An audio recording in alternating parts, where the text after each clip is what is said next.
professors and students, and good afternoon, depending on where you are. My name is Małgorzata Fortuna. I would like to introduce Dr. Monika Sobolak. It gives us a pleasure to serve as moderators today and to welcome you all once again. Please Her Magnificence, Rector Dr. Violeta Palczewska, Professor of the Kokonosz University of Applied Sciences in Jelenia Góra in Poland, for opening International Scientific Conference, Health and Lifestyle of Contemporary Human Being. Welcome, so please. Szanowni Państwo, już ponad od 2 lat świat boryka się z problemem pandemii koronawirusa. Dotknęła ona wszystkich aspektów naszego życia. Zaburzyła nie tylko interakcje społeczne, ale także ma niebagatelny wpływ na nasze ciała i na naszą psychikę. Izolacja, siedzący tryb życia, długotrwała praca przed komputerem niesie ze sobą wiele niebezpieczeństw. Stoimy w obliczu nasilenia chorób sercowo-naczyniowych, chorób krążenia. Zagraża nam otyłość, a w ślad za nią choroby z niej wynikające. To aspekty dotyczące ciała, ale również i w psychice pojawiają się zaburzenia. Występują zaburzenia o charakterze depresyjnym, o charakterze dwubiegunowym i wiele innych. To tylko kilka z przykładów, jakie obecnie występują we współczesnej rzeczywistości. Jestem bardzo dumna, że w Karkonoskiej Państwowej Szkole Wyższej te ważkie problemy znalazły swój wyraz w zorganizowanej międzynarodowej konferencji naukowej pod tytułem Zdrowie i styl życia współczesnego człowieka. O zagrożeniach należy mówić głośno, docierając w każdy zakątek naszego globu, ponieważ mówienie o nich stanowi prewencję. Jest działaniem profilaktycznym, które może ustrzec nas wszystkich przed bardzo poważnymi skutkami. Ale ledwie skończyła się albo wyciszyła pandemia koronawirusa, a oto już Europa została owładnięta inną epidemią. Za naszą granicą, u naszych sąsiadów trwa wojna. Przeto pragnę usprawiedliwić nieobecność pani rektor Beaty Telążki na dzisiejszym otwarciu, ponieważ Polska, a w tym Karkonoska Państwowa Szkoła Wyższa od razu zareagowała, spiesząc z pomocą. W swoim akademiku kwaterujemy gości z Ukrainy, uchodźców, którzy opuścili swój kraj po to, żeby uciec przed wojenną zawieruchą. Witam bardzo serdecznie wszystkich prelegentów i wszystkich uczestników konferencji, zarówno z kraju, z dalekich Indii, jak i z Pakistanu. Życzę Państwu owocnych obrad, wymiany myśli i dotarcia do jak najszerszych kręgów. Konferencję uważam za otwartą. Dziękuję. I'd like to introduce our translator, Dr. Anna Mickiewicz. Please for your help, Doctor. Ladies and gentlemen, for over 2 years now, the world has been dealing with a coronavirus pandemic. It has affected all aspects of our lives, disrupting not only social interaction, but also having a significant impact on our bodies and our mental health. Isolation, a sedentary lifestyle, and a lot of time at work in front of a computer carry many dangers. We are facing an increase in cardiovascular diseases and circulatory diseases. We are facing the problem of obesity and the resulting diseases. In terms of mental health, there are depression, bipolar disorder, and many others. There are just a few examples of modern reality. I am very proud that at the Karkonosze University of Applied Sciences, these important problems were reflected in an international scientific conference, Health and Lifestyle of a Contemporary Human Being. threats should be spoken about loudly, reaching every corner of our globe. Because it constitutes prevention, it is a prophylactic action that can protect us all from very serious consequences. I would like to extend a cordial welcome to all the speakers and conference participants, both from our homeland and from far India and Pakistan. I wish you a fruitful discussion, exchange of ideas, and reaching out to the highest number of viewers. I consider the conference to be open. Thank you. Please, Dean, Faculty of Medical Sciences and Technology, Dr. Karolina Semeria-Siekla. Please, Doctor.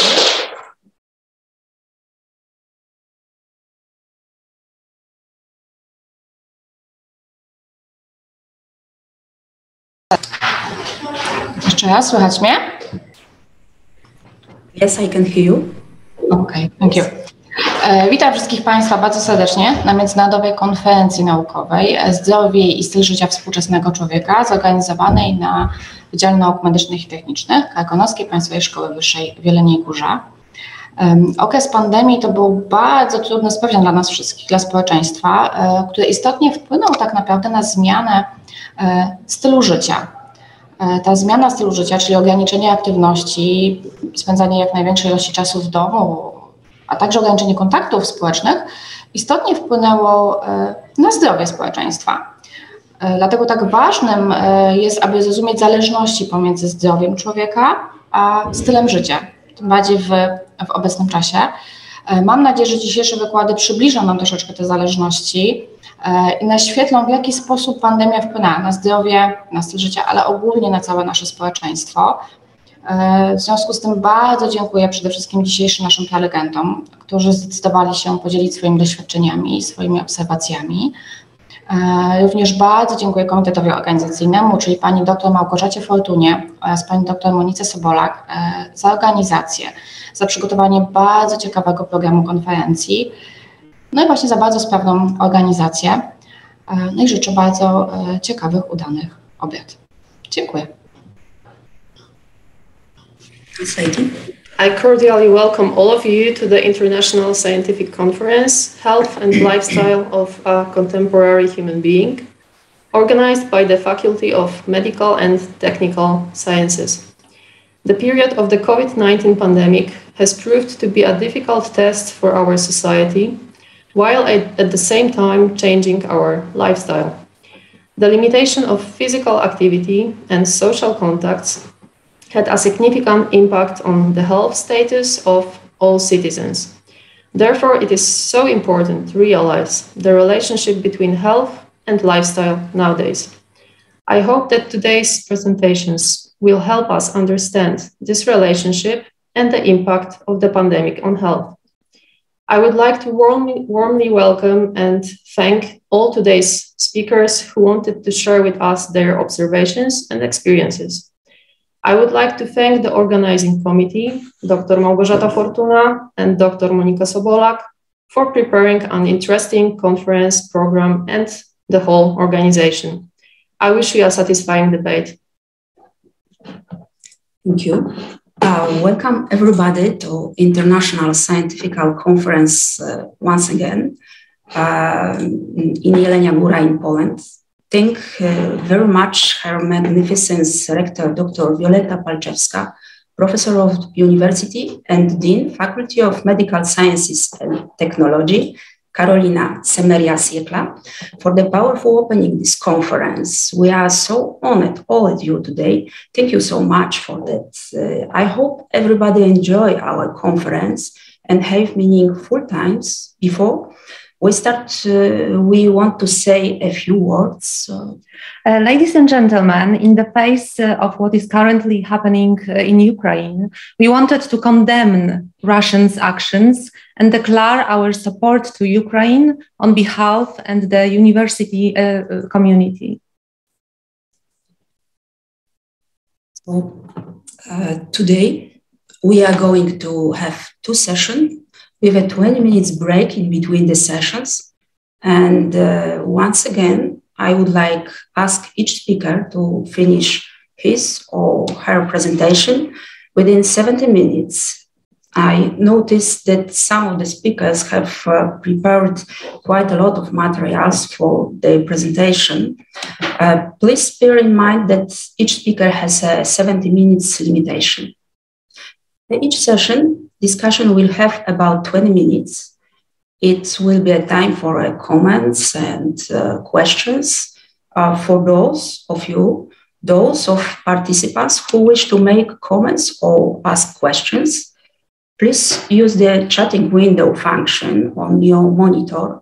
I would like to introduce once again Dr. Anna Mickiewicz, our translator, for the first session. She will be happy to read as many of posted questions and she will translate it. Thank you, Doctor, for your help. Now we proceed to the first presentation. Our first speaker is Professor Dr. Sławomir Kozieł from the Karkonosze University of Applied Sciences in Jelenia Góra, Faculty of Medical Sciences and Technology, and Polish Academy of Science, Poland. Now, please welcome, Professor. Dear Chairperson, ladies and gentlemen, I hope you can see my presentation and hear me very well. Okay, so can I start? It's okay, you can start. Please, welcome. Okay, can you see my presentation? Yes. Okay. Yes. Okay. First of all, I would like to say thank you for the organizer of this conference. I'm very glad to be invited and to have the occasion to share some of my results of my team. The title of my today's presentation is The Body Composition and Its Predictors in a Schoolboy from the Polish-Czech Cross-Border Era, which I did with a cooperation with my Czech colleagues. At the introduction, I would like to share with you some results of a very important paper which appeared a few years ago in a very prestigious scientific journal, which is the Lancet. And this paper showed the worldwide trend in a body mass index, underweight, overweight, and obesity from 1975 to 2016 as a pool analysis of a very huge number of a population and very huge number for children, adolescents, and adults. Let me shortly present some main findings of those teams. Here we have the look at the graph presenting the trends in the age standardized mean of BMI in the females and the males all over the world. So we see here that the mean BMI gradually increased from the late 70s till today. And this is visible both in an adults population and also in a children and adolescents. The same trend we see here on the right graph for the males. But when we look at the comparison of the changes in the age standardized mean BMI in adolescents and adults and compare 2 years, 1975 and 2000, here in this graph, we have the changes in the female between those 2 years. On the y-axis, we have changes for the adolescents and children, and here in the x-axis, we have for adults. We see here that, let's first look at the adolescents, when we see that most of the dots presented on this graph are above the 0 level marked in the line here. So it means that there was the significant increase in the mean BMI between 2 years.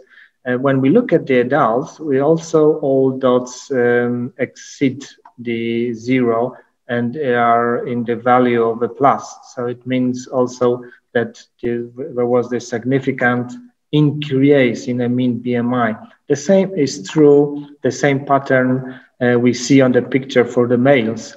Also, the changes both for adults and the adolescents are significant, and we observe the significant increase in a mean BMI in those population. But when we, in most of those studies, the researcher used the BMI, which is the index of a relative weight. Is this measure a good measure of a fatness? The BMI, of course, is a simple and very useful measure of relative body weight. We don't need any very sophisticated equipment or any special electronic equipment. Just we need to measure the weight and height, use the stadiometer, so we can use the portable equipment, and we can do this measure in a massive number of individuals in a field study, so we can collect a huge number of data. But if it's really good measure of a fatness, when we look at this graph on the right side of my slides, we see here the correlation between the BMI and the percentage of body fat. We see that this correlation, of course, is positive and is quite high, with the increase of the value of BMI, also the percentage of body fat increase as well. But here we have also two lines. This the pink line. This is the threshold value of between the normal range on BMI and the overweight. All individuals in whom the BMI exceeds 25 points, it means that they are overweight and obese. And the same we have here, the red line. This distinguishes the people who have excessive fatness and the people who have the percentage of body fat in a normal range. But when we look at that here, this quadrant, here each dot presents a one person. Here we see that those people concentrated or included in this quadrant, those people have BMI, exceeded BMI over the 25 units of BMI, so they are recognized as overweight. But in terms of the percentage of body fat, they are not.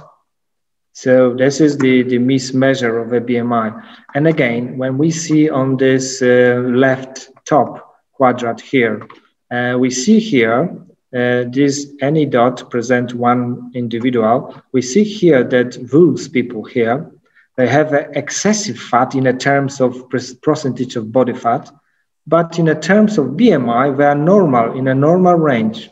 So you see here that the BMI is a not perfect measure of the fatness, but the BMI is not good measure on the individual level. We can imagine that we can find two persons with the same value of BMI, but a completely different body composition. I mean the contents of the percentage of body fat. The BMI seems to be a good measure on a population level because in a bigger number of individuals, these two level up, these two effects. So what is the solution for that? I think the solution is to measure the body composition for the modern devices based on the bioimpedance. So the aim of my study and the results that I present here is to compare the population differences in the body composition parameters and to assess the effect of the selected elements of a lifestyle on the body composition parameters. So for to fulfill these aims, I used the data of 309 Polish boys and 844 Czech boys. They were in age from 7 to 18, and they were attending primary or secondary schools. And we surveyed them in 2012 and 13, and that was in the frame of project Polish-Czech cross-border cooperation. This project was financially supported by the European Union. The Polish boys mainly lived in the town of Bystrzyca Kłodzka and the surroundings rural area, and the Czech boy lived in the town of Olomouc and the surrounding area. So here we have a map of Poland and the Czech Republic, and by this, the red circle, maybe red ellipse, I mark this cross-border area. Here we have magnified this area, and we see here Bystrzyca, Kłodzka, and Olomouc. So in the cooperation with our colleague from the Olomouc University, we did this study. So what do we measure at? We use the in-body 600 to measure the body composition, and it consisted with such a measure like a percentage of total body fat mass expressed in the kilograms, proteins, skeletal muscle mass expressed in the kilograms, total body water, minerals. Also, we calculated the basal metabolic rate expressed in the kilocalories. Fitness score also was calculated. This is the index of general health of a body, and we can distinguish here the 4 level. When the fitness score is 70 or less, we see that there is a lacking muscle and overweight, needs exercise and diet control, such a person. In a range between the 70 and 80, the person is on average reasonably healthy, but above, between the 80 and 85, there are to actively look after their diet and exercise. So it's that those people must be engaged in some physical activity. And also, the people who receive these scores above the 85 points usually are very fit or carrying a lot of muscles. So also we distribute the questionnaire among the boys, and then we collected the information about the elements of a lifestyle. So we asked about the time they spent at homework and reading books in home. And we here scored this in 4 categories. We also asked for the time they spent on a physical activity, the minutes per day, and we scored this in 3 categories. Also the time spending in front of a computer, so using computer for gaze or watching or so on. And we scored this for 3 categories, and time for watching TV. We used also 3 categories of that. So that is the main predictor we use in our analysis. So let's come to the results. This table presents the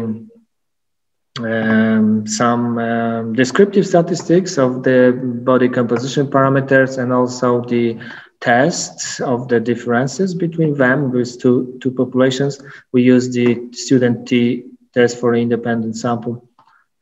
So we see that we found only differences in the 2 parameters. The first was the percentage of body fat. And here we see that the Polish boys were a little bit fatter than the Czech colleagues.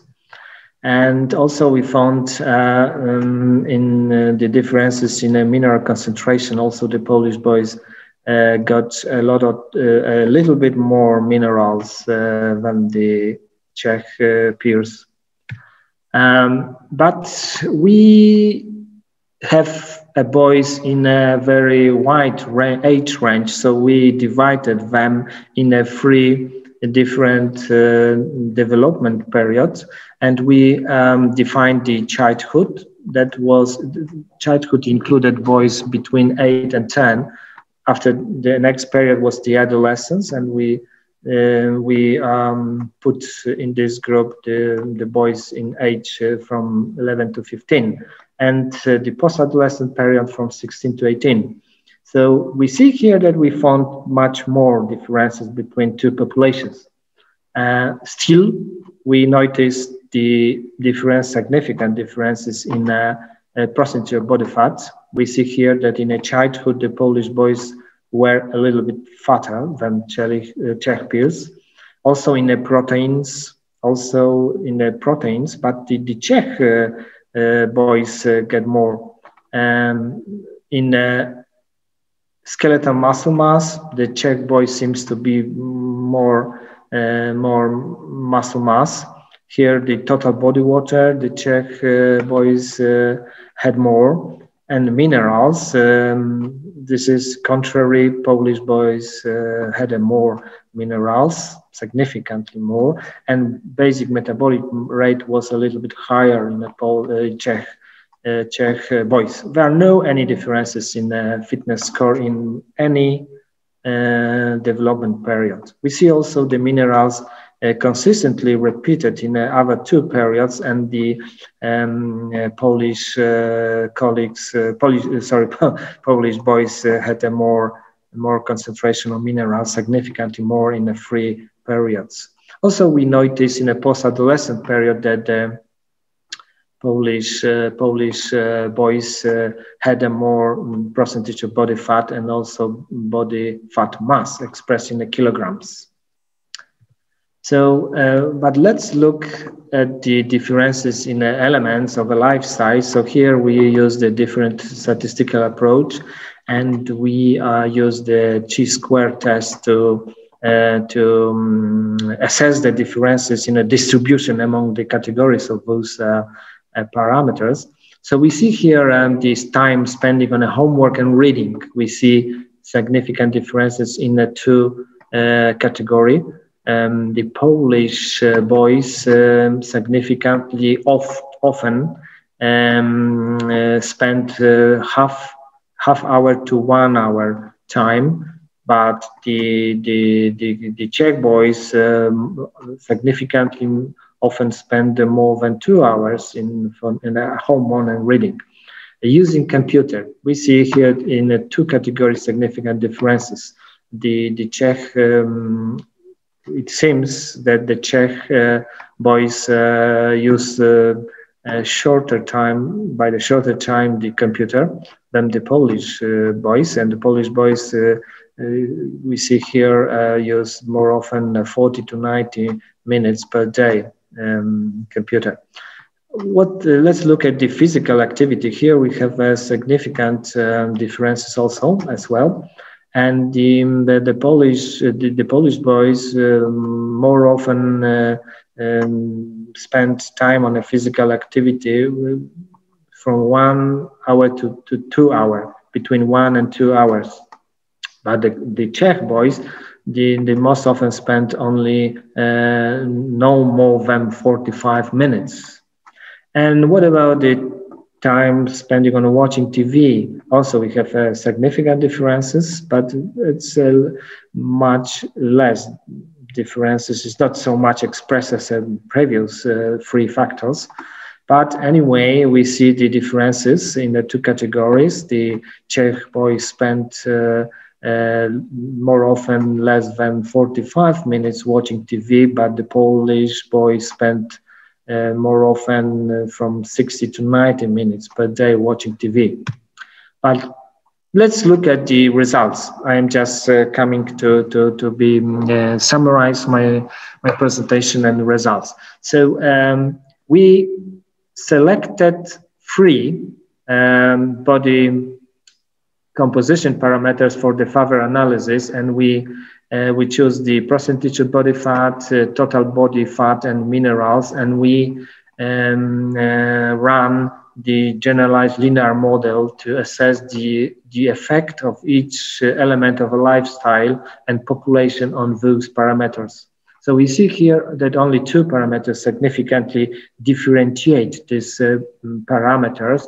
This is the population. It means that Czech and Polish, whereas this population differ, and also physical activity. No time spent on homework and reading, no time spent on a computer, no time spent on watching TV. There were no effect on these three parameters of the body composition. Physical activity was the significant, especially in relation to the percentage of body fat and the total body fat. So we see two only factors. So we can now summarize our finding and come to the conclusions. So we found two factors significantly affect free body composition parameters. Physical activity factor affecting the level of fatness. And this seems to be obvious that when you are more physically active, you spend more energy on that. So we use the negative balance of your energy. So you spend more fatness to support your costs of your physical activity. So the physical activity increase the energy expenditure. So this is obvious that physical activity have direct effect on the fatness. But what about the population differences? It seems that the two populations differ in their biocultural environment, and which somehow affects the fatness, but in our opinion, not directly, but indirect way. Indirect way, which are not included in this analysis, but we suppose that the most probable way is the differences in the quality and quantity of the food in a diet. And this is regulated or under the influence of a biocultural environment. And also we found the differences in the minerals between two populations. And we think that this parameter is also related to the population differences in the diet, because the minerals we get from the diet. So it must be some big differences in the quality and quantity of food between those two populations which we studied. So thank you very much for your attention.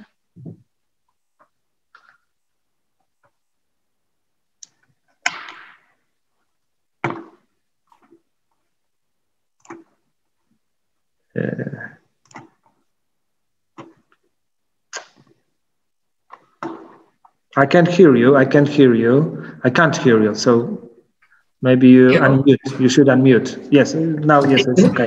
And now? It's okay. Thank you very much. Thank you, Professor, for your presentation. Thank you very much. And now, why don't you proceed to the second presentation? Now our next speaker is Dr. Muhammad Yavaid Afzal. He is currently working as an assistant professor of physics in Department of Physics at QEC Gov Islamia Graduate College, Civil Lines, Lahore, Pakistan. He is specialized in physics focused in biomedical and medical engineering. The title of his presentation is Fuzzy Simulation of Biocompatible Mitochondria. Please go ahead, please, Professor. Hello. Am I audible? Yes. Yes. Okay. Can I share my screen now? Yes, we can. Please go ahead.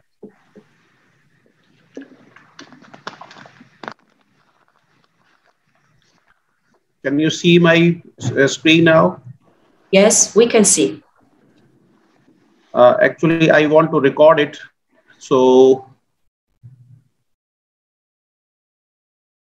where is the option to record it? Okay.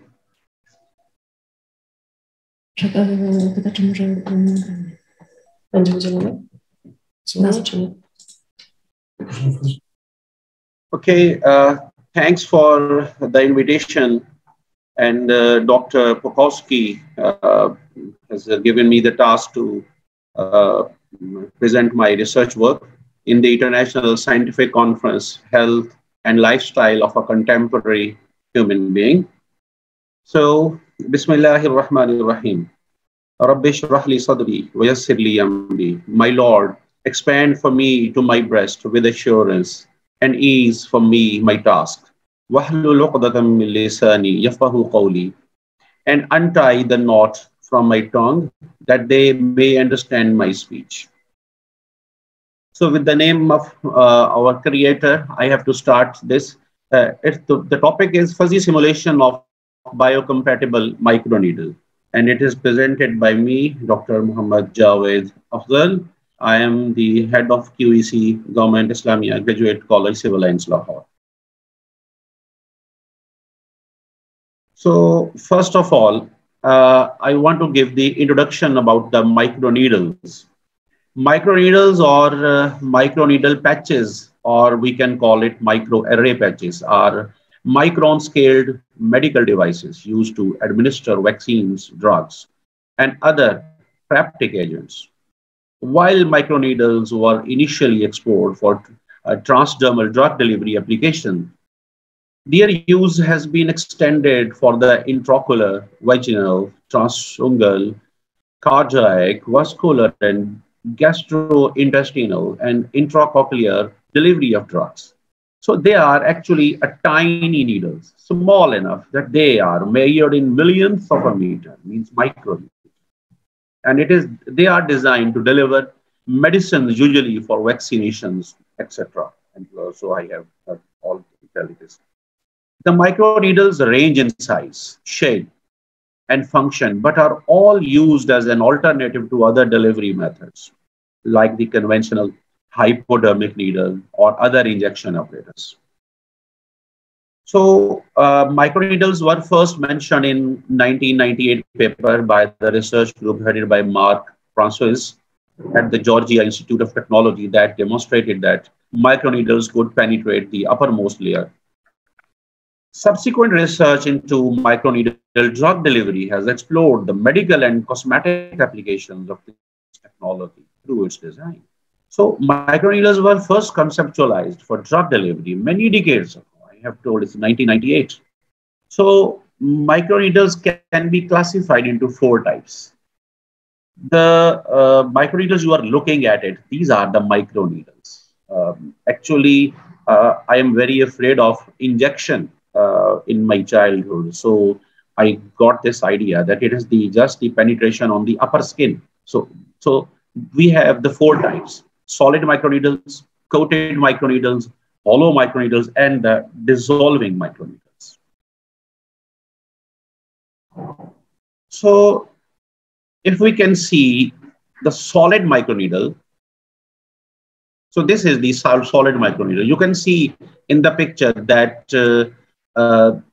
the injection, the needle of the injection is penetrating much more than this microneedle. So it is not for the a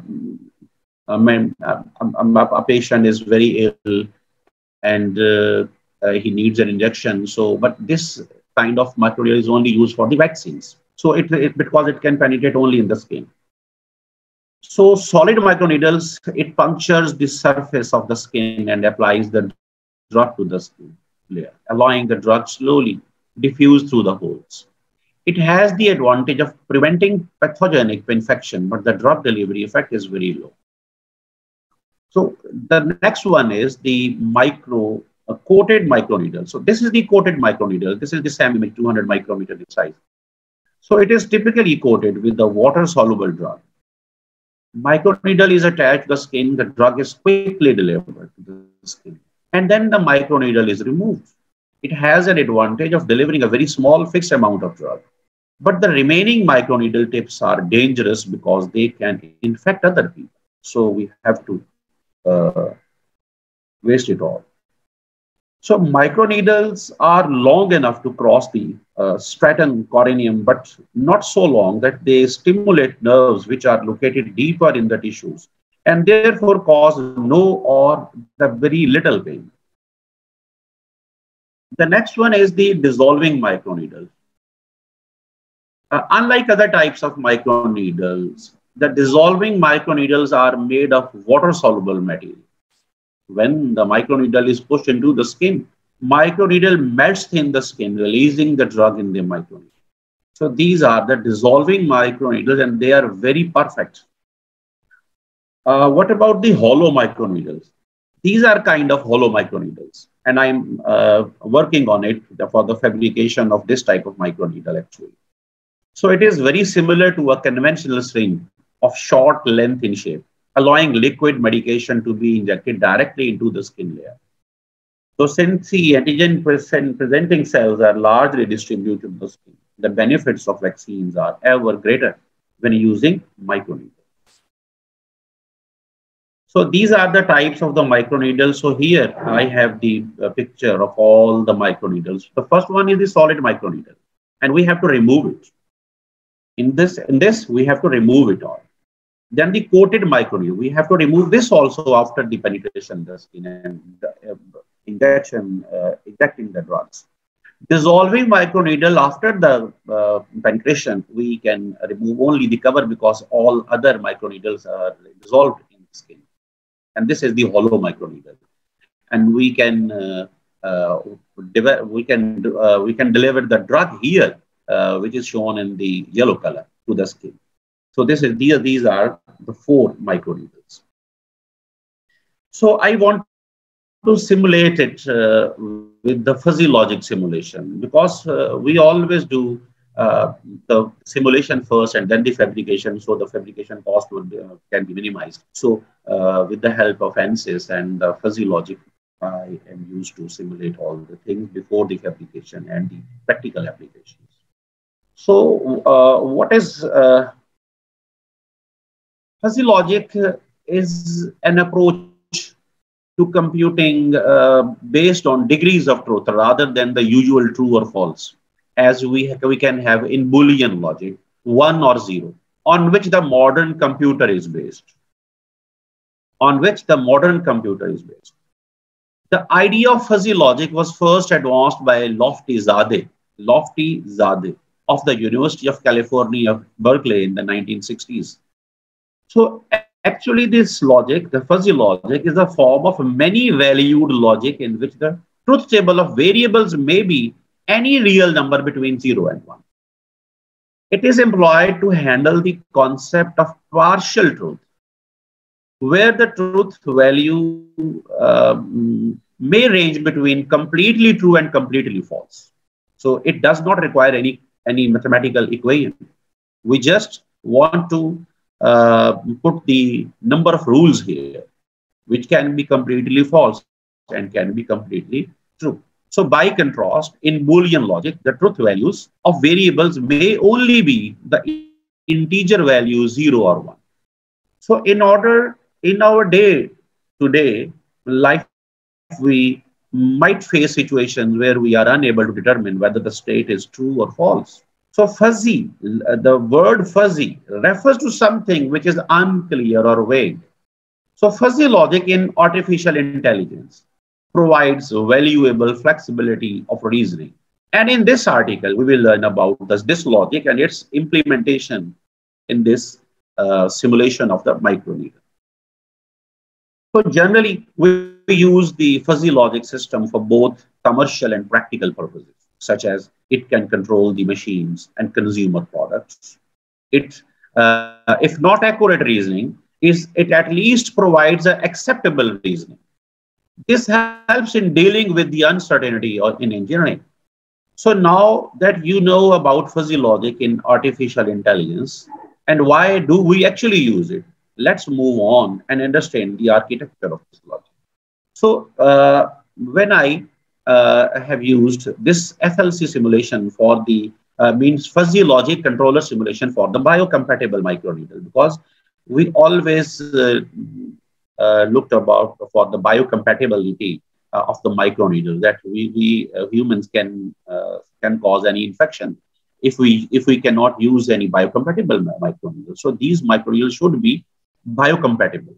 Means we can use polymers, we can use PDMS, we can use gold, we can use silver. So these are the biocompatible materials. So we want to fabricate these types of biocompatible microneedles. So we can use it any type of vaccines. So in this research, solid microneedles using gold material or silver or any other material, I can use it because they are biocompatible. So fuzzy conditions are considered to be as accurate as the ideal conditions. They are more dependable as they can give finite values between 0 and 1. So in this diagram, you can clearly observe that there are two input voltage, so two inputs and one output. Voltage and the time are the inputs, and the tip thickness, how much thickness should be the microneedle. This is the output. So it helps in the fabrication actually. So we have the membership functions. Because we are always use membership functions in this simulation. This is the input variable time, short, medium, and large. I mean, means we can save time by shorting it, and we have to increase the voltage, then the fabrication time. Then we have the voltage, low, average, and high. These are the three membership functions. For tip thickness, which is in micrometer, we can have the thick, average, and the sharp. So these are the membership functions used in the simulation. Then we have a rule waiver. This is the rule waiver. Rule table is designed using three formulated membership functions. And the formula is the membership function power input. Means we have three membership functions and its power is 2. So 3 raised to the power 2 is equal to 9. So 9 rules I have made for this simulation. And we get the rule waiver. This is the rule waiver which is made by the if and then statement. So rule waiver is evaluated here. We got the voltage level is at 20.5. Time is 17.5 seconds. And tip thickness we get 27. So this tip thickness will help us in the fabrication. In this in micrometer size, we have to make the tip thickness.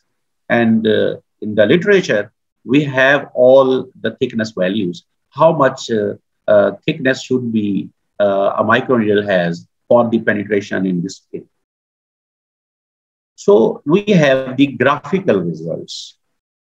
We have the graphical results. In these results, this is the result, a two-dimensional result between time and the tip thickness. This is the result between the voltage and the tip thickness. And this is the 3D because MATLAB can create the 3D image because we can see the time, voltage, and the tip thickness. Both can vary and tip thicknesses can vary. So then I have used Mamdani's model for the verification of my simulation. So for Mamdani's model, we have a typical equations. I have to find out the K1, K2, K3, and K4 for the 20.5 value voltage and 17.5 seconds. I have used to calculate the tip thickness. And when I can apply the formula and the other methods, the Mamdani results, they are calculated and are deliberated in the table. So here the crisp values of microneedle tip, because in the fuzzy values, I have two crisp values, 20.5 voltage and 17.5 seconds, and we get the tip thickness. So the difference between the simulation and the Mamdani model results has been calculated using the mathematical expression and displayed in the table. So by using Mamdani's model, I have calculated 27.3 micrometer with the mathematical steps. And this is the results. Description, Mamdani model value, MATLAB simulation, difference, and the percentage.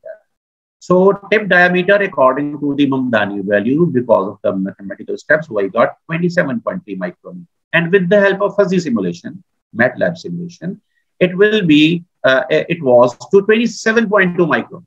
And the difference is only 0.1. So percentage error is just 0.36%. It means the accuracy of this simulation. So we can fabricate it all. So by concluding, I want to conclude my presentation now. Two input variable times and voltage are taken in this research. fuzzy logic control systems are obtained through MATLAB simulation. Sharpness of tape is analyzed, thickness of the tape is analyzed, that how much sharp microneedle will be achieved, which is suitable for drug delivery after fabrication. And the difference considered here in the design and simulated result is just the 0.36%. And it shows the precision of my fuzzy logic control system. So actually,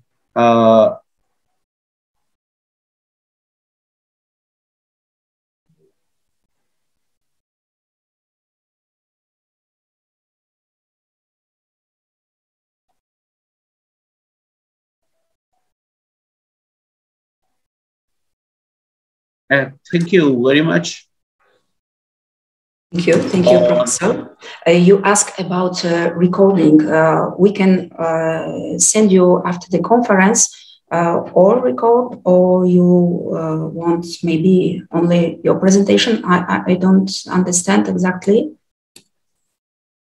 Okay, I want to record, but I cannot record here. If you have record all the presentation, then you can send me to my email address, because I have to show it to my students so they can have an idea how to present the research work in international conference.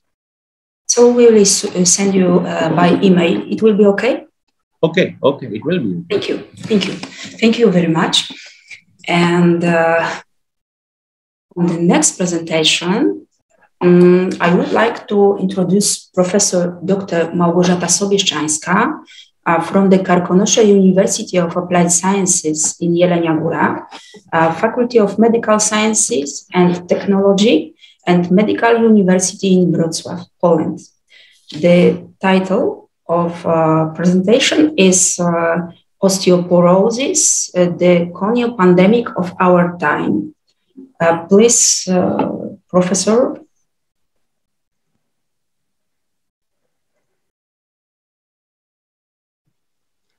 Yes, hello, good morning, everyone. First of all, I would like to express my gratitude to the organizers for inviting me to this very interesting conference. And today I would like to tell you about osteoporosis, which is also a kind of pandemic, but not so distributed all over the world, but hidden pandemic, we can say. So I would like to start my presentation now.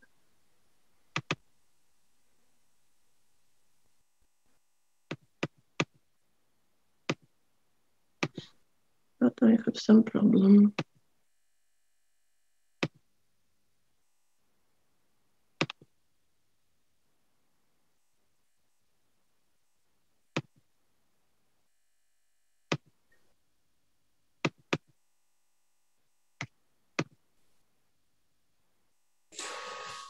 Can you see just now my presentation? Can we help you, Professor? Maybe we can do that from our side if you wish.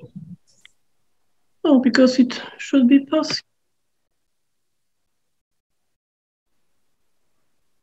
So I'm not using Zoom very often. But just I'm opening my presentation, but can you hear me just now? We can hear you. But you cannot see my presentation probably. Yes or not? We can see. You cannot see?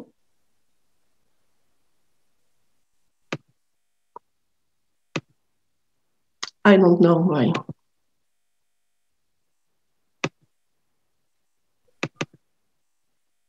And now? We can't see. It's something. Proszę powiedzieć, co należy zrobić, aby przetłumaczyli. So maybe you can start. Okay, proszę dać coś ostatni ekran, taki zielony. Na dole jest ostatni ekran, taki zielony.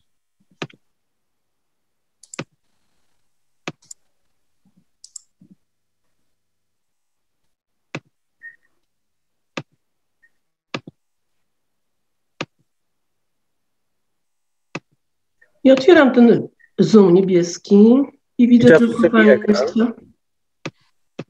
Ale widzę tylko Państwa. W ogóle zniknął mi. Już może sobie powiększę. O, teraz mam. No, share screen mam. Tak. I teraz przybrać ekran, albo tą screen. I następnie share po prawej stronie na dole. O, jest. I co? I teraz mogę już otworzyć? Prezentację. Yes, we can see your cute cat now. Jest okay?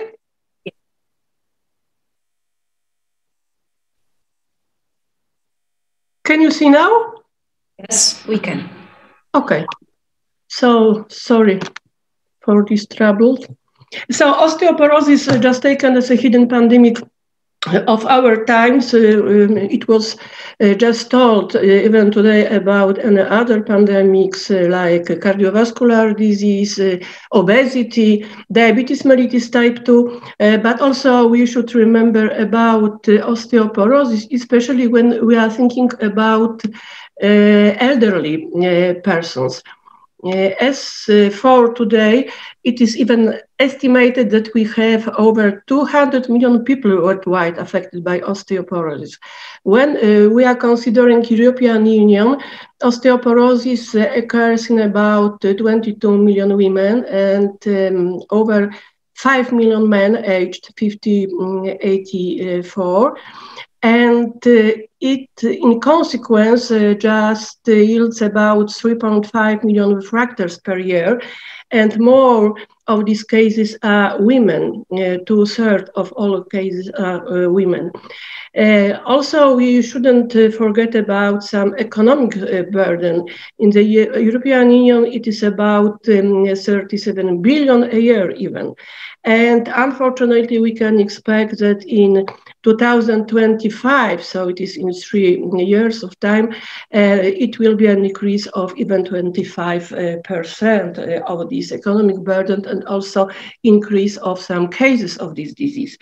When we proceed to Poland, it is estimated that we have about 3 million people suffering from osteoporosis, and out of these persons, 30% are women and 8% are men, when we are talking about subpopulation over 50 years of age. But when we go to the older population, like between 75 to 84 years, osteoporosis can affect even half of these persons. What is the problem in Poland? This is a very low degree of osteoporosis detection because it is only 30%.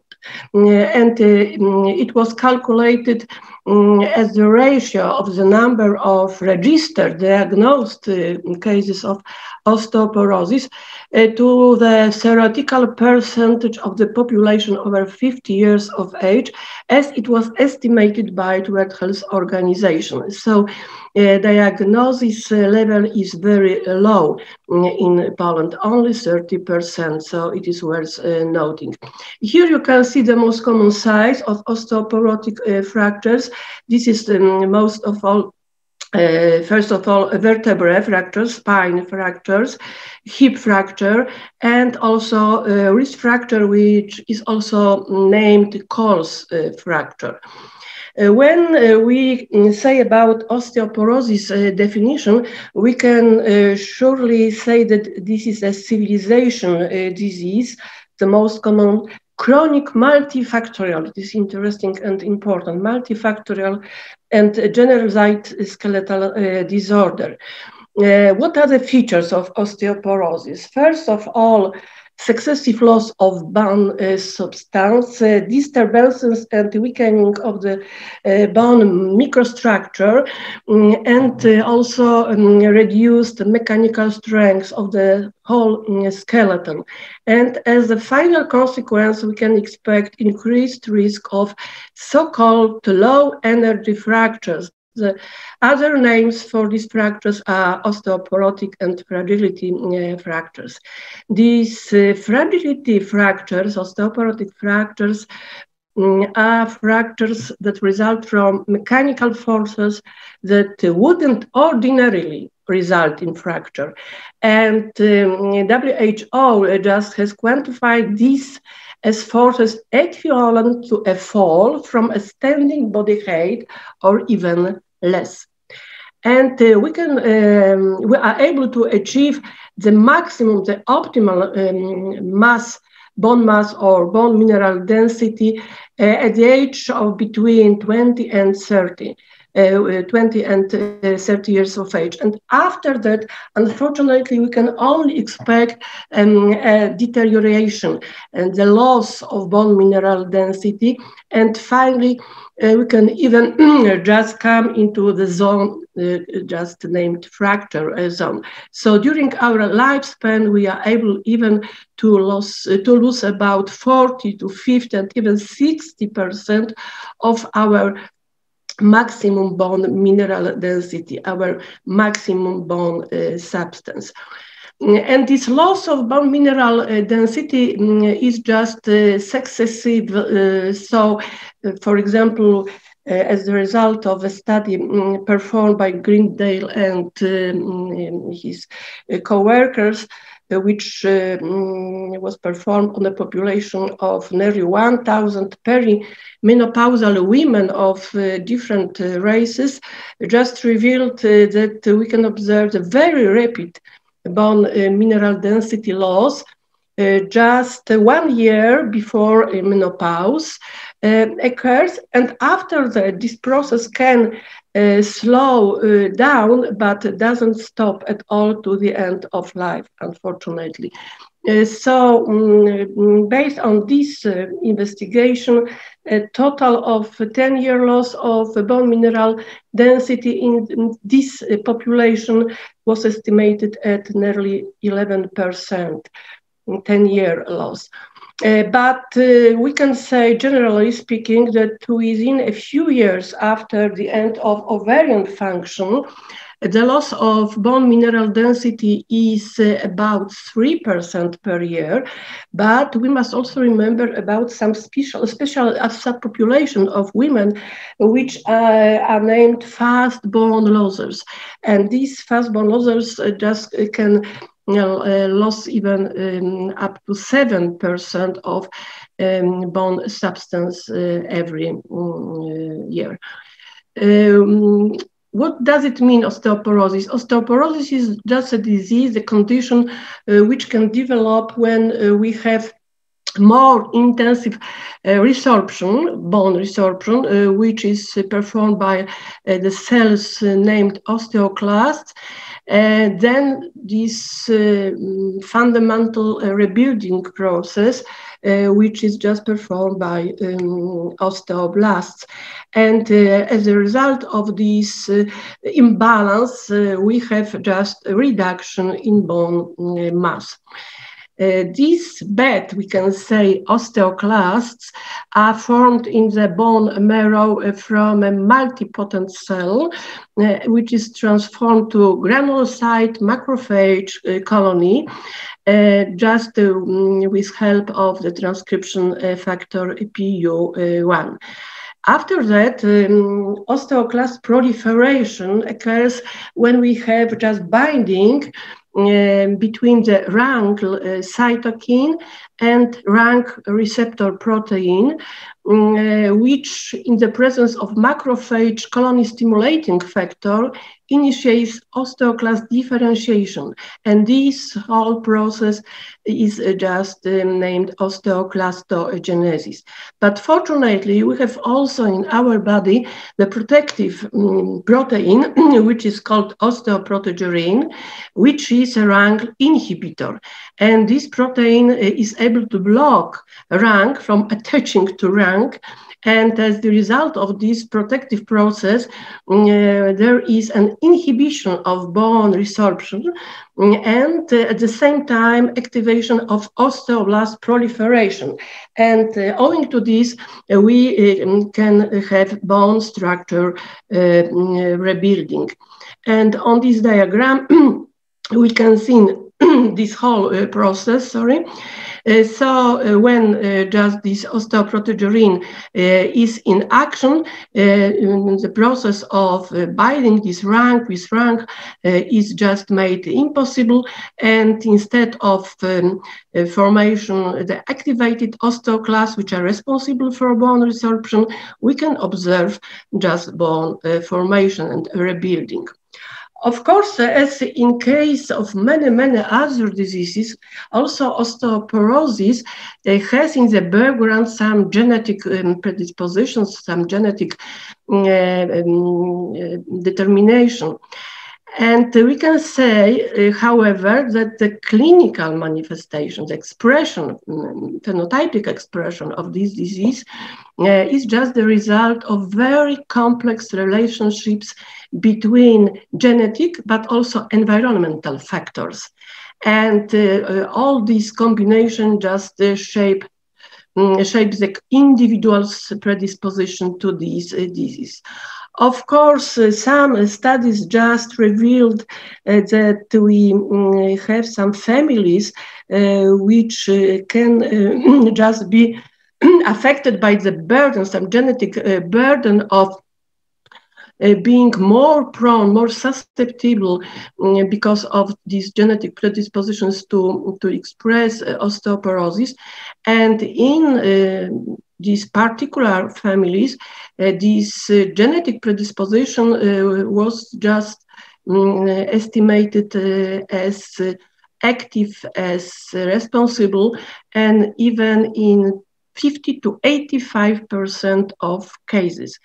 But fortunately, on the other hand, this susceptibility to osteoporosis is just inherited polygenically and mainly determined by polymorphism. So polymorphisms are just more frequent genetic variants which can occur in many genes, and the effect, the final effect, is not so severe, so huge, like in case of some genes mutations, which are more rare, but with a stronger influence of gene functions. So, of course, we have classified many predisposing genes responsible for these genetic predispositions to osteoporosis, which are encoding, among other, collagen type 1, vitamin D receptor, estrogen receptor, androgen receptor, and so on and so on. But still, we must remember about this lifestyle, these environmental risk factors, because there is nothing we can do about some genetic and demographic factors like age, because, of course, with time, when we are getting older, we are at higher risk of osteoporosis. When we have some family predisposition, also we should be aware of this and be more even active in some preventive actions.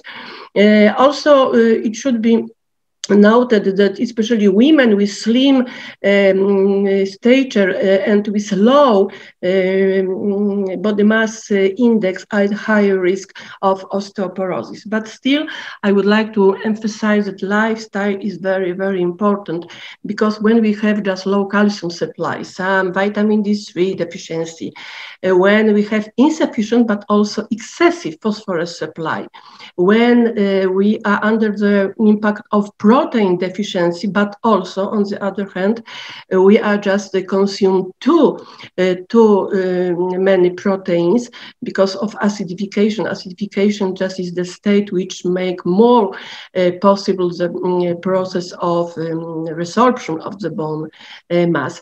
Of course, cigarette smoking is very hazardous. Alcoholism, when we are just consuming more than 3 alcohol units per day. Excessive coffee consumption, and also sedentary lifestyle, which is also termed sedentarism. Also, we must remember about so-called secondary osteoporosis, and the secondary osteoporosis is just accounted for even up to 30% of all cases of osteoporosis. For example, osteoporosis can appear as a complication of some primary diseases, like many hormonal disorders, like some problems of alimentary system, when in the course of chronic kidney disease, as the complication of rheumatic diseases, chronic obstructive pulmonary disease, sarcoidosis, these are pulmonary diseases. During some hematological diseases like multiple myeloma, for example, and also myeloid leukemia, neurological diseases like Parkinson's disease or epilepsy. But it should be also stressed that even when we have quite a healthy young person who is immobilized in the bed for some time, for some weeks, we can observe also some progression in osteoporotic process in resorption. So immobilization and fractures are also treated as the risk factors for osteoporosis. Many medications are also responsible, especially when we are just taking for a long time. Some medications, especially glucocorticosteroids, can be very harmful, but also thyroid hormones just given in high doses. Some antidepressants, like SSRIs, for example, some anticoagulative drugs like vitamin D antagonists or heparin, and so on. And even very commonly used proton pump inhibitors when you have, for example, some gastroesophageal reflux, and so on. We can say when we are just considering this osteoporosis affecting the elderly, middle-aged and elderly persons, we can just generally use the term involutional osteoporosis. But also this involutional osteoporosis can be divided in two time stages. The first one is postmenopausal osteoporosis, which of course affects mainly women between 50 and 75 years. But after that, both women and men are just affected by senile osteoporosis. This is just when we have more than 70 years. And what is interesting, we have different type of lost bone during these two osteoporotic process. When we consider these postmenopausal women, trabecular bones mainly is resorbed and destroyed, but during this senile osteoporosis, both kinds of bones are just destroyed, trabecular and cortical. We have a very similar type of fractures, and what is also interesting, the rate of bone loss is accelerated mainly in this postmenopausal osteoporosis. Main causes, of course, in this first one type of osteoporosis, estrogen deficiency, and in the senile aging, physiological process of aging is also responsible for this susceptibility to osteoporosis, but also calcium and vitamin D3 deficiency. And the consequence of osteoporosis, low energy or fragility fractures. So low energy fractures are, once again, I would like to stress it, are the result of minimal trauma. Minimal trauma means that this is the force that doesn't break healthy bone. And this is a fall from the height of your own body or lower, and even spontaneous fractures can occur when we have just advanced osteoporosis. Fractures, these typical osteoporotic fractures occur at sites that are likely to be affected by osteoporosis. And these are all locations except the cervical vertebrae, hands, feet, fingers, skull, and face. These sites are not classified as low energy fractures.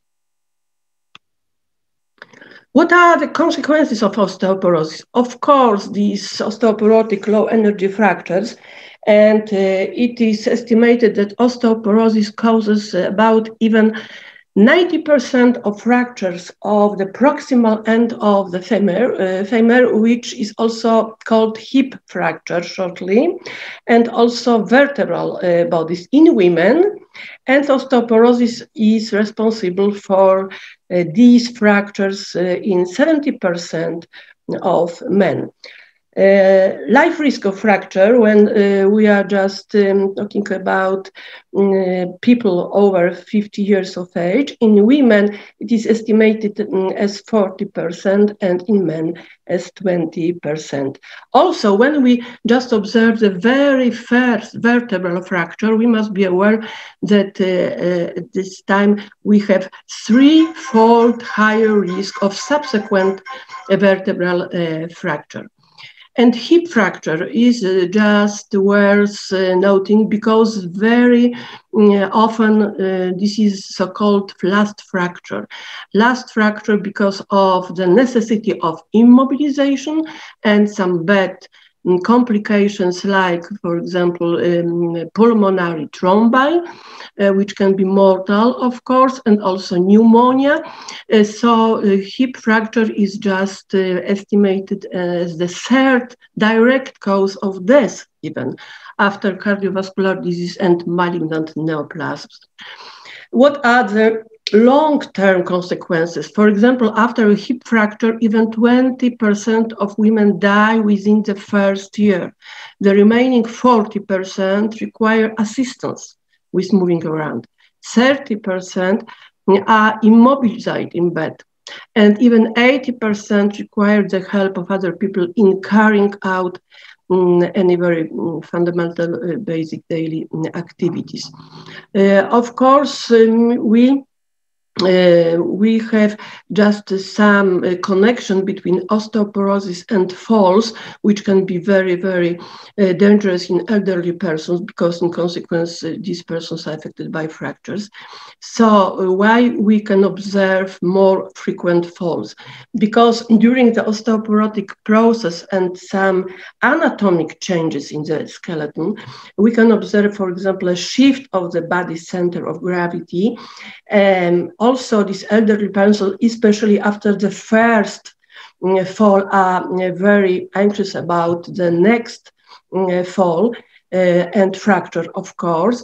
And elderly persons with such bad experience just avoid any physical activity. And because of this sedentarism, we can observe the progress of sarcopenia and osteoporosis. And as the final result, we can observe also functional efficiency decrease. So these persons are very immobilized at home, are not very eager to go outside and undertake any physical activity. Of course, this is a very bad habit because only can worsen the process, this pathological condition as osteoporosis. These are the typical location of hip fracture. This is, for example, intracapsular, which can lead even to necrosis of head of femur because the large artery is just going in this place, and intertrochanteric and subtrochanteric fractures. The second problem of osteoporosis is so-called comprehensive fracture, which can be localized in the spine vertebrae. And these fractures of vertebrae, which are called wedge fractures, are typical because we can observe that the front of the vertebra just collapses and the back is still high. So we have the very specific shape of this diseased vertebra.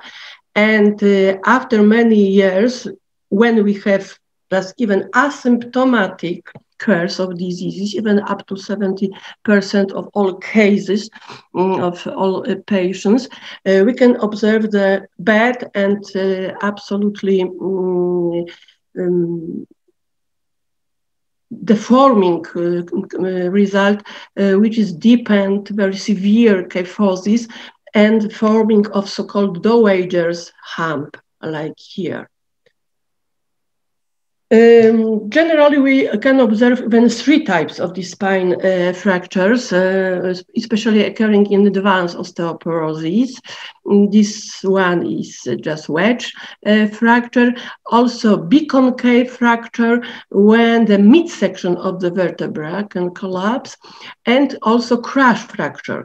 And in this kind of fracture, we can observe that the entire vertebra collapses, and this type of fracture causes a very significant, sometimes, reduction of overall body height. We must also remember that these spine fractures occur in nearly 700,000 patients each year. So these kind of fractures of the spine vertebra are almost twice as common as other osteoporotic fractures, but unfortunately, they very often are asymptomatic, and the final result can be only seen just in the form of this dowager's hump, very extreme dowager's hump. So vertebral fractures can, for some time, just cause some back pain, but this back pain can be neglected by elderly patients as the normal sign of being old. For example, this is a kind of thinking in these persons. But after some time, you can observe some worse mobility of the spine and the severe kyphosis, dowager's hump, and height reduction. And as a final consequence, we can observe shifted center of gravity, which just change the whole body position and make these persons more predisposed to falls. Lungs capacity is decreased, and also abdominal protrusion. So the whole body position is changed pathologically.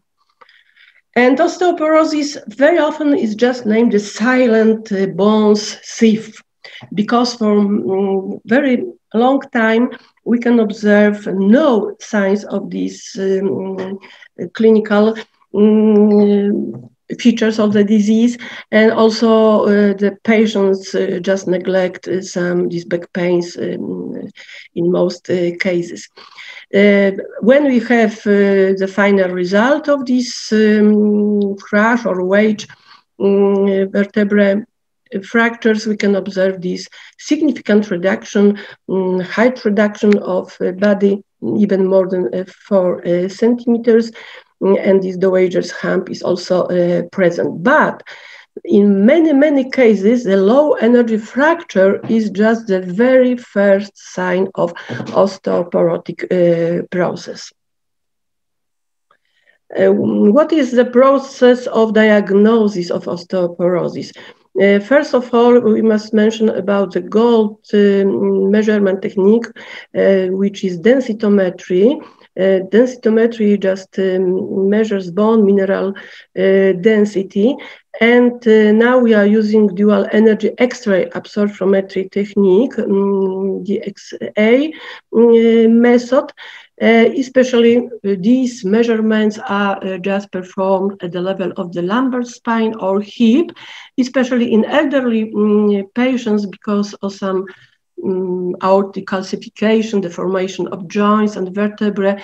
The better reference point is just the hip as compared to lumbar spine.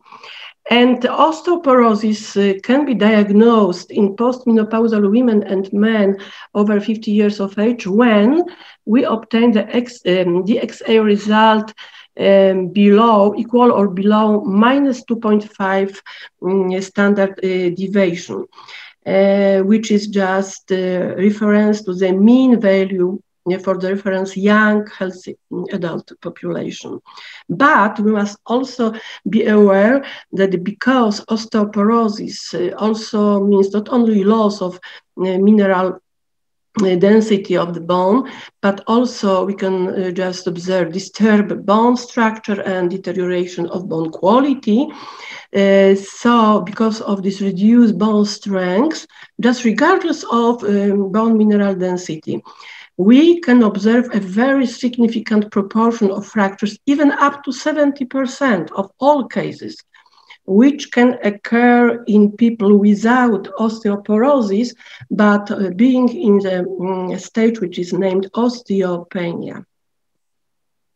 So when we just get the DXA results in so-called total scores, we can just accept as normal result when we have the result from 1.0 to minus 1.0 of standard deviation. We can recognize osteopenia as just preliminary stage to osteoporosis when the result is from -1 to -2.5 standard deviation, and just define osteoporosis below -2.5 standard deviation. When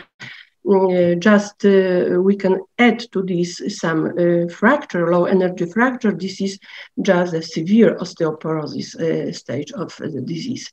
In the policy recommendations, recurrent recommendations, we should assess the risk of osteoporotic fractures using the special so-called FRAX tool, especially in women over 65 years, but also in women between 40 and 65 years who are just presenting at least one additional fracture risk factor, like low body weight, past fractures, glucocorticosteroids treatment, and disease related to bone loss. And after that, we are also focusing on men above 75 years of age.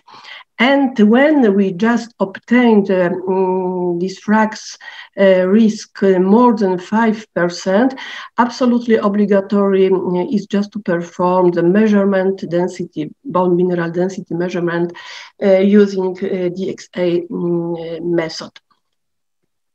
Excuse me, we would like to kindly remind you about the time, please. Okay, so I'm just skip some slides. This is the result of this FRAX method of assessing the risk of osteoporosis. And treatment of osteoporosis, the main goal is just to prevent fractures. And when we have some previous osteoporotic fracture, this is an absolute indication for the specialist drugs. And besides that, we should just use some comprehensive therapy. This is supplementation with calcium and vitamin D3. This specialist treatment must be performed for 3 to 5 years. And what kind of drugs we can use? Antiresorptive, biphosphonates, raloxifene, denosumab, and so-called osteogenic drugs, which are just the bone-forming agents. So we have the very wide panel of these drugs. But prevention of osteoporosis is also very important. So we must just remember about vitamin D monitoring, and the optimal range of the level of vitamin D in our blood is from 30 to 50 nanogram per milliliter.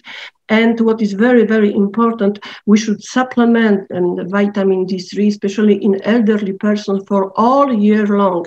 So when we have persons over 65 years of age, this is even up to 2,000 of international units per day, and over 65 years, even 4,000 units per day. And diet should be rich in not also calcium, phosphates, magnesium, and so on, but also many vitamins and also calcium, up to 1,200 milligrams per day. And finishing lifestyle is very important, so we should avoid or giving up smoking, physical activity, of course, as always. We should also just avoid the possible falls, and using physical therapy can be very beneficial. And you should remember, all of us should remember that osteoporosis can be prevented. Thank you very much. Thank you. I think it was an excellent review of the osteoporosis problem. Thank you, Professor. Well, now I'm happy to invite Dr. Sambit Kumar Mishra, forgive me my terrible pronunciation, from Gandhi Institute for Education and Technology, Banyuteni, Bhubaneswar, Odisha, India. He's professor of computer science and engineering and Dean of Research and Development. Of presentation is impact of the pandemic on people's psyche and lifestyle. Now, please welcome, Professor. Welcome.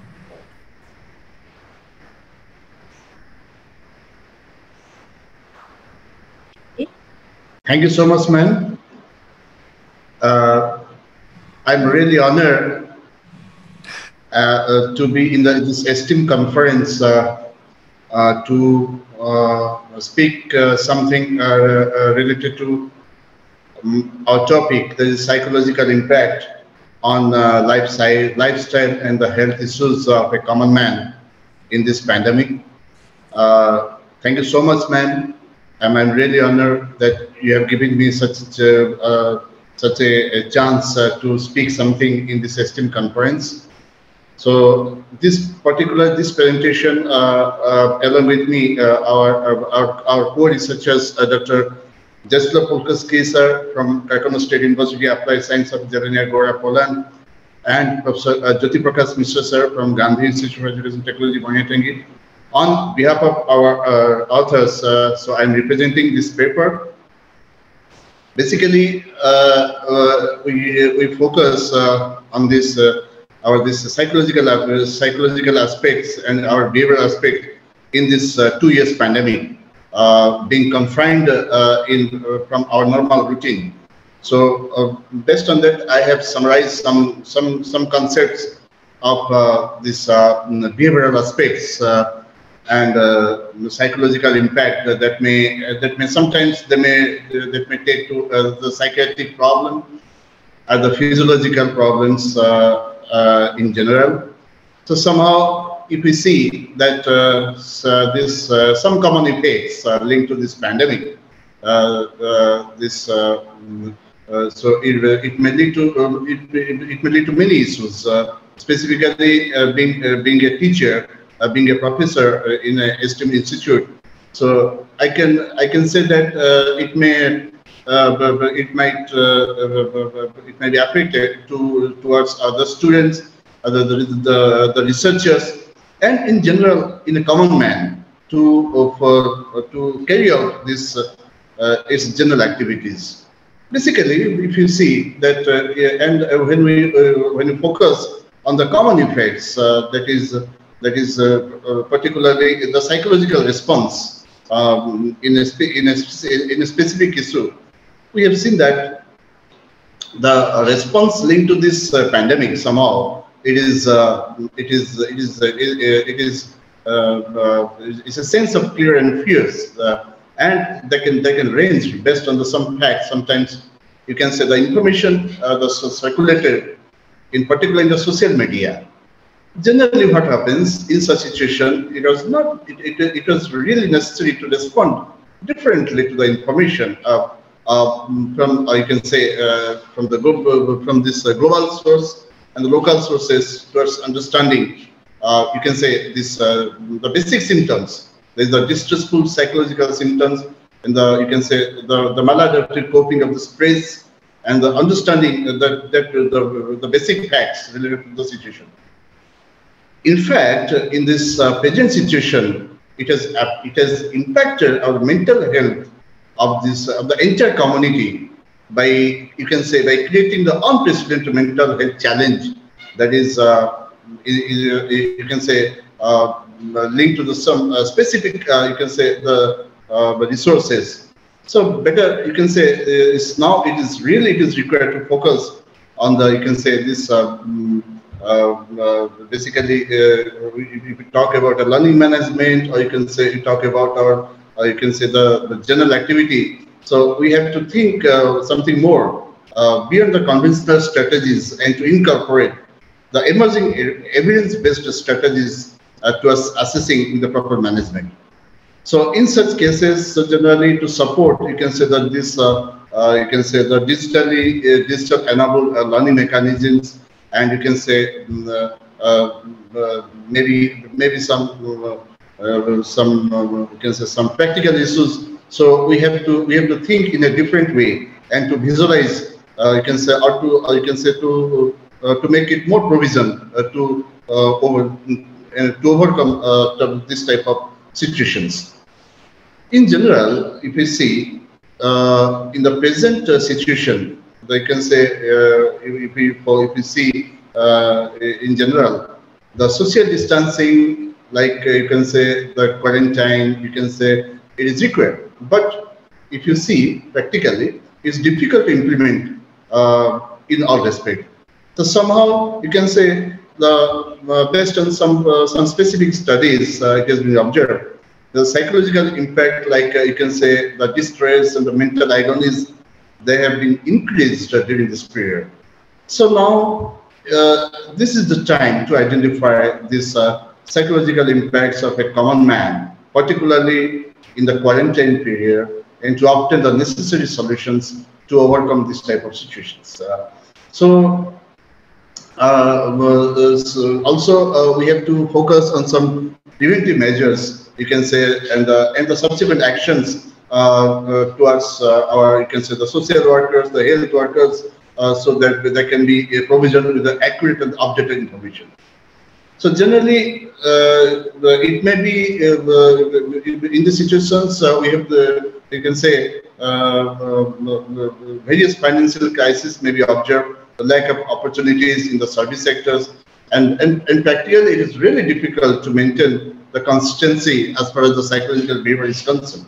So in such situation, generally it is required, really required, to mobilize and to encourage the every individual to make collaborative efforts and to confine the minimum expectations so that it may help to minimize the aggressiveness and the inconsistencies in the behavior of every individual.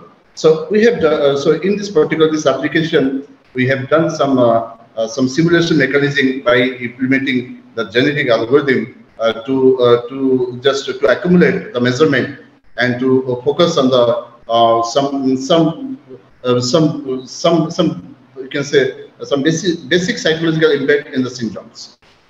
So if you see the impact of the you can say this impact of the pandemic in the present situation, it has been clearly observed concerning the psychological behavior as well as the physical behavior of a common man. So if you see this diagram, this figure, the adopting the preventive measures, for example, you can say you can see some minimizing the social contacts, you can say maintaining the social isolations. So they may be good enough to face the challenge, but by that what happens, it may reflect to the you can say the daily activities of a common person. You can say it may link to the lack of access to the psychological health issues, the financial as well as the management constraints, and you can say the reflections in the daily habits. You can say lack of also it may increase the restlessness, the lack of concentrations, and overall anxiousness. Okay. So if you see this figure, so if you see, we can find a mixed evidence that can impact during this pandemic. And if you see you can say in general, so you can say so that can be, you can say they can affect very, you can say the symptoms we observe, they may be more serious, because you can say mostly the persons having, you can say the slightly or the higher psychological symptoms, they may be more affected in this pandemic, but they can, which may also in long term it may linger to some additional health issues. So this is the, you can say now we are trying to focus on this symptomatic behavior and to obtain the behavioral outcomes by implementing some simulations. So from that we have done some literature survey, and as per the just I take only 2 minutes to discuss this literature survey. And generally, if you talk about this Hendrik D. So what he told, this work generally, he has observed the traditional mechanisms that link to the genetic algorithm, and also he focused that this genetic algorithm can be able to solve any optimization problems represented with the chromosomes in the encoding of this particular, if we talk about the psychological impact on some behavioral issues. Similarly, if we talk about the mineralogy, so in his research, he found the involvement of the genetic algorithm in the process of the interactions in the parameters in such situations, and somehow these implementations of the selection and the crossover operators, they can also converge in the stepwise implementation towards obtaining the optimal and the near-optimal solutions. Similarly, Evan also observed in their work the effectiveness of the genetic algorithm that can rely on the selection of its specific control parameters in its complexity. Similarly, Griffith J. They realized the requirements of the genetic algorithm as a parametric mechanism that can be used in general application in the complex system, and also the control parameters in such mechanisms can be applied to enhance the efficiency. Sometimes also, similarly, in this you can say that another researcher, Bernard T. So in their work, they prioritize the uses of the parameters, and also they focus on the deterministic as well as the adaptive control parameters in their work, so that can be more efficient and effective to obtain the optimal near-optimal solution. Similarly, Alfred in their work, they observe the time complexity in general, so they can be dependent. They can be, you can say, depend on primarily on the representation of the chromosomes. Similarly, Rohao in their work, they focus on the practice of the selection of the population size in the subspace, and to the focus on the subspace complexity that can be dependent on the population size. And if you see this figure in such cases, so we have done a comparative study on this traditional mechanisms over the online learning mechanisms, and you can say in the specific questionnaire that linked to this particular predefined domain. So it is observed that the user habits of lifestyle of a common man that can be changed, that may be due to a typical dementia associated with the level of function dependency, and can be also sometimes, I can say, particularly being provisioned with some anxiety and the depression symptoms. And if you see this figure, you can say generally when you focus on the traditional mechanism, suppose you can say some simulation, some criteria can be mapped with the interpretation, and based on this analytical approaches, some learning mechanisms can be also adopted, and that can support to the active behavioral aspects. But when you focus on the, you can say, the interpretation of the logic, so they can also link to the situation based upon the you can say the technology applied and the supply inputs to the situation. Now how these things being happened? So generally, how you have done this thing by implementing the genetic algorithm. So if you see this figure, generally, we have in the left side we are focused on this general mechanism with the behavioral aspects, and that can be linked with the behavioral aspect in general, and if we focus on the particular situation, we see that the initially what happens, the populations of the random individuals, they are to be generated, and each of the generated individual, which can be represented as a chromosome, and that are being required or that are being used to evaluate the fitness parameters of each and every individual chromosomes. Okay, and this process can be associated with the choosing of the individual chromosomes, which are based on the parents' fitness values, but still it is really required to make the differentiation on the parameters being applied in the specific domain as shown in the figure. And the process of the evaluation can be based on the rate of the performance on the specific defined aspects.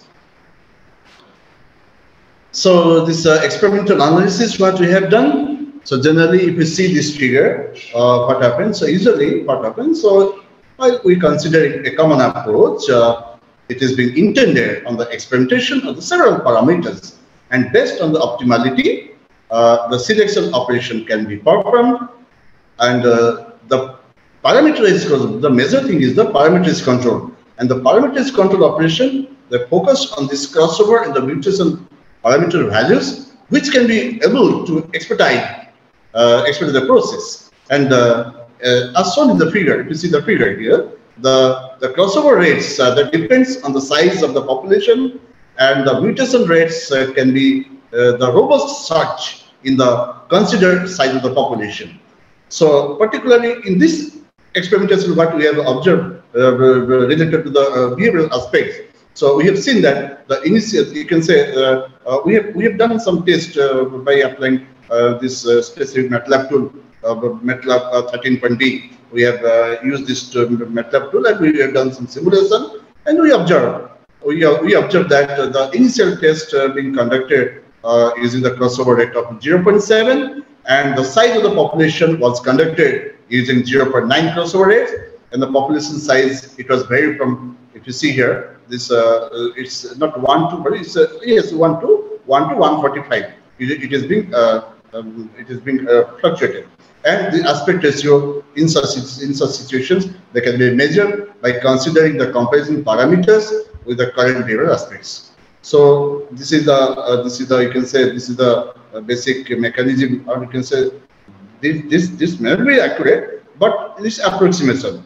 We are trying to observe the similarities, but we can say this may be a complete accurate values, but it is a near approximation. So now coming to our observations, what we have understood from this study, the implementation applied to this rule, they can also have those various advantages over, you can say, the low-level binary patterns implemented in the genetic mechanisms. So initially, what happens? The incorporation of the existing knowledge is very, very essential, very, very important. Prioritizing the symbolic learning presentation, and accordingly, the knowledge structure can yield a specific point in the space of the alternative solutions, which can be subjected to an evaluation process and reflected as a solution. So now to the conclusion. So if you see the whole result, what we have discussed, and based on the experimentation, we can say that the specific, you can say, the human designed behavior, they may have a average success rate of only 7 to 8% on randomly generated, you can say, the minefields, and can be enhanced to obtain a success rate up to 70%. Okay, it's not accurate, but it's a close approximation. And the assumption in this experiment is, of course, is a methodological, and the periodic intervals can be considered up to 10 generations in this case, and the extraction of behavioral consideration is based on the current population, and the representation of the system is through the hypothetical behaviors, as you see here. And also this can be used in the reactive system where the real response time is an important capability. So this was all about my topic and the references we have taken from this thing. So thank you so much, ma'am. Thank you, sir. Thank you, Dr. Zdzisław Pulkowski, your co-author. So let me introduce Dr. Smriti Rekhadas from Gandhi Institute for Education and Technology, Banyutani, Bhubaneswar, Odisha, India. She is a professor and head of the Department of Electrical and Computer Engineering. The title of presentation is Predicting Pandemic Situation in India using extending knowledge and approach. Please.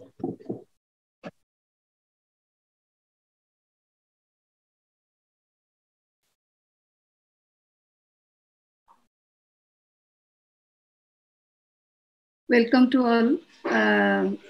My special thanks to all the organizers who have given me such chances to share my little knowledge in this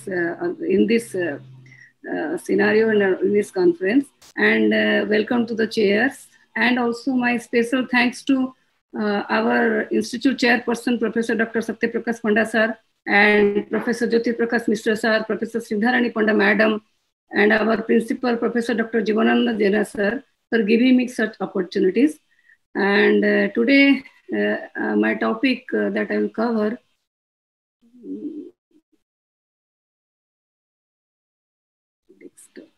just give me some time so that I can say.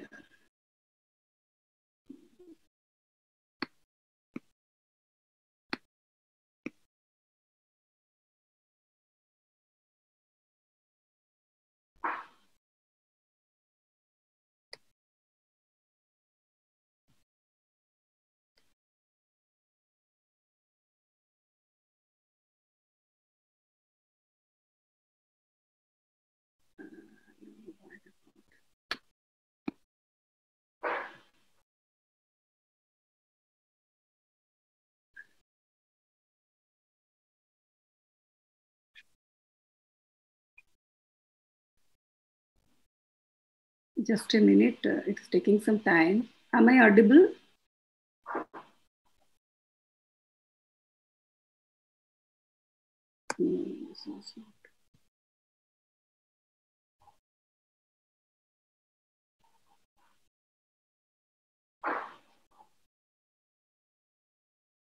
Sorry, I'm again trying.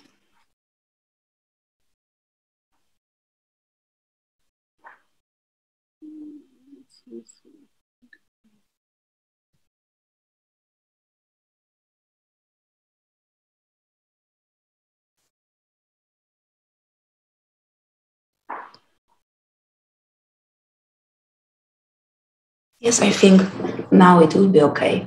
We can see the presentation. No, this is not my presentation exactly.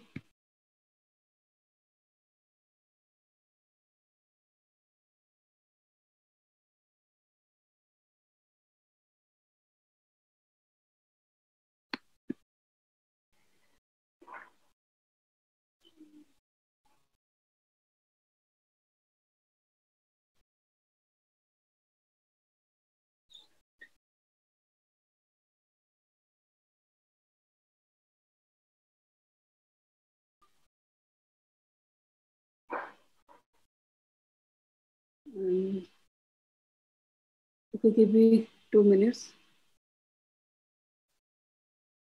Give me 2 minutes.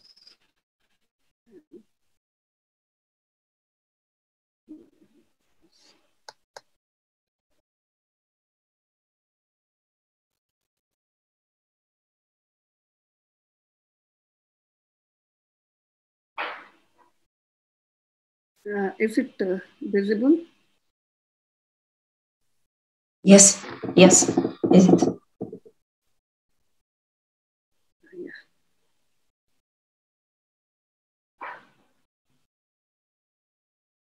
This may be due to the network issue. I don't know why it is not. Okay, fine. Now I can continue.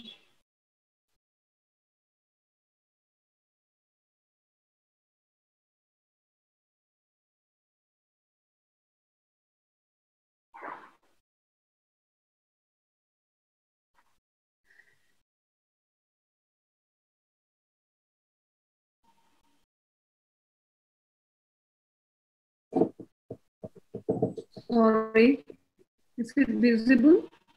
Yeah, fine. Now it's okay.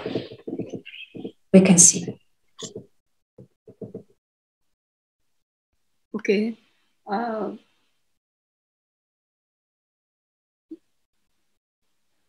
My topic is, today I'm going to focus on anticipation of situations.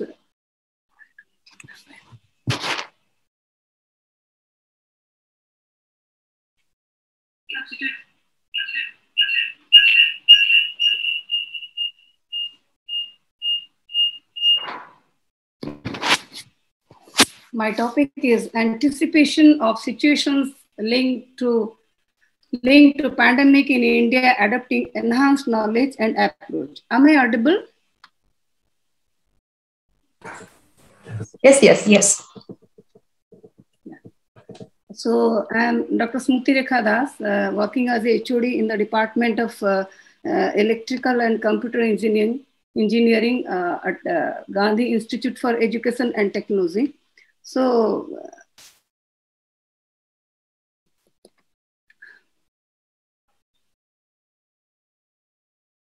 basically, here we are focusing on the conditions that occurred due to the pandemic situations. So in this current pandemic situation, it is indeed required to focus on the anticipation of enhancement of health problem.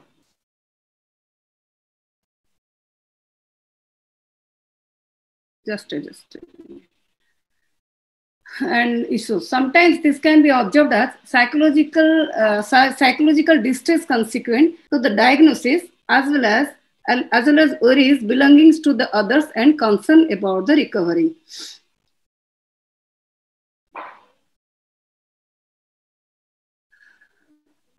Just a minute, I'm leaving one screen there, so it is no problem.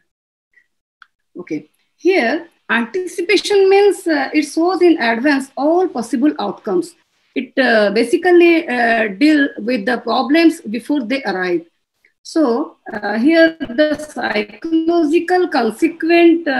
psychological distress consequent terms to, because it means behavior that are considered maladaptive. Maladaptive means that is not adjusting appropriately to the environment or situation, and it causes significant personal distress and interrupt daily functioning are more likely to be labeled as disorders. And today also, and nowadays, and today, basically you can say the state of the art that the professionals, mental health professionals, they have also agreed that psychological are due to some personal psychological problems that occurs, then not only due to some personal distress, they may come from the environment also. And nowadays, these environmental issues that through this pandemic, people have gone through various painful situations. And this COVID-19 is not only a global pandemic and public health crisis. It has also had it has also severely affected the global economy and financial markets, like reduction in income and rise in unemployment and disruptions in the transportation service. This crisis is highly heterogeneous if you think about the regional and local point of view. And this out of these different dimensions like health, economic, social, and fiscal, here in this presentation, we will focus on the psychological health impact. Of course, in this situation, separation can be very painful from the psychological point of view. And if we will focus on the psychological health impact, we can go through that this neuropsychiatric consequences. And this neuropsychiatric consequences involved like seizures. Seizures mean a sudden uncontrolled electric disturbances in the brain, and attention of deficit disorders, agitations, depressions, and apathy, delusions, hallucinations, sleep loss, uncontrolled anger, and eating disorders. So all these were the effect of this this COVID patients or COVID affected patients, or not only COVID affected patients, the patients who are not affected by the COVID also, they have gone through this type of depressions. That is, we can say that neuropsychiatric consequences of viral infections. Means these viral infections has been occurred in the COVID affected patients, as well as the patients who are not affected by this. So and also the interactions between psychotropic medications and to treat the infection, as well as drug interactions in patients with multimorbidity. Means this type of situations that has been occurred, they needs the psychotropic medications. And what is that psychotropic medications? These are the antidepressants, that is relieve symptoms of depression, social anxiety disorder, and another is anti-anxiety medications. And also there needs stimulants, that is the class of drugs that speed up message traveling between the brain and the mind, and also antipsychotic. And antipsychotic are the drugs that are used to treat symptoms such as delusions, hallucinations, confused thoughts, and another one is the mood stabilizers. These are the medicines that treat and prevent the highs and lows gap. So for this treatment, for the psychotropic medications are basically needed to treat such neuropsychiatric consequence of viral infection. Obviously, as the pandemic progresses, there may be more engagement in the care in the specific pandemic situations. Here we can see that this is the SARS-CoV-2 virus effect in India in this figure, and how these were spreading globally. And each time it was, the virus was mutated each time, and means it was creating its replicate. Mutations, they can be renamed into new variants. So like initially it was SARS-CoV-2, then Delta variant, then Omicron variant. So according to their mutations, according to their mutations, obviously the virus will mutate, and the virus will be mutated, and each 2 to 3 mutation, after 2 to 3 mutation, it will be renamed with a new variant. And basically, it based on our World Health Organization, they have named it with a proper scientific names. And such mutations can lead to changes in important characteristics of the virus. And here, I'll basically tell about the scenario of India, where you can see that there is 2 states, that is one is Chhattisgarh and another is Karnataka. Here, we can, our Karnataka, Maharashtra, the Tamil Nadu, these states were severely affected, and basically they were affected at the time of Delta variant within the May, June, July, August, or April. You can consider it from April to August 2021. And this is the graph. In this graph, we can see that how the positivity in Chhattisgarh, the positivity rate was test positivity rate was 14.71%. If the average test was 64,000, and until May up to it is already that picture has been taken from a resource where it is from 64,000 test case, the TPR was 14.71%. Whereas in Karnataka, we can see that in 1.27 lakh test cases, the TPR report was 31.97%. So means if you will go for 64,000 tests in Chhattisgarh, 9,000 something was the positive case, and also 1.27 lakhs more cases in positive cases. So it was very chaotic and also very depressing scenario. People were dying like anything. Here we can see that in this COVID-19 crisis, how the dead body were lying, and people are not able to see the face also. Even people are not able to see the face, means they are not able to know that whether that dead body was their parents or their nears and near and dears, because that body was wrapped with some materials and it was not visible to anybody. So that was also a depression movement, that was creating a depression movement. And here we can see that a girl who has kept her inside a room and viewing from the window with a mask. And you can see that once upon a time in that May or June 2021, government has declared that the virus is in air. So as the virus is in air, so everybody has to wear the mask in the home also. Means that was situation is very pathetic. Because at that time, India's hospital situation is people were in ICU bed. In a family, if 7 to 8 persons were affected, 3 to 4 persons are in ICU, and some are in home isolation. And what happened in that situation? In the people who were in home isolation, they were not able to get any information about the near and dear who were in ICU. And the ICU are totally, there is a totally no connection.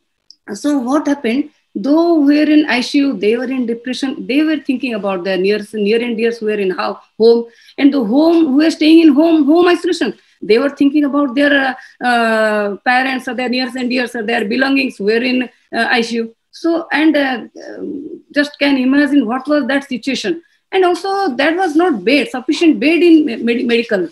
People were lying in the outside also, but the treatment was like also horrible.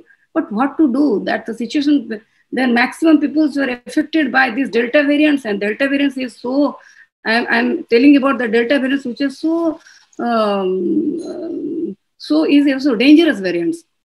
Here, the effects of COVID-19 pandemic and mental health. Here we can see that previously, when that COVID-19 that virus affected the people. At that time, the 60 above, the age above 60, they were not going outside. And later, at the time before Delta, they were vaccinated. 60 above 60, age above 60, they were vaccinated. And when that second phase of virus variant come, at that time, age above 60 age were vaccinated. And the age up to 20 to 50, they were not vaccinated, and they have to go to their workplace. They have to go to their workplace. They have to go to the store and something to get some medicines or to some vegetables or daily life. They have to maintain their daily life. And what about the vendors? What about the vegetable vendors or small industries? So all were affected.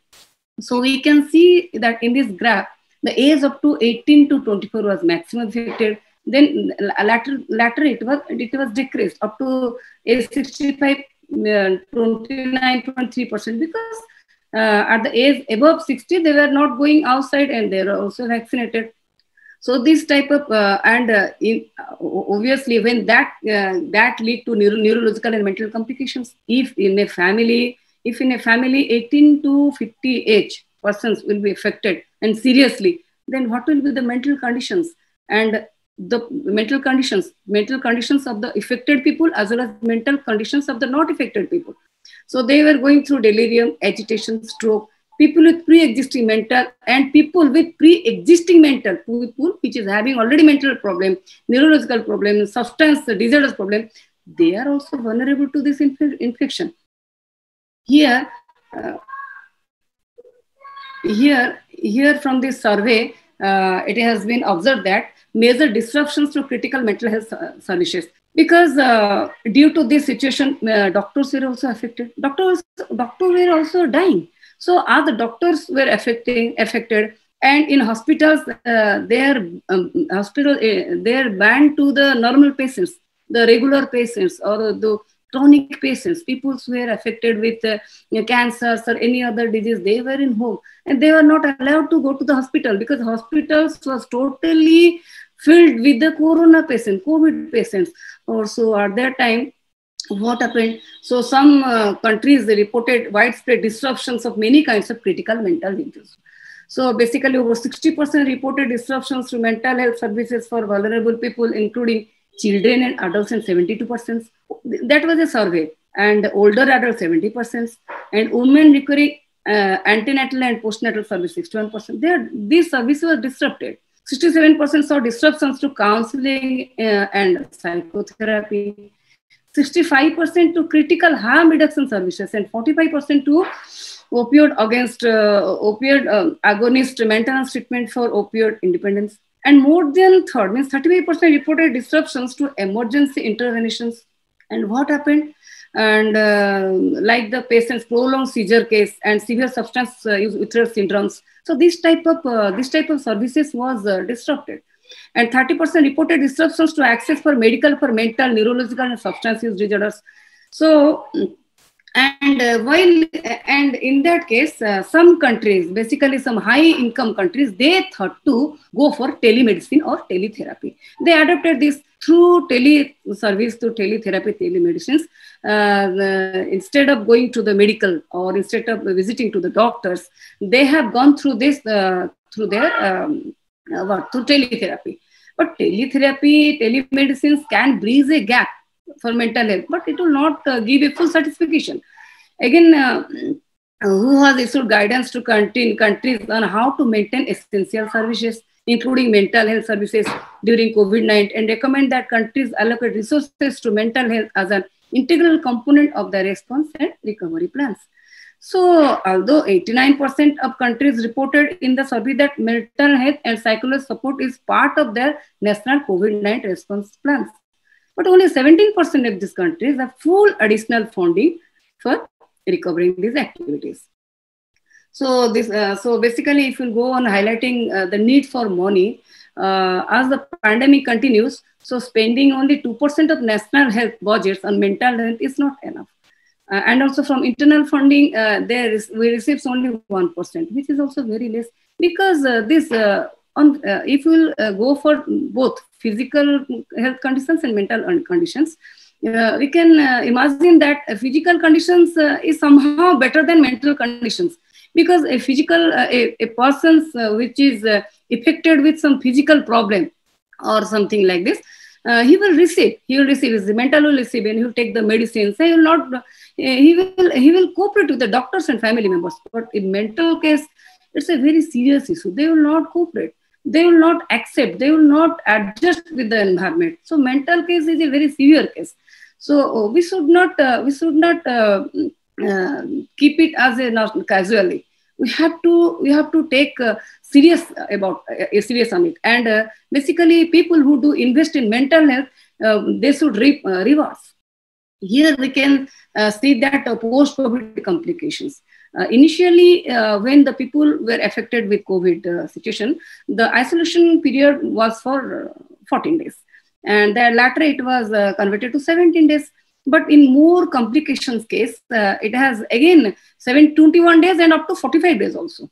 But it is noticed that after 45 days also, people were again, when we will go for the retest, people were affected with again COVID positive. But that was not transmissible. But again, the virus was there.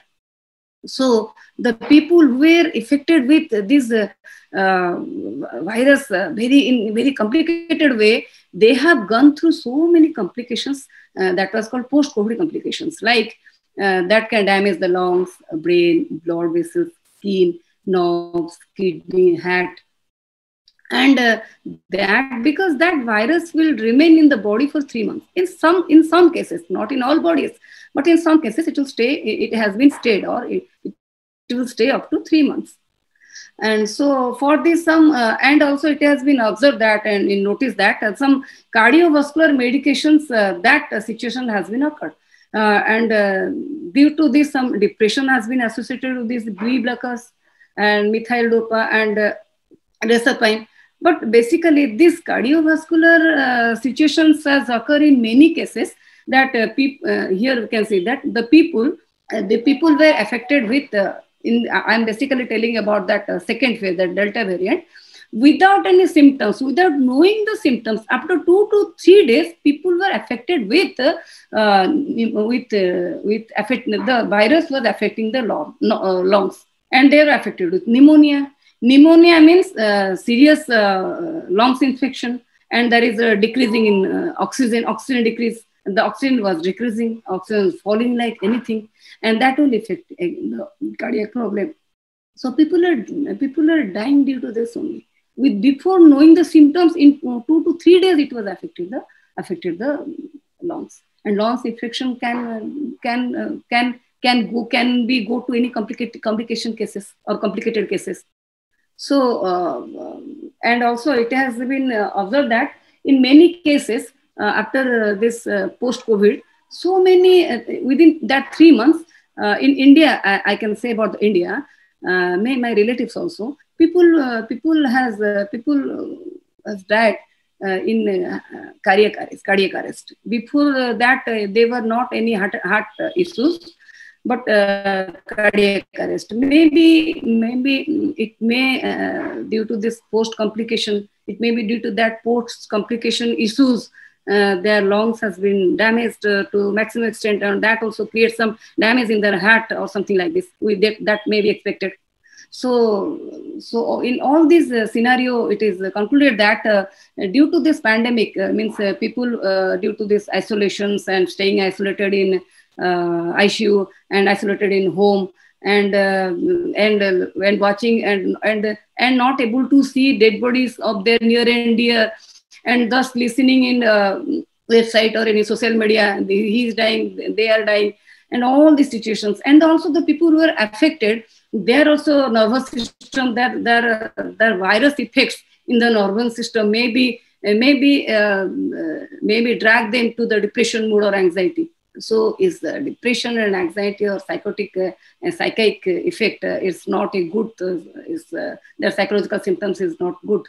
So we have to think about it. It's not as simple that yes, one day it will recover. No, we have to go for its treatment, and we have to visit the doctors, basically the mental professionals. We have to meet the mental professionals to recover from this. And also my appeal to our national and international wise and all the people should invest some money in that case, so that many people can be recovered from this situation, from these mental situations.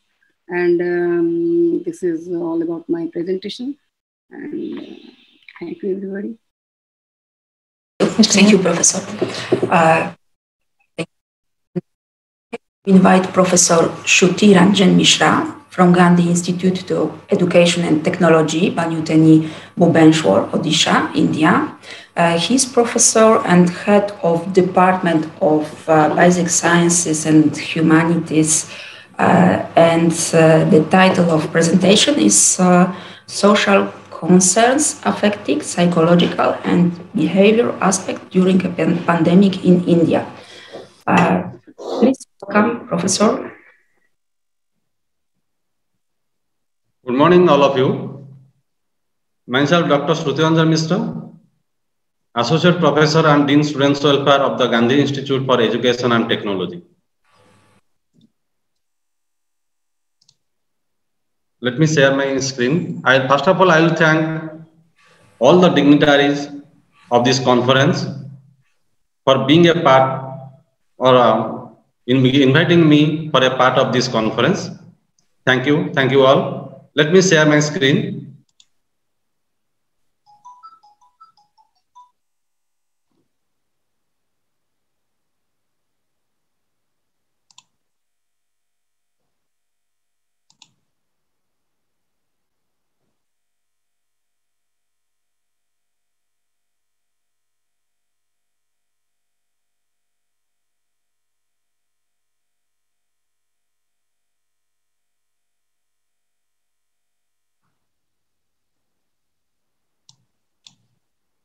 Is it visible? Yes. Okay, thank you. My topic is social concerns affecting the psychological and behavior aspects during the pandemic in India. That means during this a long 2 years gap, 2 years. Sorry, maybe you should slideshow play. Slideshow at the top. Yeah, okay. Thank you. That means during the 2 years gap, in the 2 years, many social, that means psychological effects affecting the Indian students, the middle class and the working women in our country. I focus on this, that means on the students, on the middle class and the working class of this, how they will suffer in between this pandemic. These are the table of content. In the disguise of the physical ailment during this pandemic, a little course was given to the mental health. That means in the mental health means it may be for students, it may be the working women, or it may be the middle class were unaware about this psychological health. What do you mean by the mental health or the mental illness?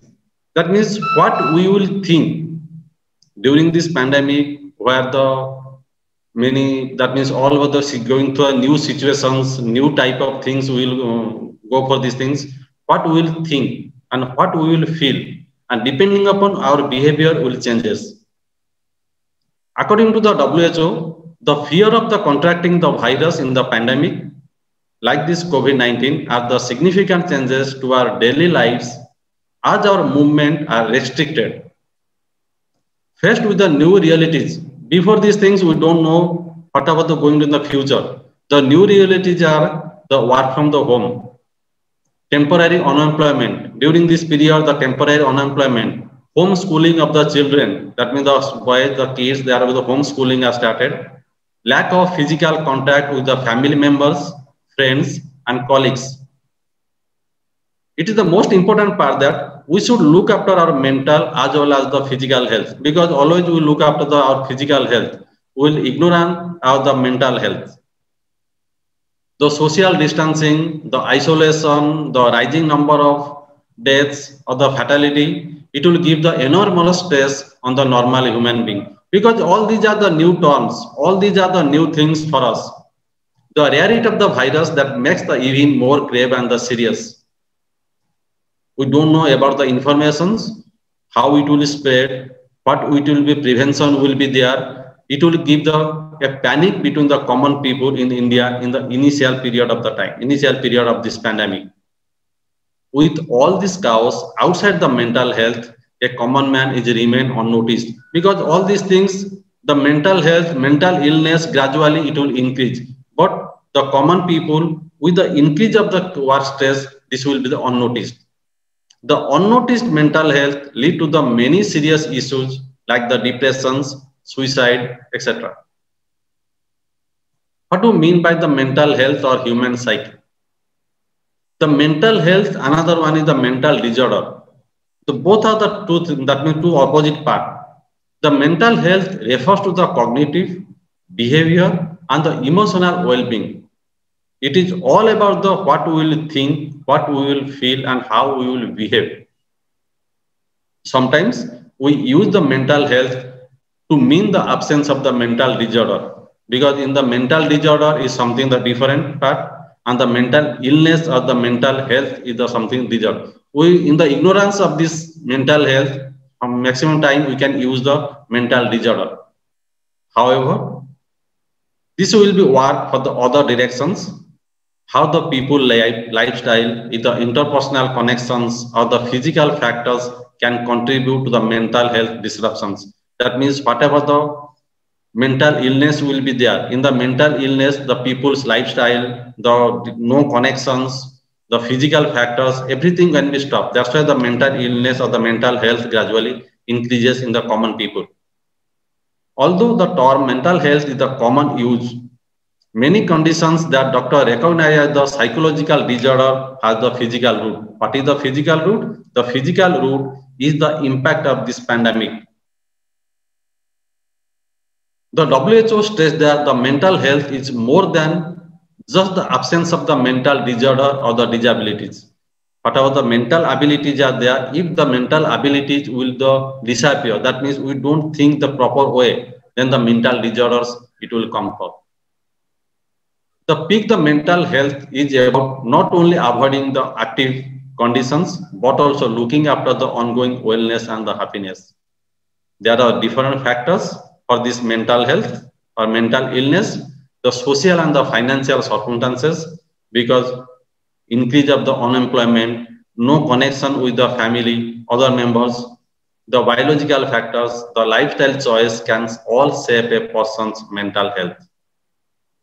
It is also important to note that the good mental health depends upon the balance of factors that several elements of life of the world and large can work together to contribute the disorders. Many things are there. The ignorance of the mental health is a serious issue. That means in this maximum of the working class population is unaware about the evil of the mental health because we don't never consider about our mental health. Always we will emphasize others to our physical health. That's why according to the physical health, we have to also consider about the mental health. The rural area of the India is yet to be educated about the mental health. In this rural area, the mental health is sometimes treated as the superstitious, and the patient is pushed into the world of black magic. Because where the mental health, what is the mental illness? If the rural people or the common man, they will not ignorance of this about all these things. So they will always go to the world of black magic. Lack of awareness or education makes some victims permanently insane. That means again also you will consider that means how many of the common survey was taken, how many the people, common people has know about the mental health or how it will affect this mental health in this during this pandemic. Little, that means a little it will affect the mental health. Maximum will give the 42.5% has given a little will be affected about the mental health. Significantly, mental health increases about the 35.3%. And mental health does not affect to all anybody else. It will be the given by the 19.6%. And some knows about this. Nobody knows about how the mental health will be occurs. It will the 2.6%. Even if we consider the urban area as more progressive and educated, the mental health remains almost the same. In this chart, we have taken also a survey. In the survey, it will show the different states of the India, how the mental disorders, how the mental illness increases during this pandemic time. In the Manipur, it will be the highest, about this 14.1%. Madhya Pradesh, Punjab, West Bengal, Tamil Nadu, gradually it will be more than the 10%, more than the 11%. The parental ignorance of the mental health of the students can lead to a permanent mental damage to a child. Because the kids, the child, they don't know about the mental health. It is only the ignorance of because during this pandemic, they are schooling, they don't go to the school, their schooling will occur at their home, depending upon all this media. So this mental health, they don't allow to play outside. So this the parental ignorance, it will gradually, it will increase the mental damage of a kids. And the global pandemic, the isolation of kids inside the home made the things more worse. And the impact of the students, with the sudden closing of the Indian universities or the education institutions, made the surprising impact on the students. The students don't know what will be the next step, how they will proceed their study, how they will proceed, whether the physical, whether the online, whether offline. Initial period, they don't know about these things. They are clueless about the next step on the education. Being confined in the rooms for the first time in their life puts an severe effects on the psychological health. Their mental health gradually increases more and more because they will be confined in the rooms. In the initial, these are all the initial period of this pandemic. And the irony is that most of the students went unnoticed with the mental health problems because the students don't know their mental health. They will become the ignorance of their mental health. Similarly, on the impact of the middle class family or the middle class people, the Indian middle class mentality on the mental health problems is to avoid psychiatry. The middle class, they don't bother, that means they don't think about this mental health because they think the mental health means is a psychiatry. and the drugs given for them for the fear or for the side effects and the additive nature of the drugs. They try to get the issue resolved with the meditation, diversion, and other non-additive measures. The common people, the middle class people, they don't go to the psychiatric. They do their medications, they are non-additive diversions or the non-additive measures. The middle class has the largest population in India, and they are the worst in the mental health because they always, that means they always think about their meditations or the diversions, or what is the root cause of the mental illness, what is the root cause of this mental illness, that means illness, mental disorders. They don't think about these things. Therapy and the middle class. In the graph, we can see these things. The dark, that means the red colors. In the red colors, what are the more red colors are there? In the more red colors are the mental illness, it will gradually increases. And the light, the mental illness gradually decreases. The blue color, they don't aware about this mental illness, they don't have any mental illness. As I mentioned the previous slide, it is very unlike for an Indian to take the therapy for the mental illness. With the pandemic, the number gradually increases drastically. Without proper medication and therapy, it will go into the worst because they don't think about the mental illness. They don't know knowledge about this mental illness. So, without proper medication, without proper, that means drugs, or proper therapy, it will go into the worst. And the middle class people with the worst victim of this. Similarly, on this impact of the working class, because working people or the working men or working women, the working people will be there, they will depend upon their work style, as they will be the unemployed. So there will be no jobs. So they have gradually their mental imbalance gradually increases. Even if we exclude the mental health, the working class faced the most in the pandemic. Unwanted termination from the job, lack of transportation, a stop in income, all these were just the basic platform of a working class. If all these will happen, gradually the mental health, the mental illness will increase. The worst part is that they did not even have time to realize their mental state. They don't have the time to think about their mental illness, as all of them were busy in migration and the starvation. And the working class was the class whose mental and physical health went unnoticed during this pandemic. During the second wave of this, there are loss of life, maximum loss of lives will there. And with that, people come across the trauma, which is on the worst part of this mental health issues. The working class has to move forward this one side to the other sides, lost their jobs, their family members, they have no jobs, their family, they don't get their family members, they have lost their family members, that put them in a permanent state of trauma for the rest of their lives. No major steps were taken for the recovery due to the lack of awareness and the proper education during this mental health or the mental illness. The working class just remained the subaltern in the mental health issues also. Similarly, in the economic impact, in this economic impact, like the country in India, where the maximum population is working and belonging to the third world, if the economic will collapse, it will put the extra burden for the whole the population. With economic loss, the psychological distress took the job in the Indian population. GDP touched the highest low as well as the unemployment, and it is known there are directly proportional to the mental. If no job will be there, economic loss will be there, definitely it will give you the mental health. And the recovery, it is possible to recover the Indian from economic fall with the diplomacy and the market, but the mental health remains the same. Economic may revive, job can get the job, but the mental health will remain as same. With the growth of the awareness program on the mental health, is bringing a kind of silver lining to the India. Also, it is very much possible that with education and awareness, it can be possible to come across this mental illness. And finally, in the conclusion part, irrespective of the class and the social status, we all suffer the mental breakdown in our life.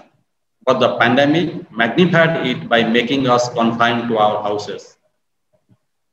India was the worst hit country by the pandemic, so the mental health issue was also that big in here.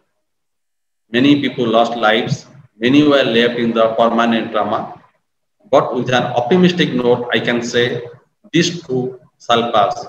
That means this time also it will pass, good time it will come. Thank you. Thank you all.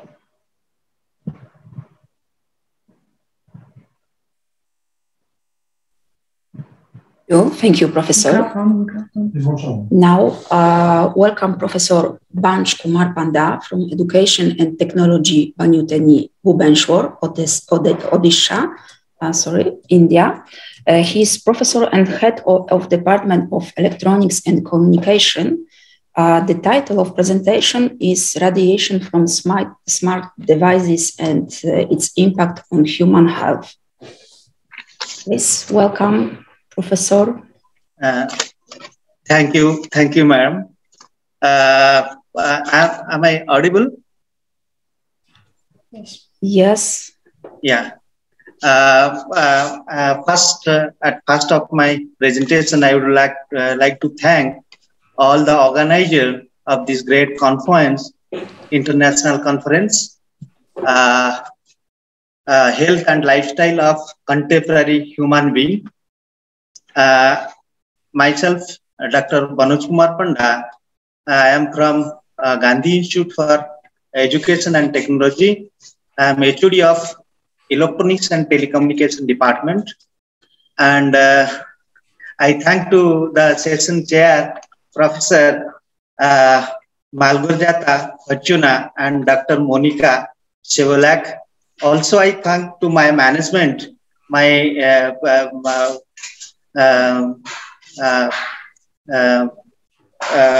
chairman, sir, Dr. Satyaprakash Panda, my vice chairman, sir, Dr. Jyoti Prakash Mishra, secretary madam, and my principal, Dr. Jivananda Jana. So, this is a great opportunity for me to present my paper, and I will start I will share the screen.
Is it visible, ma'am?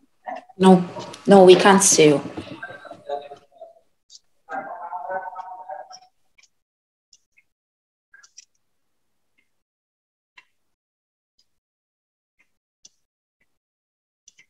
Just see that you try to share the screen, that's all.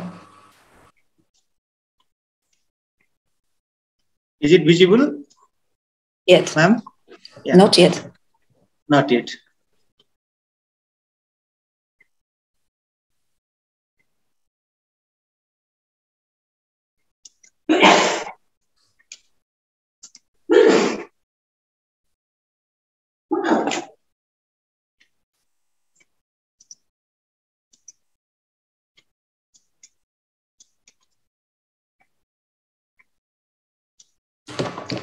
Yes, we can see very well. Yeah. Now, is it visible, ma'am? Yes. Yes. Yes. So my topic is smart device radiation and its impact on human health. So my presentation outline the content, introduction, role of smart devices in our day-to-day life, basic about electromagnetic radiation, sources of electromagnetic radiation around us, health hazard caused due to low frequency radiation from smart devices, method for minimizing electromagnetic exposure, and lastly, conclusion. So nowadays, due to recent advancement in communication technology, human life is subjected to extreme use of smart devices like smartphone, tabs, laptop, smart TV, and micro-oven-like devices. We know, ma'am, from last 2 years, as we are suffering from, and also we are right now also continuing, and we are suffering from last couple of years from pandemic. So almost everything is going in online mode. So the use of these smart devices like smartphones, tabs, and laptops are very often and very common. And just like we are connected through online mode only. So here the effect of electromagnetic radiation, EMR, on the human health is a most significant concern in the world. And particularly as your exposure is a lot during this pandemic. So that is a great concern.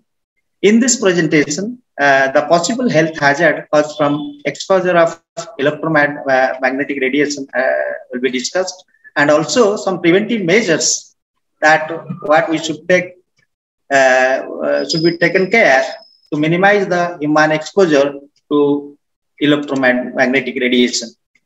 So first, we know the role of smart devices in our life is very high. We use our device for managing official work as well as to manage the business. In education also from last couple during this pandemic, from child to young, everybody was dependent on this smart device for education also. And right now for surfing, for mobile banking, everywhere, we know the use of smart device is very high. And data is taken by marketingchart.com that messaging, we are using our smartphone 70% time for messaging, and for phone calls 62%, for email 54%, similarly for social networking 51%, and we are using our device as camera 37%, and for other purposes also we are using our device. That means without smart devices, nowadays it is very difficult for function. That means we are addicted to the smart device. We can't live, and definitely for our day-to-day life, we'll use this. That means again we are trapped with electromagnetic radiation emitted from smart devices. So we have around us, we have all the smart devices like smartphone, tabs, laptops, and in our kitchen also micro oven. So all these devices, they are radiating low frequency radiation. And before going for discussing the radiation thoroughly, I would like to give some basics. I would like to discuss the basic of radiation. Here we can see wavelength meter, and this from left is 10 power minus 14 meter, whereas on right 10 power 8. That means at the left hand side, the wavelength of the radiation is very low. That means frequency is very high. And the cosmic ray, gamma ray, X-ray, and ultraviolet ray, they are coming in high frequency radiation. And in low frequency radiation, our infrared, radar, FM transmission, TV transmission, shortwave, these are coming in low frequency radiation. And if you see the other scale where electron energy, if you see energy, left hand side 10 to the 10 electron volt, these radiation are having high frequency and high energy. And as we move to the right, we can see the frequency reduces as well. The energy also reduces. And here, the types of electromagnetic radiation, broadly we can classify into two types. As we know, this one is ionizing radiation, another is non-ionizing radiation. Our X-ray, gamma ray, ultraviolet ray, they are ionizing radiation because it is having a very high energy. That's why due to high energy, ionization takes place, and the atom in the cell, it put high energy on the atom of in the cell and change their natural status. And this ray can be too dangerous and lethal, and it leads cancer-like diseases. Non-ionizing radiation consists of electromagnetic radiation, microwave, and electrical waves. And this wavelength varies from 10 to the -2 to 10 to the -9 meter. And this kind of radiation cannot change the structure of atom, but that they just impact in such a manner that it can lead irreparable hurts. So that we must know. Here EMR feature table, non-ionizing radiation, ionizing radiation. In non-ionizing radiation, we have extremely low frequency, radio frequency, microwave, infrared, and visual light, and some part of ultraviolet radiation. In ionizing radiation, some part of ultraviolet radiation, X-ray, gamma ray. These all on non-ionizing radiation are not perceptible. Only visible light and some part of infrared is perceptible. Similarly, ionizing radiation also not perceptible. And these non-ionizing radiation cause possible biological damage at certain frequency. And but this ionizing radiation destructive to living tissue, and it leads to cancer-like disease. We know sources of non-ionizing radiation around us. We know ionizing radiation is greatly used in medical field for X-ray and all, but that we normally visit medical whenever we'll have certain problem, medical problem only.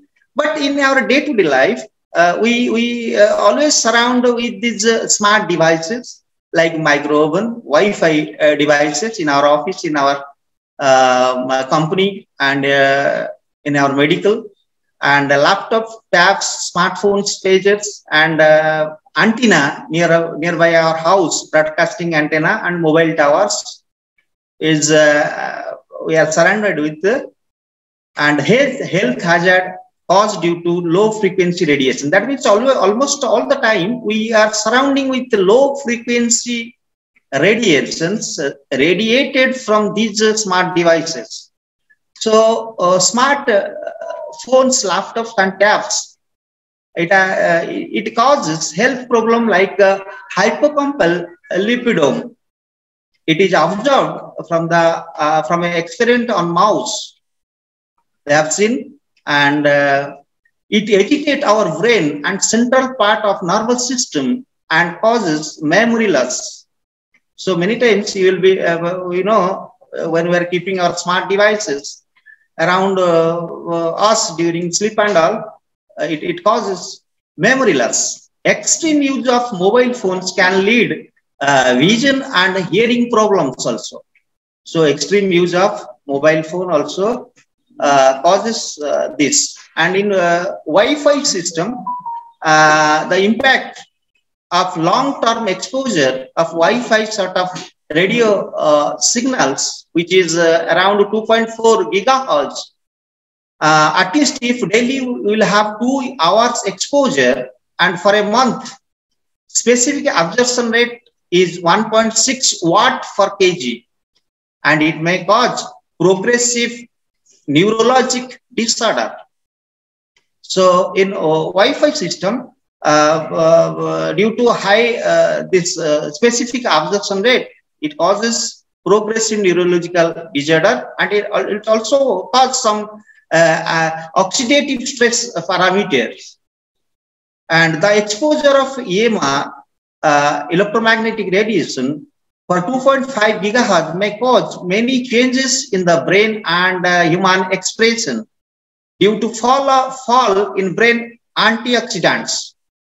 Wireless connected laptops, when it is placed on lap near the testes, it may have severe effect on male fertility and increased DNA fragmentations.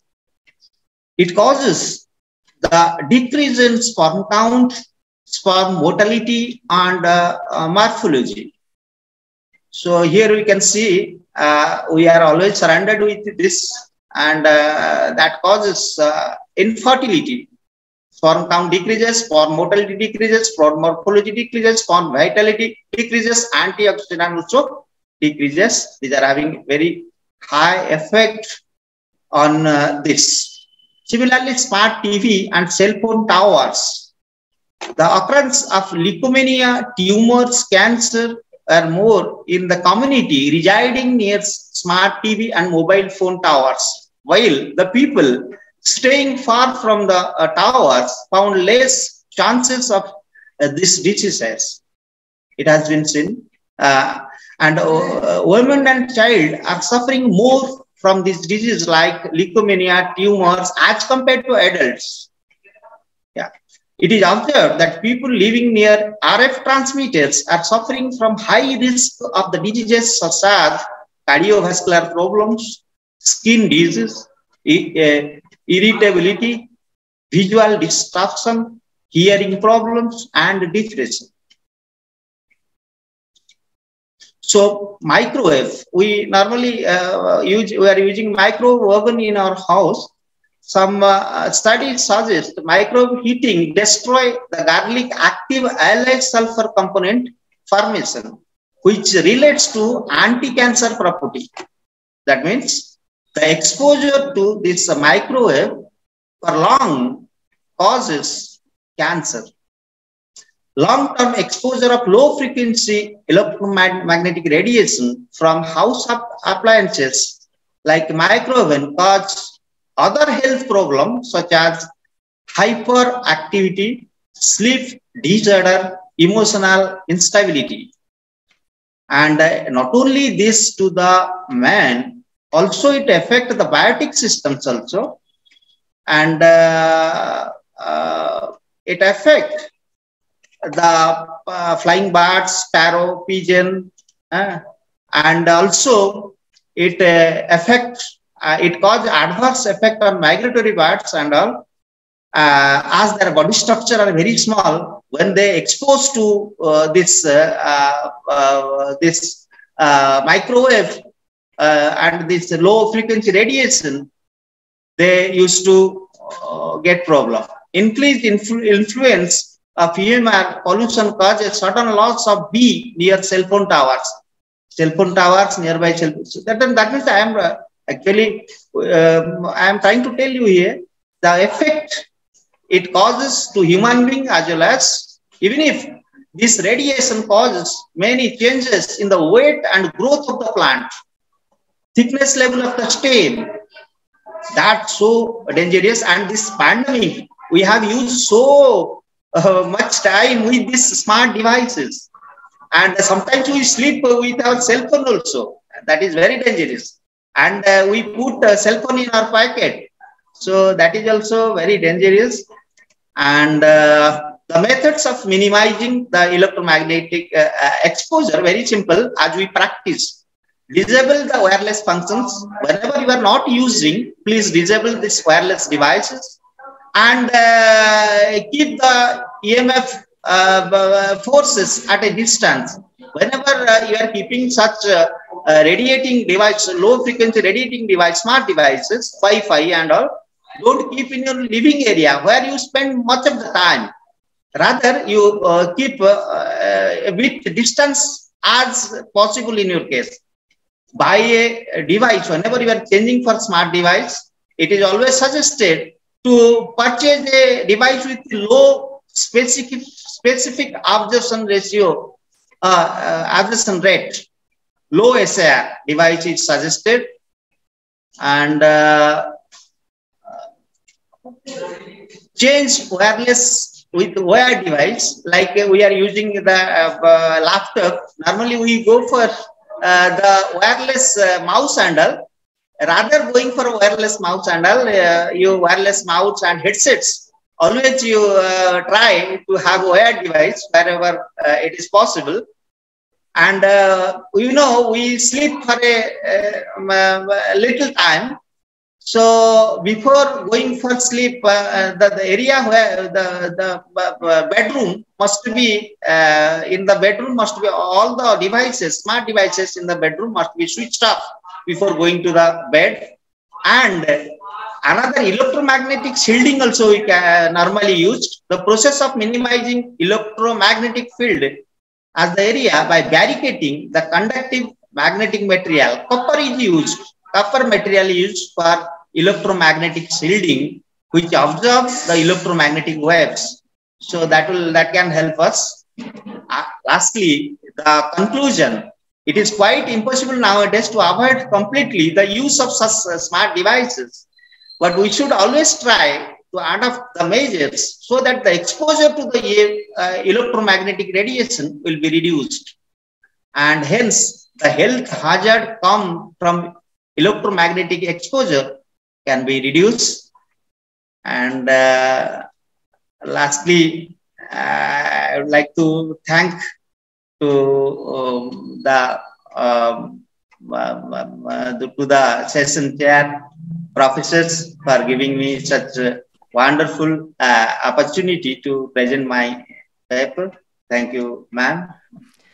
Thank you, Professor Panda, for introducing us to this topic that is so important nowadays, and for very valuable advice, which is, I'm sure, should be implemented in everyday life. Thank you, ma'am. Also, I would like to tell, we actually, I would like to thank all the people of Poland for their timely help, and during this emergency time, we really, our students, they reached India, and we really thanks to all the people of Poland, in fact, for their great help and timely help. Thank you, ma'am. It's really nice to hear that. Thank you. And now, ladies and gentlemen, in a moment, we'll have the pleasure to listen to another very intriguing presentation, this time of Professor Małgorzata Fortuna. Professor Fortuna is a lecturer at the Karkonosze University Applied Sciences in Jelenia Góra at the Faculty of Medical Sciences and Technology. The theme of the presentation will be the importance of pregnancy and childbirth in the occurrence of motor difficulties in children.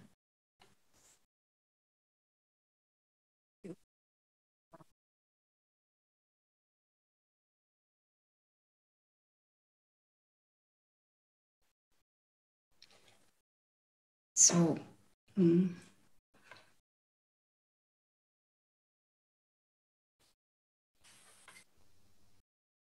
this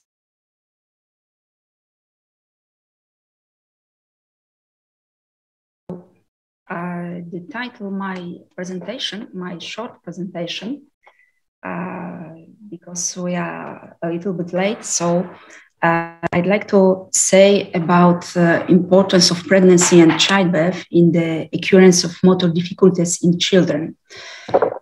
And I don't know why.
I'm sorry, we had a little.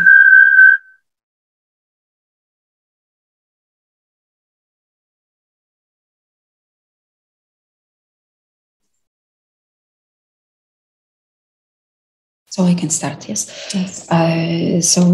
Sorry, we had a small problem. Now I think it will be better. My title of presentation, the title of my presentation is The Importance of Pregnancy and Childbirth in Occurrence of Motor Difficulties in Children. The aim of the study was to try to show the relationship between motor skill difficulties in children and perinatal abnormalities. Here you can see the material and method. 13 children aged 6 to 9 years old were examined, 3 girls and 10 boys. A clinical observation sheet was used to assess sensory integration. Selected elements of the Sally-Goddard blade reflex integration screening test were used to assess neuromotor immaturity. Perinatal abnormalities were determined on the basis of a questionnaire carried out with the parents. The analyses include motor difficulties resulting from gross motor skills and balance, as well as the presence of not extinguished primary and posterior reflexes. Perinatal abnormalities were determined on the basis of the questionnaire. The first question were there any medical problems during pregnancy? It's mean, for example, high blood pressure, strong emotional stress, increased vomiting, virus infection, and all mothers responded positively to these questions. So we have 13 positive responses. Second question, did the mother smoke or drink alcohol during pregnancy, of course? 5 mothers smoked, 1 mother was drinking alcohol. The next question, was the baby born premature or late? 11 mothers answered this question positively. Next question, was the birth difficult, non-physiological? 10 mothers answered this question positively. And the next question, has the baby had unusual changes after birth? 9 mothers answered this question positively. And on the next slide, on this table, you can see the difficulties in children. And 0% is no difficulty. And the first 2 features relate to sensory integration. The next one correlate with neuromotor immaturity. Children with not extinguished primary or postural reflexes greater than 25%. These are children for the therapy. We can see 9 children with big problems. They are children for the therapy. Motor skill difficulties in children are related to abnormalities in childbirth. Sensory integration disorders occur in children with perinatal difficulties. Children with neuromotor immaturity show impaired sensory integration. And this is the conclusion. Thank you very much. Very much, Professor, and I give you the floor back. Thank you. We will move on the final presentation in the session. This presentation will be made by Dr. Monika Sobolak from the Karkonosze University of Applied Sciences in Jelenia Góra, Faculty of Medical Sciences and Technology, Poland.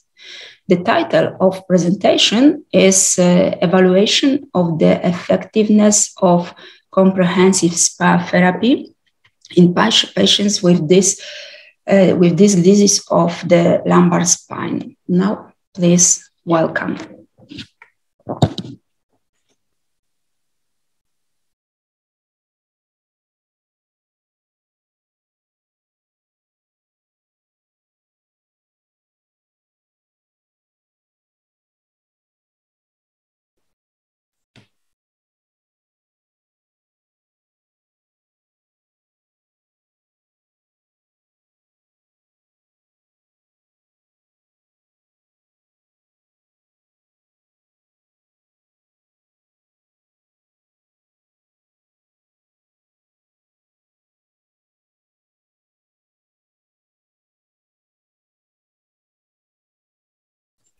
Thank you, Professor, for the announcement. As mentioned before, the subject of the research that I'd like to present to you will be evaluation of effectiveness of comprehensive spa therapy in patients with this disease of the lumbar spine.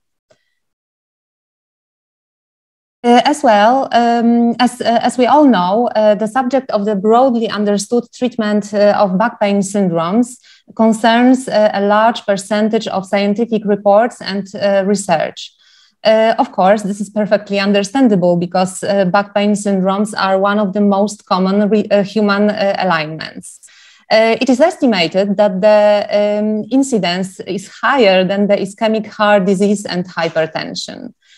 For sure, this disease of the lumbar spine significantly affects the condition of functioning of the patient's locomotor system, causing the significant reduction in the quality of life and limiting his daily physical activity.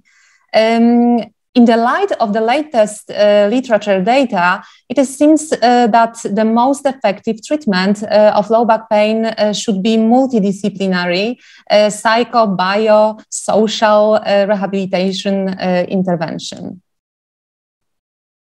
In patients with low back pain, defense against the pain and the associated stress provoke significantly destructive emotional factors, which determines an increased resting tension of anti-gravity muscles, which in turn leads to their weakness, limitations of strength, and excessive fatigue with all consequences. As I mentioned before, the most effective form of treatment of lower back pain syndromes is a comprehensive treatment. Therefore, in the therapy of these changes, a prominent place is occupied by comprehensive spa treatment, combining elements of physiotherapy in specific climatic and landscape conditions. In spa treatment, we stimulate the body in many directions, forcing it to heal itself, mobilizing its adaptation and defense mechanisms. It is obvious then that the frequency and consequences of the occurrence of back pain syndromes force us to intensively search for the most effective treatment and preventive methods. It should be remembered that back disease are one of the most common reasons for the temporary limitation of employment opportunities, and are also one of the most common reasons for granting sickness pension due to temporary or permanent inability to work. And this, of course, entails high medical and social costs.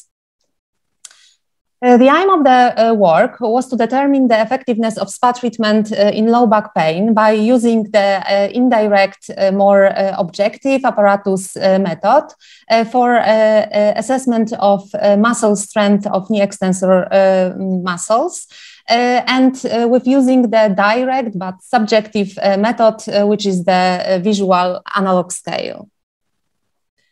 The study included 41 people referred for a spa treatment to Zdrowie by the social insurance institution as part of pension prevention.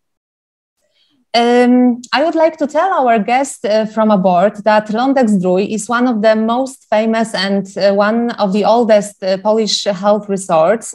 Zdrowie is located in southwestern Poland, like Jelenia Góra. And I cannot help but mention that we also have here in Jelenia Góra an equally old and unique Cieplice Health Resort. Forgive me for this small digression with the promotion of the region. The study group was selected taking into account 3 criteria. Alignments associated with low back pain lasting more than 6 months, age from 42 to 55 years, low back pain with radiation to the limb and pressure on the nerve roots, confirmed by imaging techniques, CT, MRI. The study began with a short interview about the somatic features of patients and the basic problems associated with low back pain. In this table, you can see statistical characteristics of somatic features in the studied groups of men and women, age, body weight, body height, and body mass index. And this table presents the differentiation of patients according to the level and lateralization of pain radiation. Please look at the selected lines. I think it is worth noting that according to these results, in men, pain most often radiated to the left knee joint, while women most often reported radiating pain to the entire right lower limb. All patients received physiotherapy from a set used in the SPA complex therapy of back pain syndromes, which includes, as you can see, balneotherapy treatments, baths and pools in healing waters, of which Zdrowie is famous, combined with massage and gymnastics, and also pelloid compresses, and of course, other typical physiotherapy treatments. Generally speaking, patients received treatments primarily to reduce or eliminate muscle soreness and excessive tension, centralized root symptoms, increase the strength of postural muscles, as well as health education and eliminate bad everyday habits. Which was done at the beginning and end of 24-day SPA treatment, measured knee extensor muscle strength, level of pain associated with low back pain syndrome. In addition, at the end of the stay, the patient was asked to evaluate the effectiveness of the therapy. The maximum isometric strength of the knee extensor muscle was measured with a Kistler force sensor, which can be seen in figure 2. Figure 3 shows the patient's position during the test, and the red arrow shows where the sensor was placed. During the measurement, the sensor generated an electric charge, which was dependent on the applied tensile force. Then the charge was sent to the transducer of electric charge to voltage. In this form, the signal was transferred to the measurement card in order to be converted into a digital form and sent to the measurement recording software. Transducer and measurement card are shown in figure 4. Figure 5 shows an example of saving a measured parameter in the Spike2 program. In order to assess the severity of pain syndromes, the patient was asked to mark on the visual analog scale the answer to the question, how do you currently estimate the severity of pain associated with low back pain? For statistical purposes was done Shapiro-Wilk test, analysis of variance with repetition, and a detailed comparison was made by Tukey test, Pearson correlation tests, and as statistically significant were considered p less than 0.05. What were the results of this research?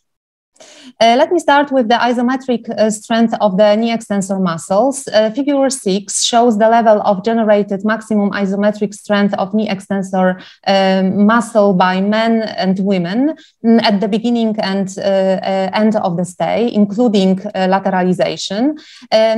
Unfortunately, there were no statistically significant differences in the average strength between the study at the beginning and end of the stay in both the gender group, as shown in table 3. However, it can be seen as a result of treatment, a slight increase in the average value of this parameter. But of course, as we all know, the statistic is brutal. So I'm only telling you this to increase your attention in case of future research. What could be expected? The analysis showed that women and men significantly differ in the average value of knee extensor muscle strength, and this difference was statistically significant, as I said. It can be seen in table 4. Men developed almost twice as much strength as women. The strength of the right and left knee extensors was almost equal in gender groups. The muscle of the right limb achieved slightly greater strength in both analyzed groups. And here we have the results of the assessment of pain related to low back pain in the subjective perception of the studied patients.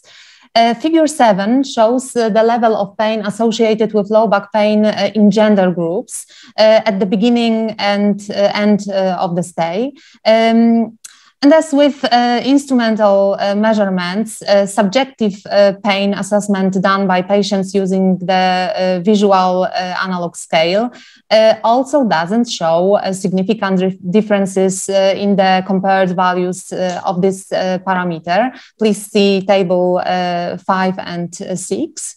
So we see the consistency of the results obtained with the objective and subjective methods. As I mentioned earlier, the relationships of right and left knee extensor muscle strength and pain in both gender groups and at the beginning and end of the stay were also checked.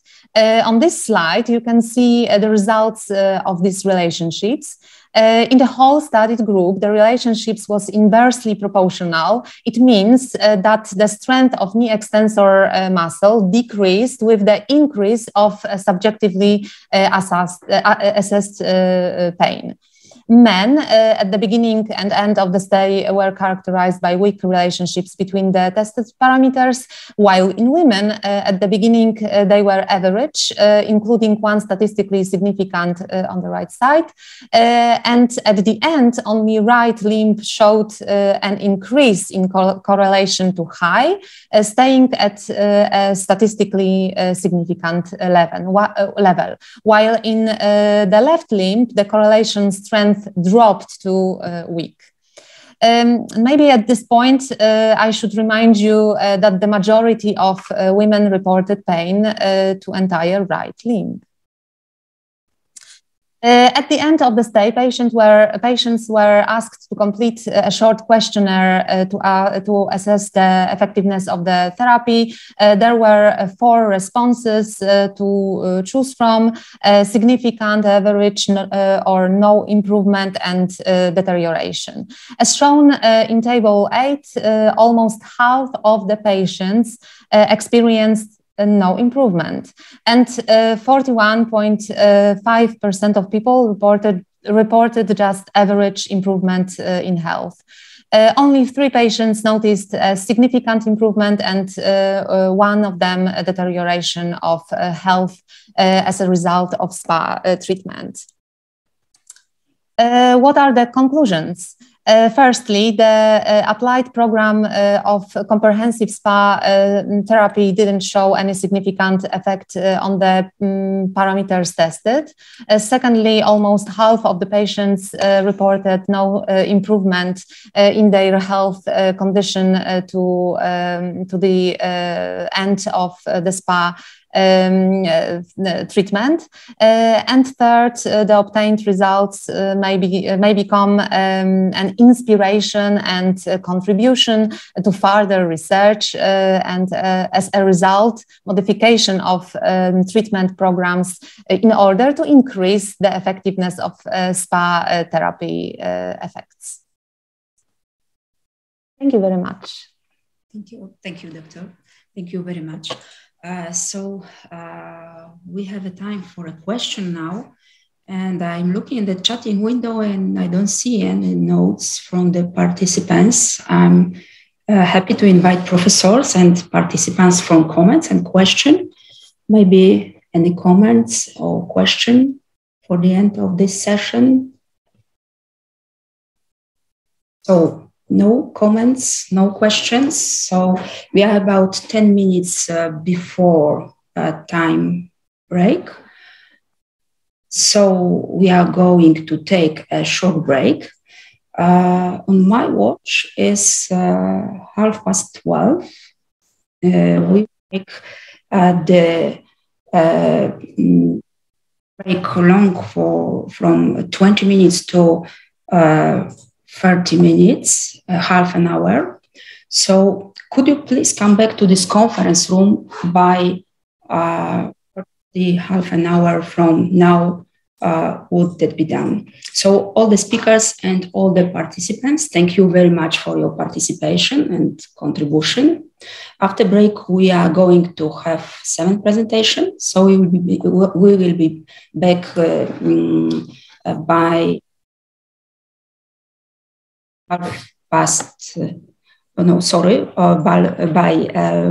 1 p.m., exactly 1 p.m., which is 30 minutes from now. So why don't you take a break, have a coffee or, whatsoever. Okay, thank you. Thank you very much. Thank you all indeed.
Ladies and gentlemen, welcome back after a short break.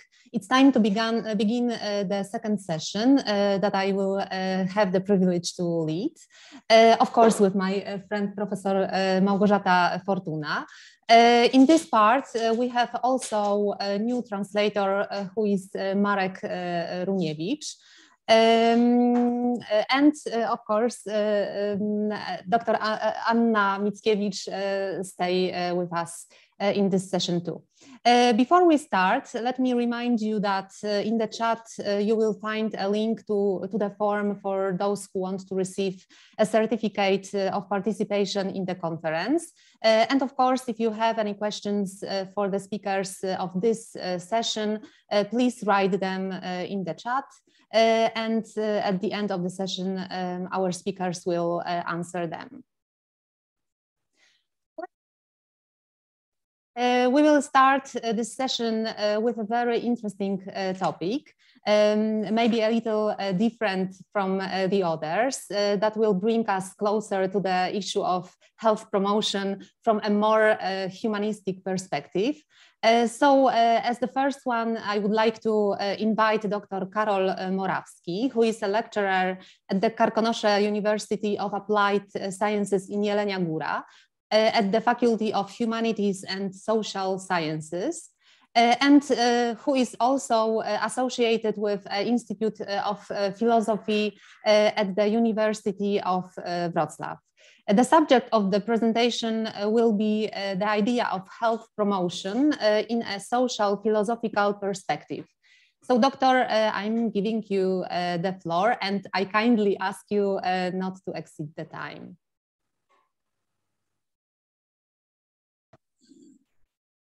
Okay, thank you very much. Hello, dear all participants of our conference. Exactly, I'm going to present some philosophical and social ideas about the very idea of health promotion. But to be honest, my presentation will be in Polish language, so I would like to share English version of my lecture, okay?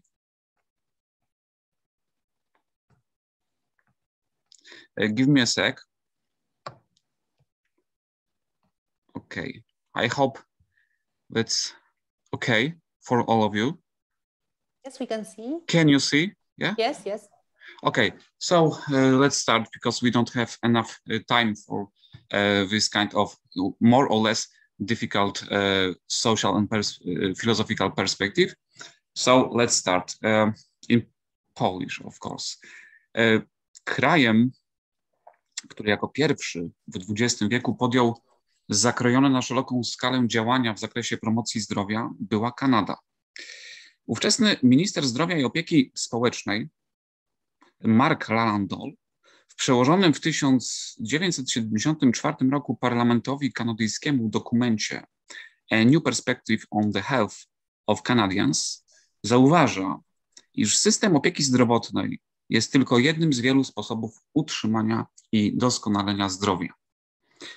Podniesienie ogólnego standardu życia Kanadyjczyków, zastosowanie środków profilaktyczno-sanitarnych w celu obrony publicznego zdrowia oraz rozwój nauk społecznych, medycznych, to także jego zdaniem niezmiernie istotne czynniki generujące społeczno-medyczne otoczenie właściwie służące zdrowiu i jego ochronie. Niemniej autor tego kluczowego dokumentu konstatuje swoistego rodzaju sprzeczność zachodzącą pomiędzy z jednej strony niewątpliwie wyraźnym postępem w zakresie profilaktyki, rozwoju medycyny, polepszania warunków życia, a z drugiej strony ogólnym, koniec końców, pogorszeniem stanu zdrowia całego społeczeństwa.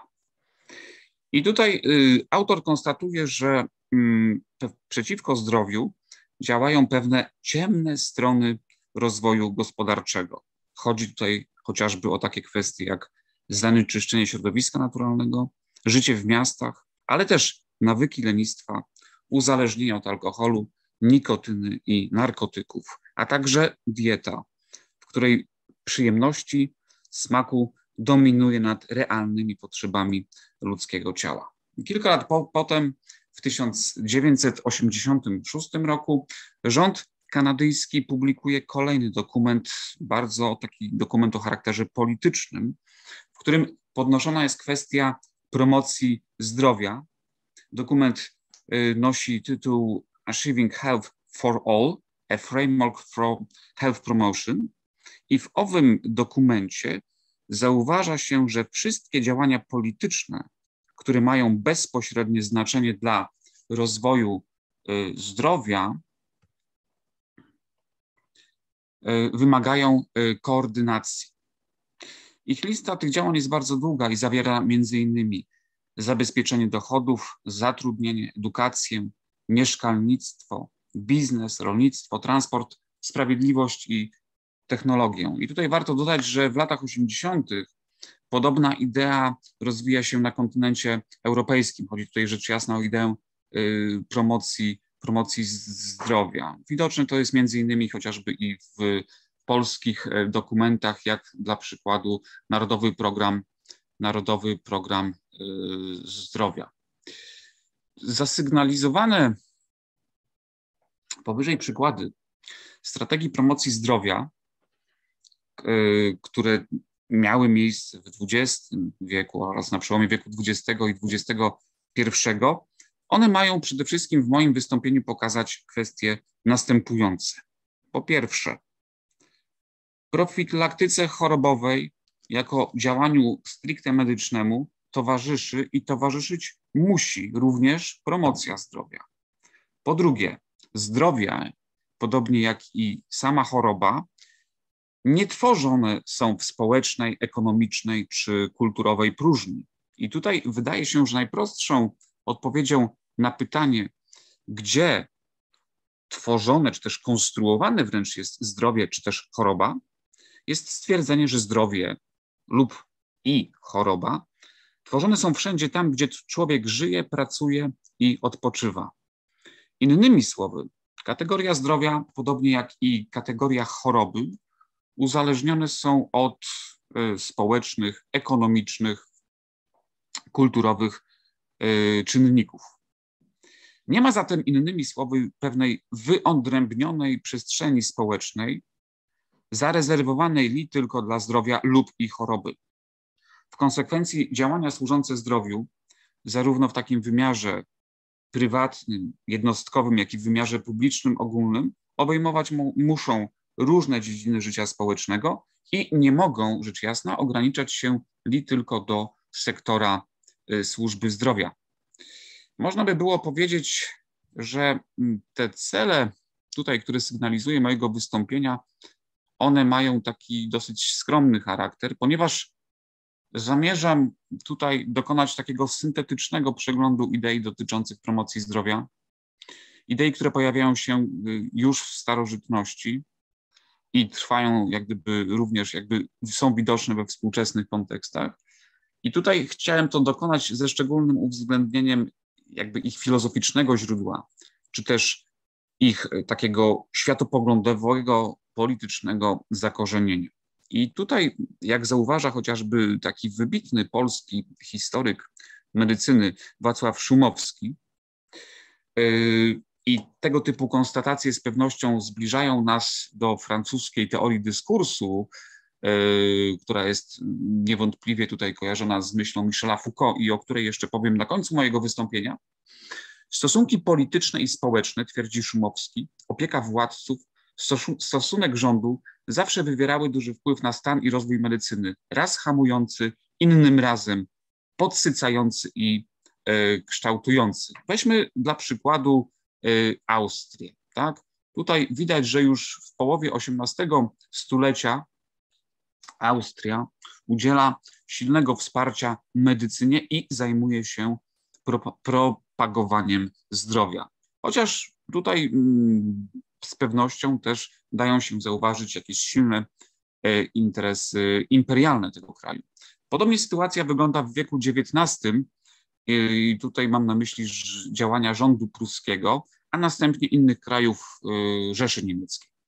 A też i rewolucja francuska przykładowo obala system internowania osób psychicznie chorych i tego typu, że tak powiem, styczność pomiędzy takim porządkiem politycznym i społecznym i kulturowym i ekonomicznym z jednej strony, a kwestiami zdrowia i jego promocji widoczny jest chociażby w kontekście XIX-wiecznego naporu ruchów socjalistycznych, który to napór tych ruchów socjalistycznych dynamizuje rozwój medycyny społecznej i o tym też będę tutaj starał się jeszcze słów parę powiedzieć.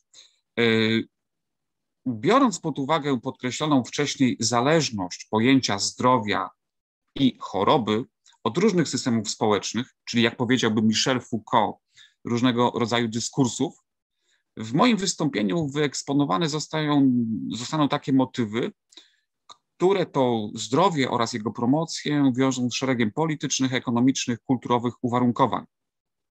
A zatem tutaj też w ostatnim punkcie moich rozważań chciałbym podkreślić, że z kategorii zdrowia i choroby są konstruktami społecznymi i to też wiąże się z kategorią biopolityki. Ale tutaj rzecz jasna należałoby wyjść od tych greckich kontekstów, bowiem w greckich kontekstach w sposób taki jasny i wyraźny ukazują nam się takie pierwotne idee związane ze zdrowiem i z jego promocją. Tutaj warto wyeksponować, że ten grecki aspekt troski o zdrowie publiczne związany był z higieną otoczenia i środowiska.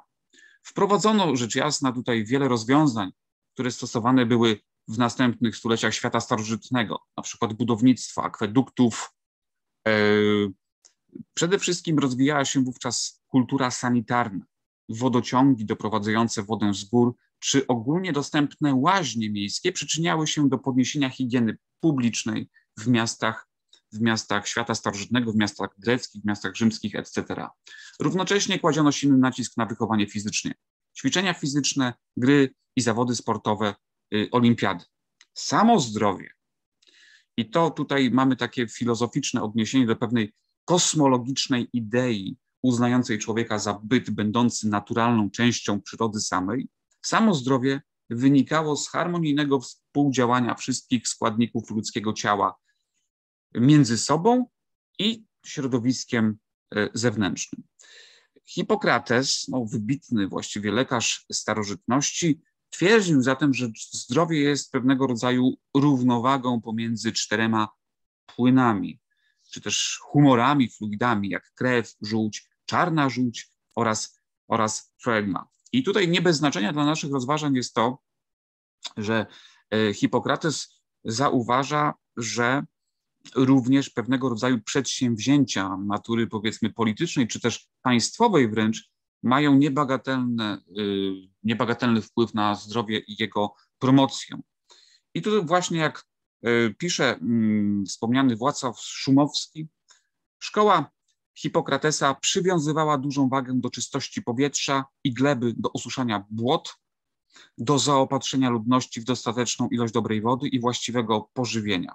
I tutaj, jak widać, ta kategoria zdrowia choroby występuje w bardziej takiej ogólnej optyce, bowiem zdrowie, jak i choroba, czyli brak zdrowia, uzależnione jest od stylu życia, środowiska naturalnego oraz regulacji państwowych odnoszących się do redystrybucji. Tutaj warto też zwrócić uwagę i na pewne takie konteksty stricte polityczne związane z grecką polis, albowiem tutaj wiele aspektów dotyczących zdrowia w greckich polis regulowanych było po prostu przepisami państwowymi. I w najbardziej takiej radykalnej postaci ingerencja państwa dochodzi do głosów w takim totalitarnym, można byłoby wręcz powiedzieć, i wojskowym modelu spartańskiej paidei, czyli pewnego rodzaju spartańskiego wychowania, na której potem będzie wzorować się sam wybitny filozof starożytny, mianowicie Platon, tworząc utopijną wizję doskonałego systemu społecznego, o której możecie się dowiedzieć w dialogu pod tytułem Państwo czy też Rzeczpospolita.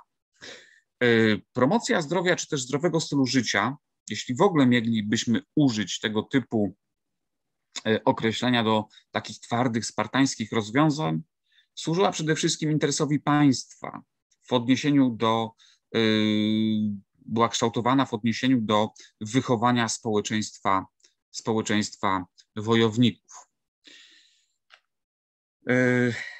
I tutaj też oczywiście nie możemy zapominać o pewnych praktykach takich stricte eugenicznych, tak? One będą też widoczne notabene i u samego Platona. Natomiast rozwój dokonujący się filozofii greckiej, chodzi tutaj mi zwłaszcza o stanowiska Platona i Arystotelesa, wniósł bardzo istotny wkład w konceptualizację samych kategorii zdrowia i choroby oraz promocji zdrowia. Tak? Platon rzecz jasna nawiązywał do stanowisk charakterystycznych dla tak zwanej myśli presokratejskiej, a zwłaszcza do wspomnianej już przeze mnie teorii 4 żywiołów. I Platon ujmował zdrowie oraz chorobę zarówno w kategoriach cielesnych, jak i kategoriach psychicznych. I tak dokonując takiego dużego skrótu, można byłoby powiedzieć, że Platon opisuje więc byt ludzki jako byt taki trójdzielny, zarówno cielesny, psychiczny, duchowy, a zdrowie według Platona jest równowagą pomiędzy tymi 3 elementami, czyli ciałem, duch, psychę i tym wymiarem duchowym. Tutaj troska o zdrowie, która daje się zauważyć w pismach Platona, prowadzi go do takich, można by było powiedzieć, bardzo radykalnych rozwiązań politycznych, do bardzo radykalnej paidei. Wychowanie bowiem ma być kwestią państwa, dokonywać ma się już bardzo wcześnie, albowiem w 7. roku życia, dotyczyć zarówno chłopców, jak i dziewcząt. I to wychowanie zostaje poddane surowej kontroli. I Platon tutaj zauważa, że ma być to nie tylko wychowanie takie fizyczne, ale również ma być to takie wychowanie, jak to Werner Jager w swojej książce Paidea nazywa wychowanie również muzyczne, a zatem obejmujące taniec, muzykę i poezję. A przechodząc tak pokrótce do Arystotelesa, to warto tutaj powiedzieć, że on był, Arystoteles, daleki od tego typu platońskiego radykalizmu. I tutaj Arystoteles przede wszystkim dostrzega etyczny wymiar zdrowia i wiąże zdrowie z cnotą rozumianą jako umiar pomiędzy niepożądanym stanem nadmiaru i niedostatku. I to właśnie jest przez niego w takim dziele Etyka nikomachejska określane jako właśnie cnota. Ale też sam Arystoteles miał duży wpływ na inne greckie szkoły, między innymi te rozwijające się na Kos i Knidos, i Corpus Hippocraticum, tak? On zawierał poglądy całej ówczesnej greckiej medycyny, opracowane oczywiście w tych greckich szkołach. Dzięki też Arystotelesowi rozpowszechniają się motywy dotyczące zdrowego stylu życia. Rośnie jakby zrozumienie dla znaczenia zachowania umiaru w życiu codziennym, roli emocji oraz środowiska społecznego w kształtowaniu równowagi zdrowotnej u człowieka.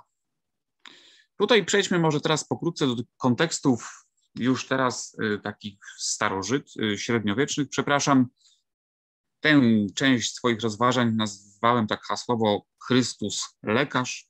I tutaj można by było wyjść już od konstatacji świętego Augustyna, jednego z głównych przedstawicieli ojców i doktorów Kościoła, który to określa Chrystusa jako lekarza, który uleczyć ma wszystkie nasze rany. No i te chrześcijańskie wyobrażenia identyfikują Chrystusa z boskim lekarzem, z boskim aptekarzem, etc., etc. Można by było i wspomnieć o koncepcji świętego Bonaventury i o innych koncepcjach, ale tutaj oczywiście skupmy się na rzeczach najważniejszych. I tutaj warto wyeksponować, że oprócz oddziaływania Chrystusa, jak i poszczególnych świętych, oprócz uzdrawicielskiej mocy amuletów i relikwii, wierzono również, że nadprzyrodzoną moc posiada również król, jako władca z Bożej łaski, jako pomazaniec Boży. Król bowiem ma nadprzyrodzoną łaskę uzdrawiania chorych.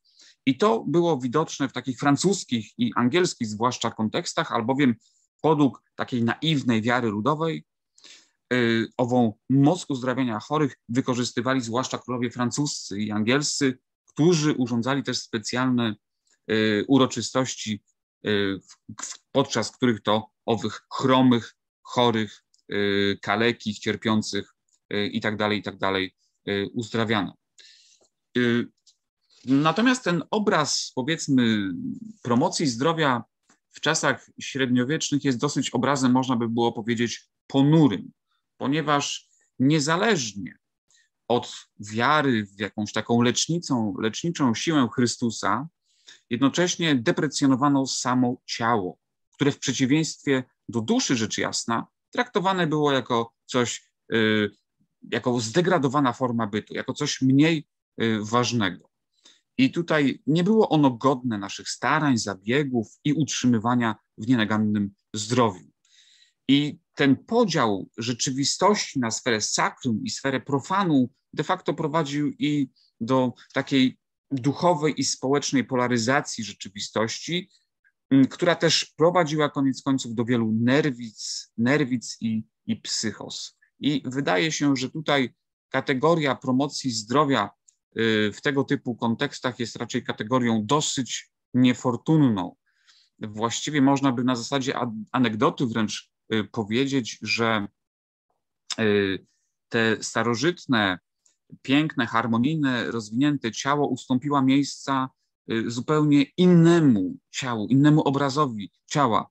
Na zasadzie anegdoty można byłoby powiedzieć, że tak jak Rzymianie kąpali się niemal codziennie, to święty Augustyn pozwala chrześcijanom na zażywanie kąpieli raz w miesiącu, a święty Hieronim w ogóle zabrania kąpieli ludziom dorosłym, ponieważ jeśli chrzest jest zanurzeniem całego ciała w wodzie, to kąpiel stanowi podług tego typu narracji profanację tego świętego sakramentu.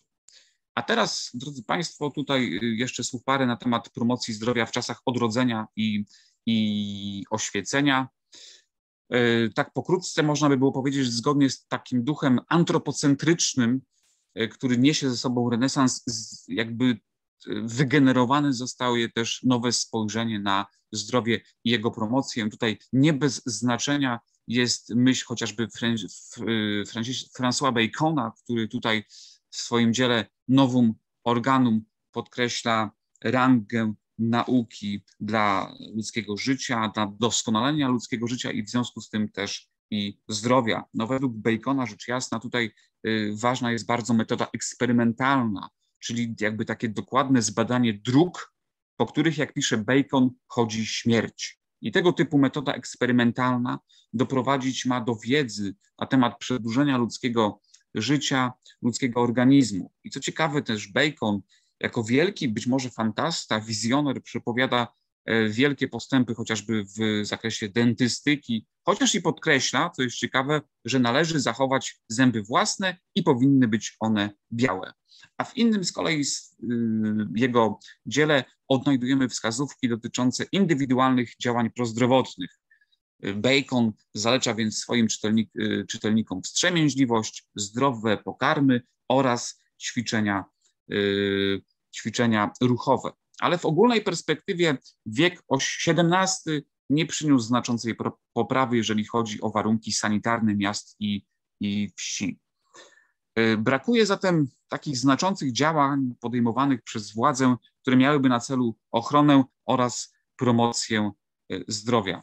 Oczywiście tutaj należy podkreślić bardzo ważne osiągnięcie XVIII-wiecznej już teraz medycyny, jakim było wynalezienie szczepionki przeciwko ospie.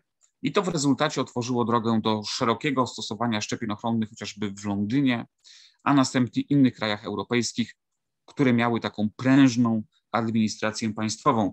Oświecenie z kolei, zwłaszcza w takiej swojej politycznej odsłonie jako władza oświeconego absolutyzmu, bez wątpienia większą wagę przykłada sprawom higieny publicznej, wiąże ją z medycyną sądową i nadzór nad higieną publiczną ma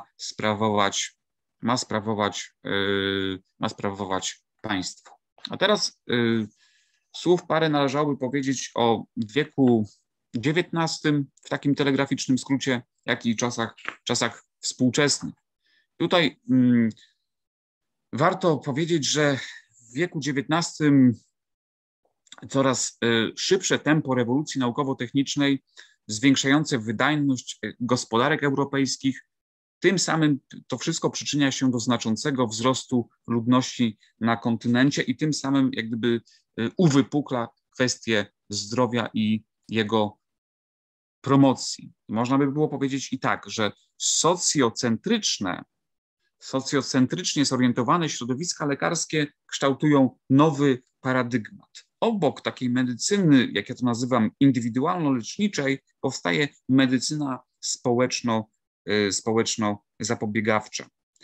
Tutaj te teoretyczne, jak i praktyczne zmiany w podejściu do problematyki zdrowia dokonujące się pod wpływem tych czynników, jak rozwój cywilizacyjny, przemiany społeczne, czyli między innymi nacisk klas pracujących, tak, to te wszystkie zmiany wiek XIX oddaje w postaci następującej. Po pierwsze, zdrowie jednostki nie jest wyłącznie sprawą prywatną i ma znaczenie dla ogółu społeczeństwa. Po drugie, warunki środowiskowe wywierają znaczący wpływ na stan zdrowia społeczeństwa, dlatego też te warunki powinny podlegać badaniom. I po trzecie, podejmowane muszą być działania medyczne i pozamedyczne zmierzające do ochrony zdrowia i zwalczania chorób. I tego typu działania podejmowano w najbardziej rozwiniętych krajach europejskich. Tutaj jeszcze słów parę o 2 wojnach, które wydarzyły się w wieku XX.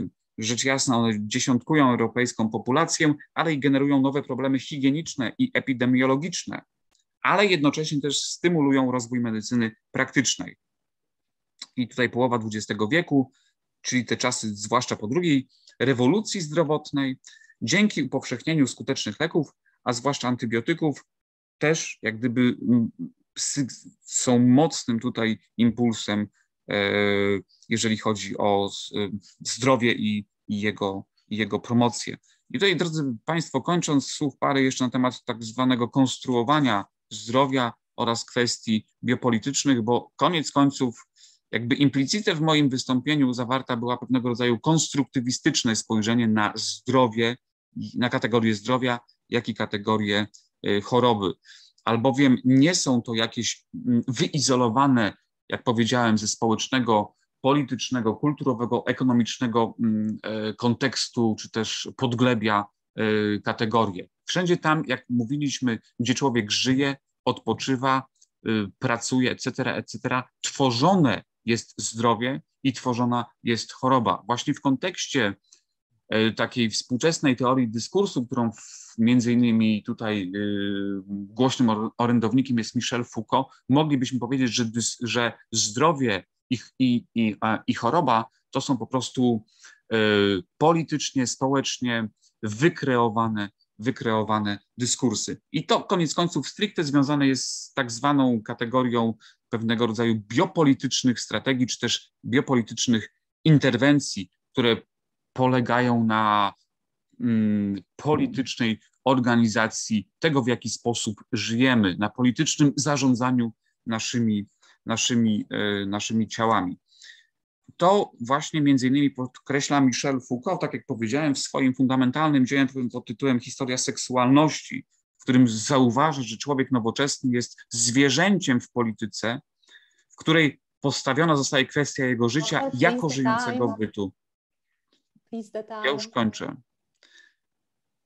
I to widać u Platona, to widać w praktykach eugenicznych już w połowie XIX wieku, czyli koniec końców promocja zdrowia funkcjonuje w uprzednio ukonstytuowanej społecznie, politycznie, kulturowo przestrzeni, w ramach której zachodzą konstruktywno-konceptualne procesy definicji oraz interpretacji zdrowia, jak i schorzenia i choroby. Dziękuję bardzo. Thank you very much, Doctor, for, as I thought, a very interesting philosophical approach to the topic of health promotion. I must admit that we have just heard a lot of historical information in a nutshell. Okay. Thank you very much. Thank you. Thank you. And now, let me introduce you our next speaker. Let us welcome Professor Marzena Pełczyńska, who is a lecturer at the Karkonosze University of Applied Sciences in Jelenia Góra, at the Faculty of Medical Sciences and Technology. The professor will give a presentation entitled Whole Body Cryotherapy in Anti-Aging Prevention.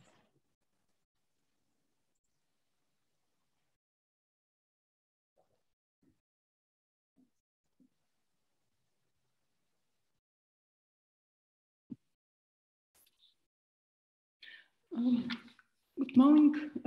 Thank you very much for your attention. I would like to present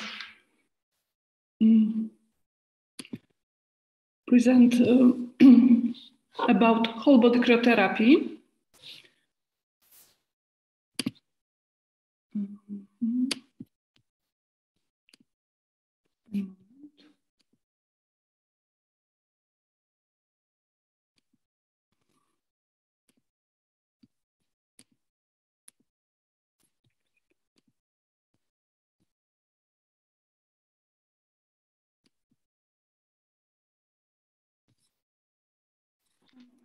This problem.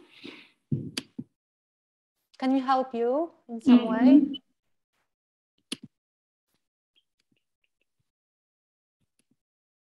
I don't know. Some way.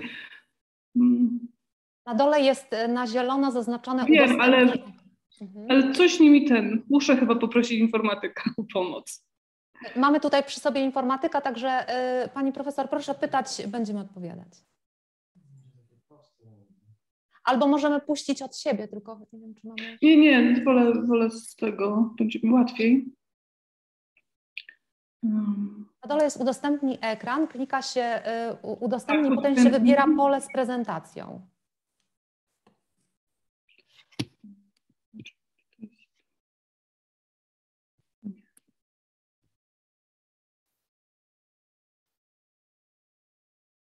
To okno z wyborem pola gdzieś tam zniknęło. Musi pani profesor zerknąć, czy gdzieś tam w oknach otwartych nie jest. Znaczy prezentację mam otwartą, ale nie wiem, dlaczego nie pozwala mi udostępnić. Że nie ma uprawnień? No, moment, ja poproszę informatyka, bo mam go za ścianą, także...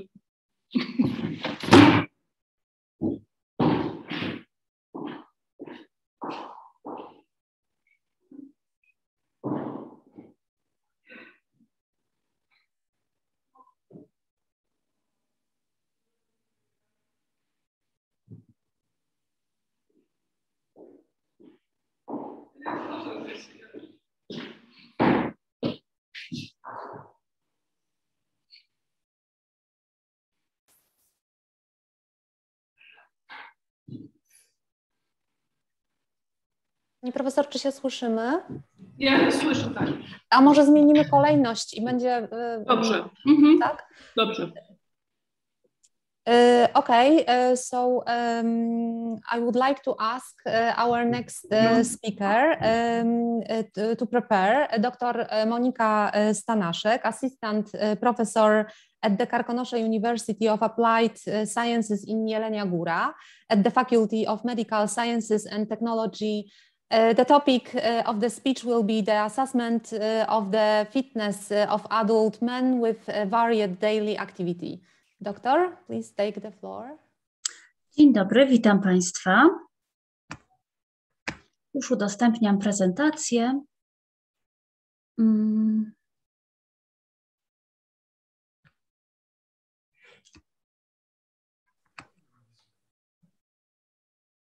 You can see presentation. Dobrze, czy jest widoczna? Jest widoczna. Dobrze. Jeszcze raz witam Państwa, ja w języku polskim. Szanowni Państwo, tematem wystąpienia jest ocena poziomu sprawności fizycznej dorosłych mężczyzn o zróżnicowanej aktywności codziennej. Drodzy Państwo, dynamicznie rozwijająca się cywilizacja i postęp techniki oraz sytuacja pandemiczna spowodowały ograniczenie aktywności fizycznej wśród ogółu ludności. Sytuacja ta dotyczy przede wszystkim społeczeństw krajów rozwiniętych i przede wszystkim osób dorosłych. Według najnowszych badań Special Eurobarometr populacja polska należy do najmniej aktywnych społeczeństw europejskich, przy czym najbardziej aktywnymi społeczeństwami są społeczeństwa skandynawskie oraz mieszkańcy Holandii. Według badań, które wykonano na zlecenie Głównego Urzędu Statystycznego, przedstawiających odsetek dorosłych Polaków uprawiających aktywność fizyczną w czasie wolnym, widać, że w wieku powyżej 40 roku życia ta aktywność znacząco spada. Wielu naukowców podkreśla kluczową rolę systematycznej aktywności fizycznej w utrzymaniu lub też poprawie stanu zdrowia. Już ta koncepcja została przedstawiona w 1974 roku przez Marka Lalunda, który w raporcie New Perspective on the Health of Canadians zaznaczył, że aż 50% naszego stanu zdrowia stanowi styl życia, w którym nadrzędną rolę odgrywa aktywność fizyczna oraz odżywianie. Stanowisko to jest nadal obowiązujące, prezentuje je Światowa Organizacja Zdrowia oraz bardzo wielu czołowych naukowców. Patrząc na aktywność fizyczną przez pryzmat pandemiczny, kluczowe okazuje się podejmowanie aktywności fizycznej w terenie otwartym. Z racji dobrej dostępności obiektów rekreacyjnych, obiektów sportowych, a też stosunkowo małej uciążliwości związanej z wszelkimi rygorami dyktowanymi COVID-19. Patrząc na sytuację i znaczenie aktywności fizycznej, postawiono następujący cel badań. Otóż celem badań była ocena poziomu sprawności fizycznej dorosłych mężczyzn o zróżnicowanej aktywności codziennej. Wychodząc od tak sprecyzowanego celu ogólnego, postawiono 3 cele szczegółowe. Pierwszy z nich to ocena zmian wybranych cech i wskaźników somatycznych dorosłych mężczyzn o odmiennym poziomie aktywności fizycznej, mierzonych dwukrotnie, w grudniu oraz w kwietniu. Również wyznaczono jako cel ocenę zmian sprawności motorycznej dorosłych mężczyzn o odmiennym poziomie aktywności fizycznej w okresie zimowym, również mierzone jak w przypadku cech i wskaźników somatycznych, oraz oceniono związki między sprawnością motoryczną a wybranymi cechami i wskaźnikami somatycznymi dorosłych mężczyzn o odmiennym poziomie aktywności w badanym okresie czasu. Próbę badaną stanowili dorośli mężczyźni w przedziale wieku 40-60 lat. Grupa badana liczyła 53 mężczyzn. Wszyscy mężczyźni byli osobami aktywnymi zawodowo. Grupę podzielono na dwie mniejsze grupy, przy czym pierwsza, liczniejsza grupa, 31-osobowa, to mężczyźni, którzy regularnie podejmowali aktywność fizyczną w okresie badanym, w okresie zimowym. Aktywność, której podejmowali się badani, odbywała się w terenie otwartym.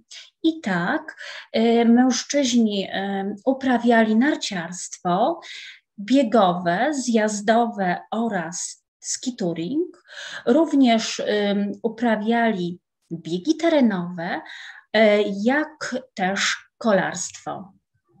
Częstość, z jaką podejmowali tę aktywność fizyczną, wahała się od 3 do 7 dni w tygodniu, przy czym najliczniejsza grupa, prawie 65% badanych, to osoby, które podejmowały aktywność fizyczną między 4 a 5 dni w tygodniu. Czas trwania tej aktywności wynosił od 45 minut do 2 godzin. Grupa kontrolna, nazwana nieaktywną fizycznie, to grupa licząca 22 mężczyzn. Osoby te nie podejmowały żadnej aktywności fizycznej codziennej w swoim czasie wolnym. Metody badań, które wykorzystano, to podstawowe pomiary somatyczne, czyli wysokość oraz masa ciała oraz wskaźnik względnej masy ciała BMI. Poddano analizie skład tkankowy ciała, gdzie określono masę mięśni szkieletowych, wyrażono w kilogramach oraz w procentach masy ciała w całkowitej masie ciała. Podobnie określono tkankę tłuszczową, wyrażając ją w kilogramach oraz w procentach masy ciała. Również określono poziom sprawności motorycznej, wykorzystując europejski test sprawności fizycznej Eurofit for Adults i przeprowadzono następujące wybrane próby zgodnie z zaleceniami autorów tegoż testu. Do oceny gibkości, ruchomości kręgosłupa oraz stawów biodrowych przeprowadzono skłon tułowia w przód, aby ocenić siłę mięśni górnej części tułowia oraz kończyn górnych.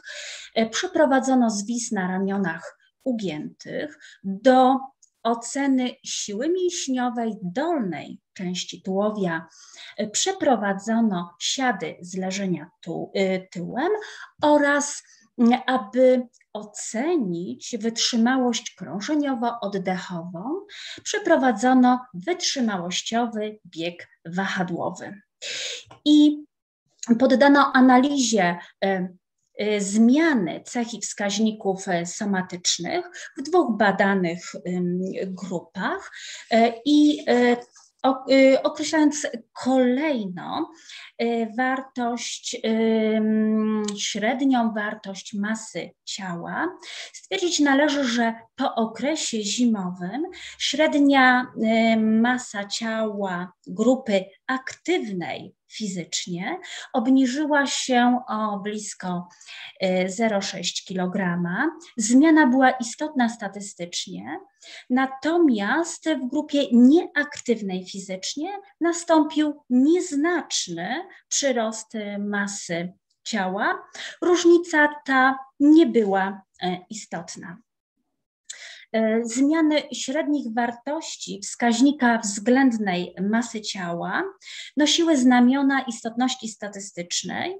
Grupa aktywna fizycznie obniżyła średnią wartość wskaźnika, przesuwając ten wskaźnik, wartość tego wskaźnika do kategorii normy, natomiast grupa nieaktywna fizycznie podwyższyła średnią wartość tegoż wskaźnika, co daje podstawy do zakwalifikowania jej do kategorii nadwagi. Procentowy udział masy mięśni szkieletowych w całkowitej masie ciała był istotnie wyższy w grupie aktywnej fizycznie w porównaniu z grupą kontrolną, grupą nieaktywną fizycznie. Należy podkreślić, że podejmowanie aktywności fizycznej w badanym przedziale czasowym istotnie wpłynęło na zwiększenie procentowego udziału masy mięśni szkieletowych w całkowitej masie ciała. Sytuacja wygląda odwrotnie, jeśli chodzi o procentowy udział tkanki tłuszczowej w całkowitej masie ciała. Tutaj podejmowanie aktywności fizycznej istotnie statystycznie wpłynęło na obniżenie masy mięśni, masy tkanki tłuszczowej, procentowego udziału tkanki tłuszczowej w całkowitej masie ciała, natomiast brak tej aktywności nie wpłynął na zmianę procentowego udziału tkanki tłuszczowej w całkowitej masie ciała. Poddano analizie również sprawność motoryczną i tutaj, jeśli chodzi o ocenę gibkości, zakresu ruchomości kręgosłupa i stawów biodrowych, zanotowano istotne statystycznie zmiany w obu grupach. Przy czym grupa aktywna fizycznie zwiększyła swoją gibkość, natomiast brak aktywności fizycznej spowodował skutek zgoła odwrotny. Jeśli chodzi o ocenę siły mięśniowej górnej części tułowia i kończyn górnej, to w badaniu pierwszym, jak i w badaniu drugim, grupa aktywna fizycznie uzyskała w stosunku do grupy nieaktywnej fizycznie dwukrotnie wyższy wynik. Przy czym należy zaznaczyć, że różnice pomiędzy grupami po tym okresie badanym zdecydowanie się powiększyły. I badania, wyniki te różnice również stanowią znamiona istotności statystycznej. Jeżeli chodzi o ocenę siły mięśniowej dolnej części tułowia, to grupa aktywna fizycznie istotnie statystycznie poprawiła uzyskany średni wynik pomiędzy pierwszym a drugim badaniem, natomiast grupa nieaktywna fizycznie uzyskała średni wynik gorszy, również ta różnica była istotna statystycznie. Największe, najbardziej spektakularne zmiany można było zaobserwować w teście, który oceniał wytrzymałość krążeniowo-oddechową. I tutaj różnice pomiędzy grupami były największe. Grupa aktywna fizycznie uzyskiwała wyniki ponad dwukrotnie wyższe w stosunku do grupy nieaktywnej fizycznie i podejmowanie tej aktywności w badanym okresie, w tym okresie zimowym, wpłynęło na powiększenie różnic pomiędzy grupami. Również okres braku aktywności lub podejmowania aktywności wpłynął na wystąpienie związków między sprawnością motoryczną a wybranymi cechami i wskaźnikami somatycznymi. I tak podejmowanie tej aktywności spowodowało wystąpienie istotnych związków pomiędzy zwiększeniem procentowego udziału masy mięśni szkieletowych i obniżeniem tkanki tłuszczowej, a zwiększeniem siły mięśniowej dolnej części tułowia oraz zwiększeniem wytrzymałości krążeniowo-oddechowej. Po przeprowadzeniu badań i analiz postawiono następujące wnioski. Otóż podejmowanie regularnej aktywności fizycznej w terenie otwartym, w okresie badanym, w okresie zimowym, przynosi wymierne korzyści zdrowotne. Pozytywnie wpływa na cechy i wskaźniki somatyczne, pozwala na ich utrzymanie lub korzystną dla zdrowia zmianę. Należy stwierdzić, że zimowa aktywność fizyczna wpłynęła na obniżenie podstawowych parametrów somatycznych. Mężczyźni, którzy podejmowali aktywność fizyczną, obniżyli masę tkanki tłuszczowej i, co bardzo ważne, zwiększyli masę mięśni szkieletowych. Jest to kluczowe w kontekście sarkopenii. U osób, które nie podejmowały aktywności fizycznej w tym samym okresie, odnotowano wzrost tkanki tłuszczowej i wskaźników dystrybucji tejże tkanki. Dorośli, którzy w okresie zimowym byli aktywni fizycznie, poprawili swoją sprawność motoryczną we wszystkich badanych aspektach. Największy progres wystąpił w wytrzymałości krążeniowo-oddechowej oraz sile mięśniowej górnej i dolnej części tułowia i kończyn górnych oraz w gibkości.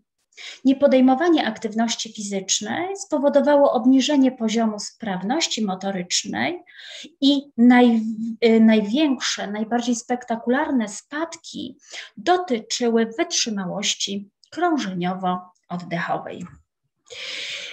Poziom sprawności fizycznej wiąże się istotnie statystycznie z aktywnością fizyczną uprawianą przez dorosłych. Okej. I już kończę. Im wyższy poziom aktywności fizycznej, tym niższy jest poziom masy tkanki tłuszczowej i odwrotnie, im wyższy poziom masy mięśni szkieletowych i też im wyższy poziom aktywności fizycznej, tym jest wyższa wytrzymałość krążeniowo-oddechowa i siła mięśniowa. Dziękuję Państwu za uwagę. Thank you very much for sharing with us a very interesting research result. Professor, I hope the problem is solved, and this time we can start the presentation without any delays. Maybe let's try. It's good? Yes, we see. So we can start with our presentation. It is about whole body podiatry. We don't see the presentation. I see, yes. Presentation, yes, it is. We can see only the screen.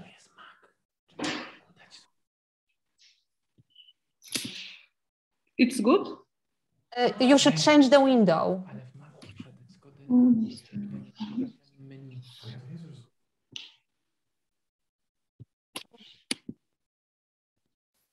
Jeżeli chcecie panowie pomóc, to powiedzcie głośno, bo...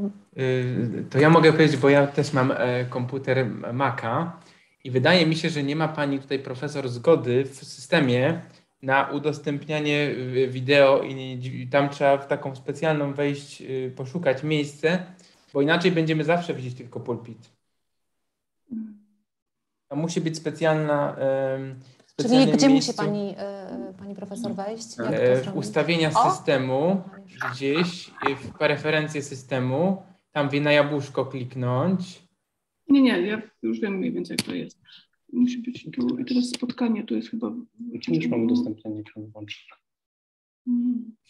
Na razie widzimy tylko Pudeczka musi być zezwolona zezwolenie na aplikacji Zoom na dostęp do udostępniania czy do wideo. Bo ja też miałem taki problem, że też mi się udostępniał zawsze pulpit tylko. Jeśli będzie kłopot, pan profesor, możemy od siebie. Nie widzimy, jeszcze nie widzimy. Na razie tylko pulpit. Piękny pulpit, ale dalej pozostaje pulpitem. Pani profesor, a może skontaktujemy się telefonicznie, a przejdziemy teraz do kolejnej osoby, a skontaktujemy się telefonicznie i wyjaśnimy, o co chodzi z tym połączeniem. Czy możemy tak zrobić? Dobrze, okej. Okay, so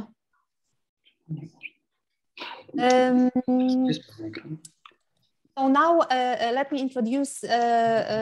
introduce you Dr. Dariusz Milko, who is a lecturer in the field of physiotherapy at the Faculty of Medical Sciences and Technology at the Karkonosze University of Applied Sciences in Jelenia Góra. Dr. Milko is also the head of the Rehabilitation and Natural Medicine Department at Cieplice Health Resort in Jelenia Góra.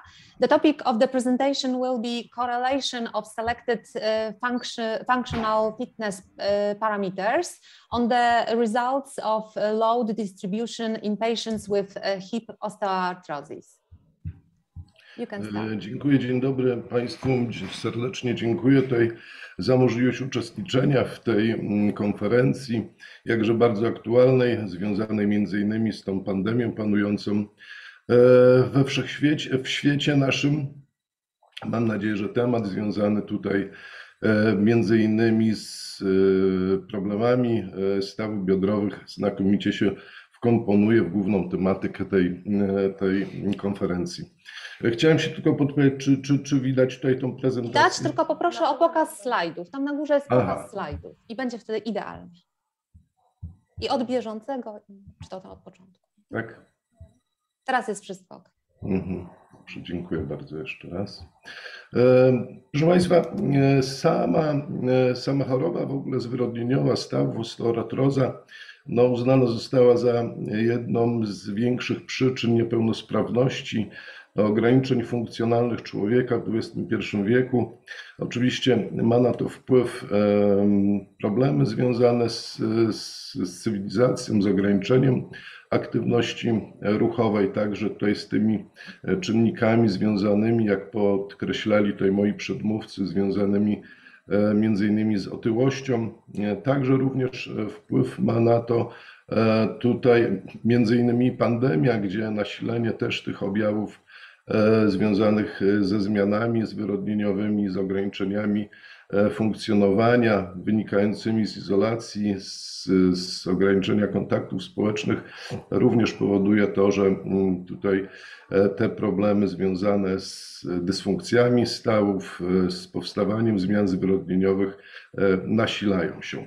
Oczywiście, jeżeli chodzi, proszę Państwa, o ten problem związany z osteoartrozą, również wpływ ma na to starzenie się społeczeństwa, także przewiduje się, że w roku 2050 tych schorzeń z rozpoznaną diagnozą będzie około na świecie ponad 100 milionów. Również oczywiście i nasz kraj tutaj jakby w naszym kraju te problemy nasilają się i występują. Częstość występowania tych schorzeń, proszę Państwa, zwiększa się w miarę starzenia się społeczeństwa. Związana jest oczywiście z wiekiem, ale można zaobserwować również te, że choroby związane z dysfunkcją stawów biodrowych znajdują się w coraz młodszej populacji. Również jeżeli chodzi o przyczyny, myślę, że na to ma wpływ nie tylko, proszę Państwa, środowisko nasze, ale również niektórzy autorzy podkreślają tutaj związek występowania tej choroby zwyrodnieniowej z czynnikami genetycznymi i tutaj te przyczyny, między innymi w postaci zaburzeń rozwojowych stawu biodrowego, również zwiększają częstość występowania zmian zwyrodnieniowych, również stawu biodrowego. Generalnie, proszę Państwa, do 50 roku życia częściej zapadają mężczyźni, po 50 roku życia częściej te objawy można zaobserwować u kobiet. Myślę, że ma to również związek z tym, że tutaj mężczyźni obciążają w większym stopniu tutaj te stawy biodrowe. Generalnie też można powiedzieć, że mężczyźni z racji pewnych cech morfologicznych mają te ograniczenie ruchowe stawów biodrowych w większym stopniu niż kobiety, co również przyczynia się do tego, że częściej na te choroby w początkowym okresie cierpią mężczyźni.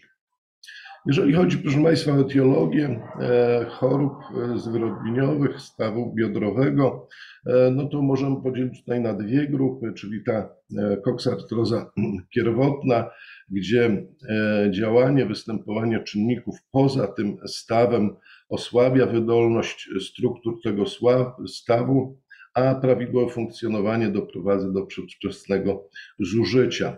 Jeżeli chodzi o źródło tych czynników, które będą osłabiały będą osłabiały funkcjonowanie tego stawu biodrowego, należy tutaj wymienić takie elementy jak nadwaga, takie czynniki jak stres między innymi, nieprawidłowa postawa ciała, osłabienie mięśni brzucha. To są te czynniki poza tym stawem biodrowym, które powodują do przeciążeń mechanicznych tego stawu i w efekcie do jego wcześniejszego zużycia.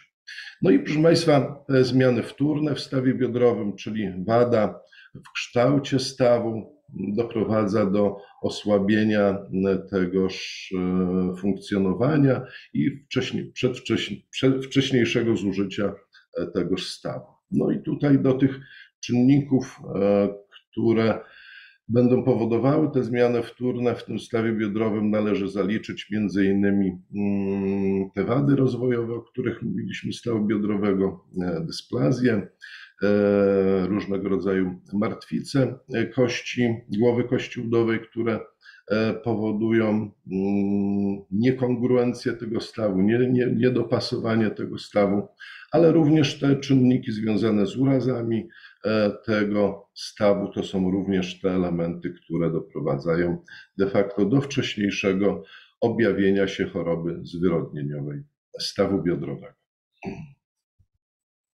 Proszę Państwa, jeżeli chodzi o definicję choroby zwyrodnieniowej, ona również tutaj podlegała pewnym ewolucjom i z tych definicji, które właściwie są podłożem etiologicznym, gdzie choroba jest o etiologii wieloczynnikowej, w następstwie zaburzeń równowagi między procesami regeneracji, degradacji chrząstki, poprzez definicje, które bardziej określają, że występują przede wszystkim zaburzenia funkcjonalne w tym stawie, doprowadzające w konsekwencji do dużej niesprawności tego stawu, poprzez te morfologiczne, czyli definicje te, które opisują tę chorobę jako taką, która nie tylko dotyka chrząstki stawowej, ale również całego stawu i również tkanek okołostawowych, czyli również więzadeł, błony maziowej, a również i mięśni. Także tutaj te ewolucje w zależności od poglądu, od wiedzy istniejącej, taki miały tutaj też ewaluację. Myślę, że tutaj najistotniejszym elementem, który związany jest z kwestią związaną z problemami w przypadku choroby zwyrodnieniowej stawu biodrowego, to jest przede wszystkim ograniczenie sprawności funkcjonalnej, ograniczenie dobrostanu tej osoby, czyli ograniczenie z możliwości funkcjonowania w życiu rodzinnym, w życiu zawodowym oraz społecznym. Proszę Państwa, jeżeli chodzi tutaj o staw biodrowy, to ponieważ jakby tutaj te elementy pracy zawarte dotyczą troszkę mechaniki, biomechaniki, dlatego przypomnę, że na staw biodrowy działają dość duże siły w trakcie szczególnie stania jednonóż, To stanie jednonóż przecież odbywa się w trakcie czynności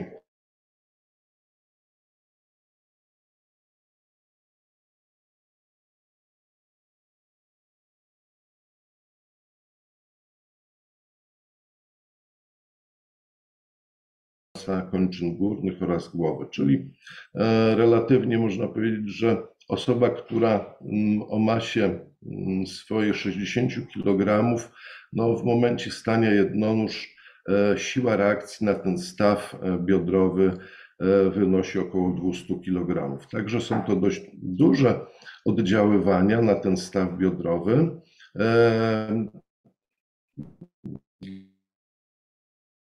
Generalnie trzeba pamiętać, że i wówczas te siły oddziałujące na ten staw biodrowy zwiększają się nawet 5-7-krotnie.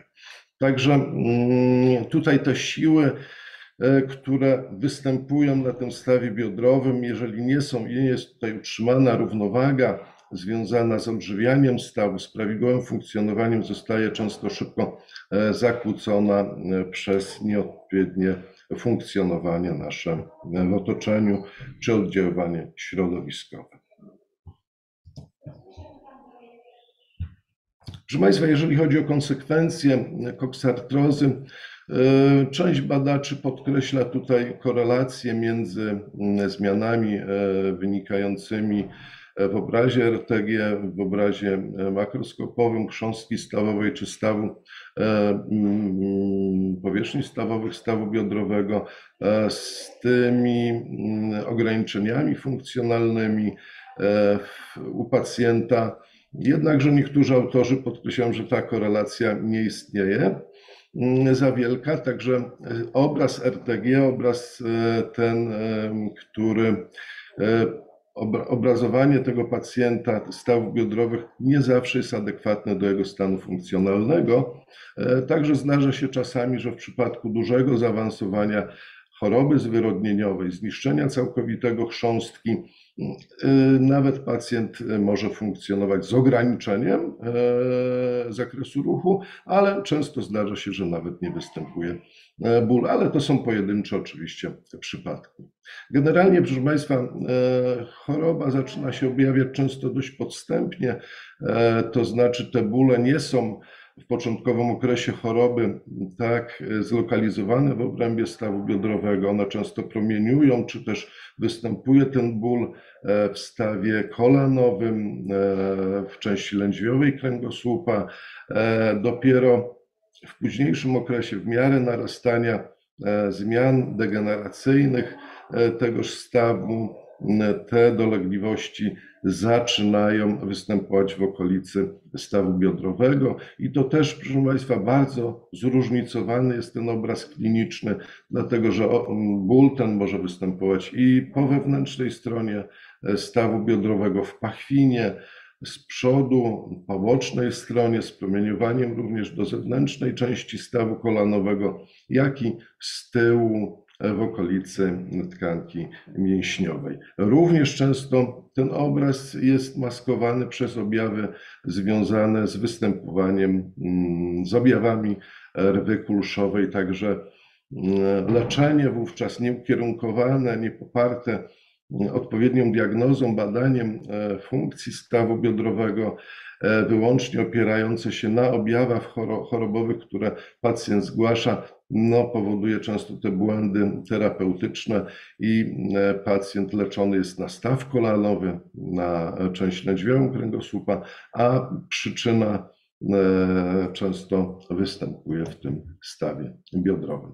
W związku z tym, proszę Państwa, oczywiście tutaj przypomnę, pozwolę sobie pozwolić na przypomnienie pewnych elementów diagnozy, gdzie najważniejszym to jest, proszę Państwa, wywiad chorobowy, podparty tutaj badaniem obrazowym, badanie i analiza ruchu, postawy, ułożenia ciała pacjenta, która nosi za sobą pewne charakterystyczne elementy, czynniki pozwalające na odróżnić te objawy, które pacjent zgłasza, zróżnicować w zależności od tego, czy te problemy u tego pacjenta związane są ze stawem biodrowym, czy też związane są z przeciążeniem struktur okolicy tego stawu biodrowego, tak?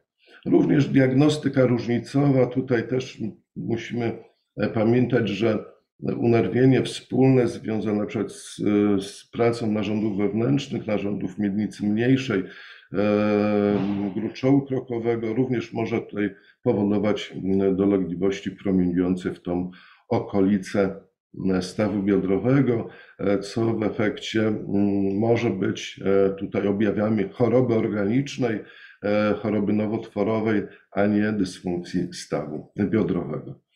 Oczywiście, proszę Państwa, testy i pomiary, one są tutaj niezbędne z racji zróżnicowania stanu funkcjonalnego tego pacjenta i tutaj dla określenia między innymi postępów rehabilitacji, prawidłowości wybrania tego procesu leczniczego jest tym elementem, który pozwala obiektywnie nam monitorować stan pacjenta. Oczywiście wnioski z badania oraz należy ustalić tutaj plan leczenia, tak? Ja się, proszę Państwa, tutaj w tym momencie bardziej skoncentruję na badaniu.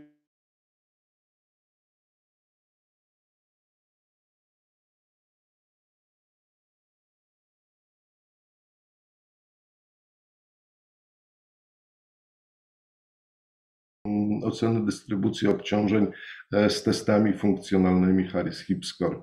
Testów funkcjonalnych jest bardzo dużo, jeżeli chodzi o badanie stawu biodrowego. Najprostsze, proszę Państwa, to jest test Thomasa, objaw Drechmana, test Patricka, test Anvila, skala również Seyfrieda i skala Harris-Hip score oraz skala WOMAC. To są te testy funkcjonalne, te ostatnie skala WOMAC, skala Harris-Hip score bardzo rozbudowane, które oceniają tutaj pacjenta podmiotowo i przedmiotowo, czyli oceniają tego pacjenta, proszę Państwa, jeżeli chodzi o Harris-Hip score, skalę sprawność funkcjonalną, czyli te umiejętności wykonywania czynności dnia codziennego, gdzie ta sprawność funkcjonalna tutaj ma największą wagę, można uzyskać w tej skali 47 punktów. Czynności związane z ubieraniem butów, zawiązywaniem sznurówek, ubieraniem skarpet, wchodzeniem ze schodów, schodzeniem ze schodów, to są te problemy, które u pacjenta z chorobą zwyrodnieniową stawu biodrowego, przepraszam bardzo, podkreślane są jako te najważniejsze, bardzo mocno ograniczające funkcjonowanie w otoczeniu, tak? Nie tylko funkcjonowanie w aspekcie czynności, ale również w tym aspekcie związanym z funkcjonowaniem w zakresie jego ról zawodowych, czy społecznych, czy też rodzinnych. Tak? Również ból, proszę Państwa, to jest też bardzo przez pacjenta element podkreślany, który między innymi często bezpośrednio ogranicza wykonywanie różnego rodzaju czynności. Zakres ruchu, tutaj waga jest mała, jednakże w skali Harris-Hip score te aspekty związane z ograniczeniem tutaj zakresu ruchu będą często powodowały ograniczenie sprawności funkcjonalnej i ocena deformacji za pomocą obrazu RTG. Tak? Proszę Państwa, sama skala Harris-Hip score, konstrukcja tej skali odpowiada tutaj skali WOMAC, skali NHP i skali SF36, czyli te skala są tutaj odpowiednio ważone i odpowiednio tutaj potwierdzają ich skuteczność w ocenie pacjenta z dysfunkcją stawu biodrowego. Proszę Państwa, jeżeli chodzi o cel pracy, celem pracy jest ocena zależności wybranych parametrów sprawności funkcjonalnej na ocenę dystrybucji sił reakcji podłoża osób z chorobą zwyrodnieniową stawu biodrowego. Czyli jakby wychodząc z założenia, że pewne obciążanie nadmierne kończyny dolnej albo też samo funkcjonowanie nasze w dużej mierze opiera się na symetryczności chodu, symetryczności wywierania sił na podłoże poprzez nasze kończyny dolnej, zaburzenia często asymetrii, mogą generować w przyszłości przeciążenia drugiej strony lub też już występujące zaburzenie funkcji będzie powodowało to, że te zaburzenia związane z wywieraniem nacisku na kończyny dolne będą tutaj różnicowane. Proszę Państwa, badania wykonano w uzdrowisku Cieplice. Kwalifikacją do badania było rozpoznanie jednostronnej choroby zwyrodnieniowej stawu biodrowego. W badaniach uczestniczyło 48 osób, 25 mężczyzn oraz 23 kobiety z drugim stopniem zaawansowania choroby Seyfrieda. Drugi stopień zaawansowania choroby Seyfrieda to jest taki stopień, gdzie pacjent może wykonywać ruchy stawu biodrowego czynnie, ale jednakże tutaj przyłożenie jakiegokolwiek oporu zewnętrznego prowokuje u tego pacjenta dolegliwości bólowe. Kryterium wyłączenia z tego... Doctor, I kindly please take a look at the time, okay? The time is off? Yes, 16 minutes, so please. O, excuse me. Dobrze, to już szybciutko, dobrze, przepraszam, excuse me. Dobrze.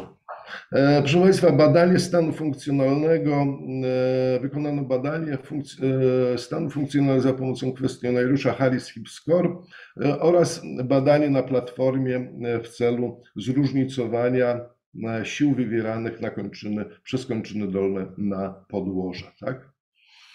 Nad zwierami wykonano tradycyjnie badania statystyczne, nie będę się tutaj zatrzymywał dłużej. W takim razie, proszę Państwa, to co interesujące, proszę Państwa, tu jest przykład wykresu sił reakcji na podłoże u pacjenta z chorobą zwyrodnieniową po lewej stronie, gdzie można zauważyć w porównaniu do diagramu prawego, że tutaj czas tego, proszę Państwa, obciążenia kończyny chorej, proszę Państwa, jest znacznie krótszy niż na przykład czas obciążania kończyny prawej, czyli tej zdrowej. Również, proszę Państwa, tutaj można zauważyć, że prędkość chodu znacznie była mniejsza i maksymalne siły, które wywierała ta kończyna w trakcie wykonywania pewnych tutaj ćwiczeń funkcjonalnych. Tak? Proszę Państwa, generalnie w badanej grupie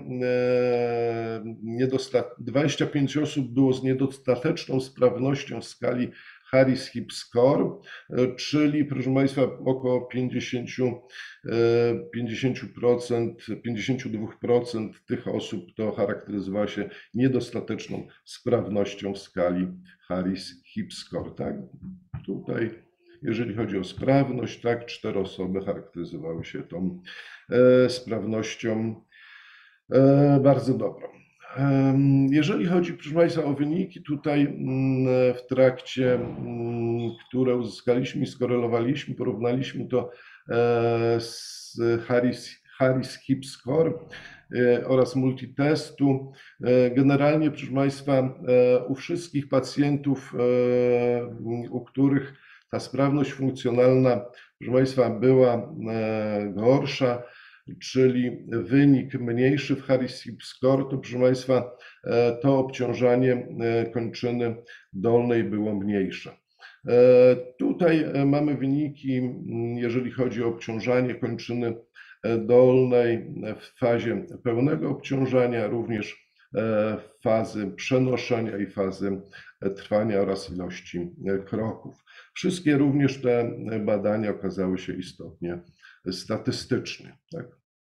Proszę Państwa, i tutaj wyniki korelacji Harris-Hip Score z oceną kroków, także test w trakcie wykonywania chodzenia, tak, tutaj wskazano poprzez te badania, że ten nacisk kończyn dolnych, proszę Państwa, był znacznie mniejszy niż w czasie chodzenia, niż sprawność funkcjonalna potwierdzona w badaniu Harris-Hip Score. Tak? Proszę Państwa, i BMI, już kończę, już Pani Przewodnicząca kończę. Wyniki korelacji BMI. Tutaj zależność jest oczywista, co również podkreśla może to, że wraz z zwiększoną masą ciała to obciążenie znacznie jest wyższe u tych osób, przeciążenie, co też może sugerować, że tą przyczyną powstawania zmian u tych osób jest między innymi nadwaga. Tak? I wykres korelacyjny Harris-Hip Score z testem kroków na platformie Gamma. Proszę Państwa, wnioski, badania tensometryczne dowodzą asymetrycznego obciążania kończyn dolnych wraz ze wzrostem sprawności funkcjonalnej określanej na podstawie Harris-Hip Score. Wzrasta prędkość chodu, jak i liczba kroków. Podczas wstawania i siadania nacisk kończyny dolnej po stronie zdrowej był większy niż siła wywierana przez kończynę dolną dotkniętą zmianami zwyrodnieniowymi. Badanie wybranych parametrów na platformie Gamma pozwala na ocenę stopnia zmian, zaawansowania zmian funkcjonalnych osób z rozpoznaniem choroby zwyrodnieniowej i może być to cenne uzupełnienie oceny czynnościowej u pacjenta. I proszę Państwa, tak, thank you very much. Tutaj jeszcze przypomnę, proszę Państwa, słowa naszego mentora Wiktora Degi. Chory staw biodrowy to znaczy chory człowiek. Dbanie o odpowiedni zakres ruchu, siłę mięśniową pozwala na to, żeby tutaj cieszyć się do późnych lat zdrowymi stawami, w tym stawami biodrowymi. Thank you. Thank you very much, doctor. Thank you very much, doctor. This is very interesting and important topic, especially from the physiotherapeutic perspective. So thank you. Professor, I hope this time we will have more luck. Can we start? So once again, Professor Marzena Pełczyńska. I hope this time. Moment. Cross the fingers.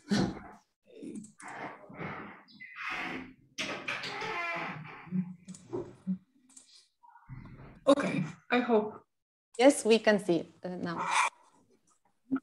I would like to present about whole body cryotherapy in anti-prevention. Firstly, about cryotherapy. It's modern therapeutic methods of utilization low temperatures, very low temperatures. It is procedure to relieve pain symptoms, particularly in inflammatory diseases and overuse symptoms. We have two types of cryotherapy. It is whole body cryotherapy and local cryotherapy. In whole body cryotherapy, we have stimulating all through phase with cryogenic temperature below -100 for short times, 2-3 minutes. In order to trigger and use physiological reaction to the cold, as well as support background therapy and nextly facility kinesiotherapy. Procedure with whole body cryotherapy and therapeutic exercises is known as a cryorehabilitation. It is not exactly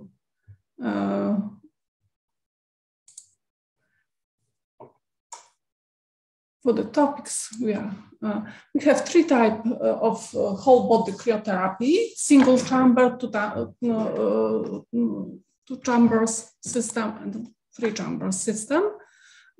Single chamber, it is only the main chamber. Type of this is cryosauna. This not exactly whole body cryotherapy, but local cryotherapy for the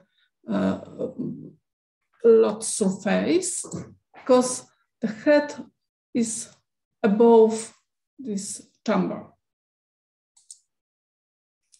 cryotherapy Arctica with cold retention, two-chamber system. The best known is a Wrocław type. For a lot of the cryochambers is used in Poland. And three-chamber system with cascade system of cooling. It's German type of cryochambers. And of course, natural whole body cryotherapy. Wodospad podgórny. But this is not important. Another types of whole body cryotherapy. Session in the chamber lasted 2-3 minutes. First time 2 minutes, and then up to 3 minutes. Temperature in main chamber during the first visit is -110. And this temperature was systematically lowered over successive visits to permit the organism to adapt to the low temperatures. The temperature used during the final visit is -130 up to -160 degrees. The patients walk inside the chamber in swimwear with noses and mouths secured by the surgical mask and ears covered by woolen handbag and feet in woolen socks and wooden clogs. That is very important. And we have trunk, chamber trunk. This medical procedure have key points: medical examination before all of cryotherapy procedure, measurement of blood pressure before each entrance to the chamber, instruction for the manner. Nextly, entrance to the cryochamber. In cryochamber, it is about 15-30 seconds. The temperature is -60 degrees, and main chamber, it is temperature -110 up to -160 degrees. And here patients stay exactly walk in main chamber up to 3 minutes. And nextly, after the procedure in cryochamber, there is cryokinesis. It is exercises nextly to the entrance, the whole body cryotherapy. Physiological response to the low temperature. Hormonal, it is increase of tissue metabolism and increase of tissue heat. So it is very important that this increase of tissue heat. Anesthesia and intention of analgesic reaction, reduction of skeletal muscle tension, increase the body's immunity, and improving mood. Very important in our times. We can use this method in on a lot of diseases, rheumatological diseases, central and peripheral nervous system disorders, autoimmune disorders, post-traumatic conditions, in depression, reduction of mood, in back pain, sport medicine, and of course in spa and wellness.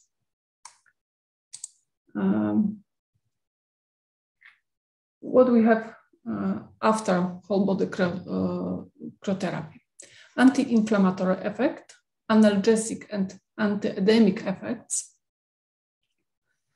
acceleration of healing process, increase in capillary vessels, decrease in bone macular atrophy, and increase in bone tissue concentration, exactly anti-osteoporotic effect. That's not important. Effects on higher functions of the central nervous system and on mental state. Very important. Mood improving up to euphoria. It is very good for our patients. Reducing the feeling of the nervous tension, increase of drive and psychic mobilization, reduction of mental and physical symptoms of depression, improvement of sleep parameters, normalization, other biological rhythms. In back pain problems, we have this pathological circle: pain, relaxive muscle construction, incorrect body pressure, pain, stress, pain, decreasing patient's mood. So this problem for patients with pain, back pain, and we have grip points that treat back pain in these diseases with whole body cryotherapy. So these grip points: pain, decreasing mood patient, construction of muscles. So there are a lot of points of pathological circle. Prevention in age-related diseases, improvement of cardiopulmonary sufficiency, improvement of muscle strength, maintaining of right muscle tone, relief of muscle tension, especially under stress. Improve coordination and balance. It is very important to avoid falls.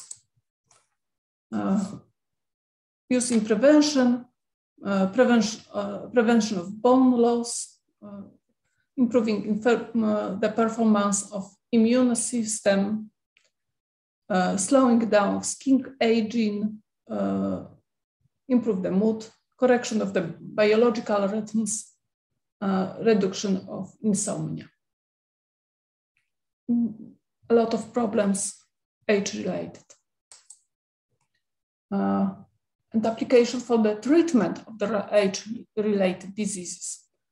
Treatment of osteoarthritis and rheumatoidal diseases, treatment of neurological diseases like stroke, like multiple sclerosis, and nextly autoimmune diseases like multiple sclerosis, like rheumatoidal arthrosis, treatment of injuries, analgesic effect, antidepressant effect. So the use of systematic cryotherapy in anti-aging medicine and geriatrics has both preventive and therapeutic benefits.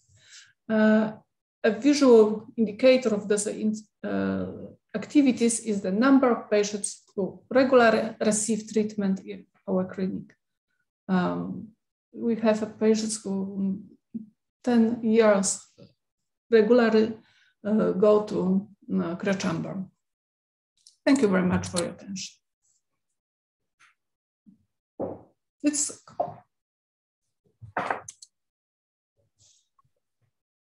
Thank you very much, Professor, for introducing us to the secrets of preserving young age thanks to cryotherapy. I cordially invite our next speaker, Dr. Kamila Dobrosielska-Matusik, who is a lecturer at the Karkonosze University of Applied Sciences in Jelenia Góra at the Faculty of Medical Sciences and Technology. The doctor conducts classes in the field of nursing, and so her speech will be related to this topic. Problem of Klebsiella pneumoniae, NDM infection in anesthesiology and intensive care unit. Before I give you the floor, I kindly ask you to keep an eye on the time. Dzień dobry, Szanowni Państwo. Czy widać prezentację? Yes, we can see presentation. Poproszę tylko o włączenie pokazu slajdów, będzie wtedy... Już sekundkę.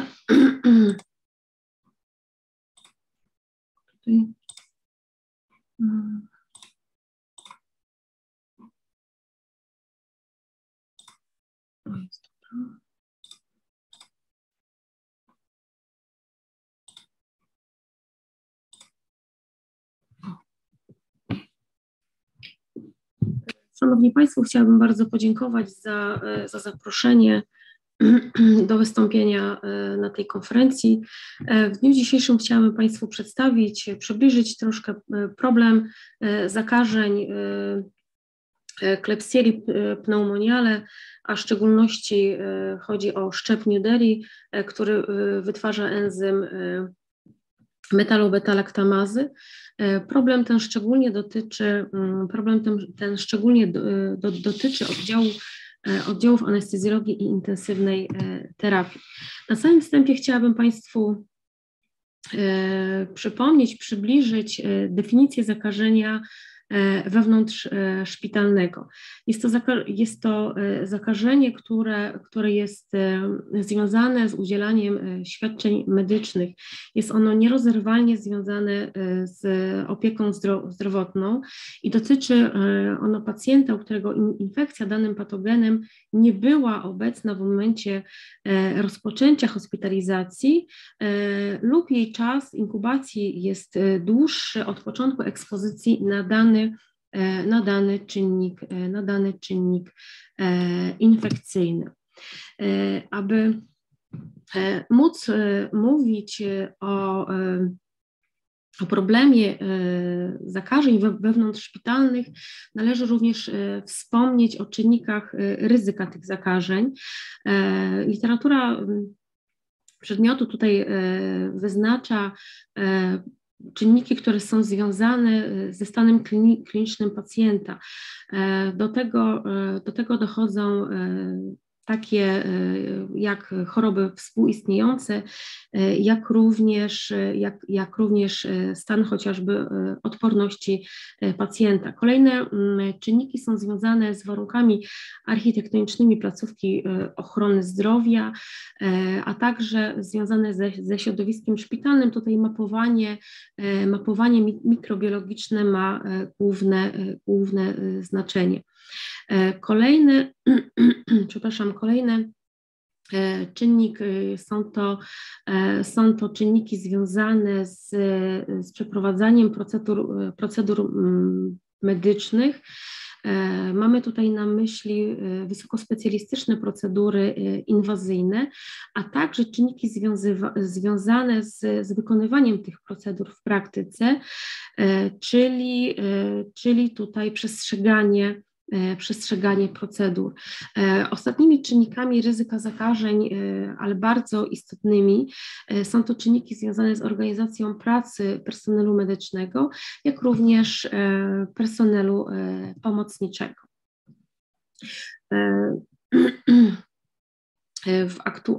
Aktualna sytuacja epidemiologiczna, globalna, aktualna sytuacja również związana z erą epidemii COVID-19 wiąże się z występowaniem coraz to częściej patogenów wieloopornych.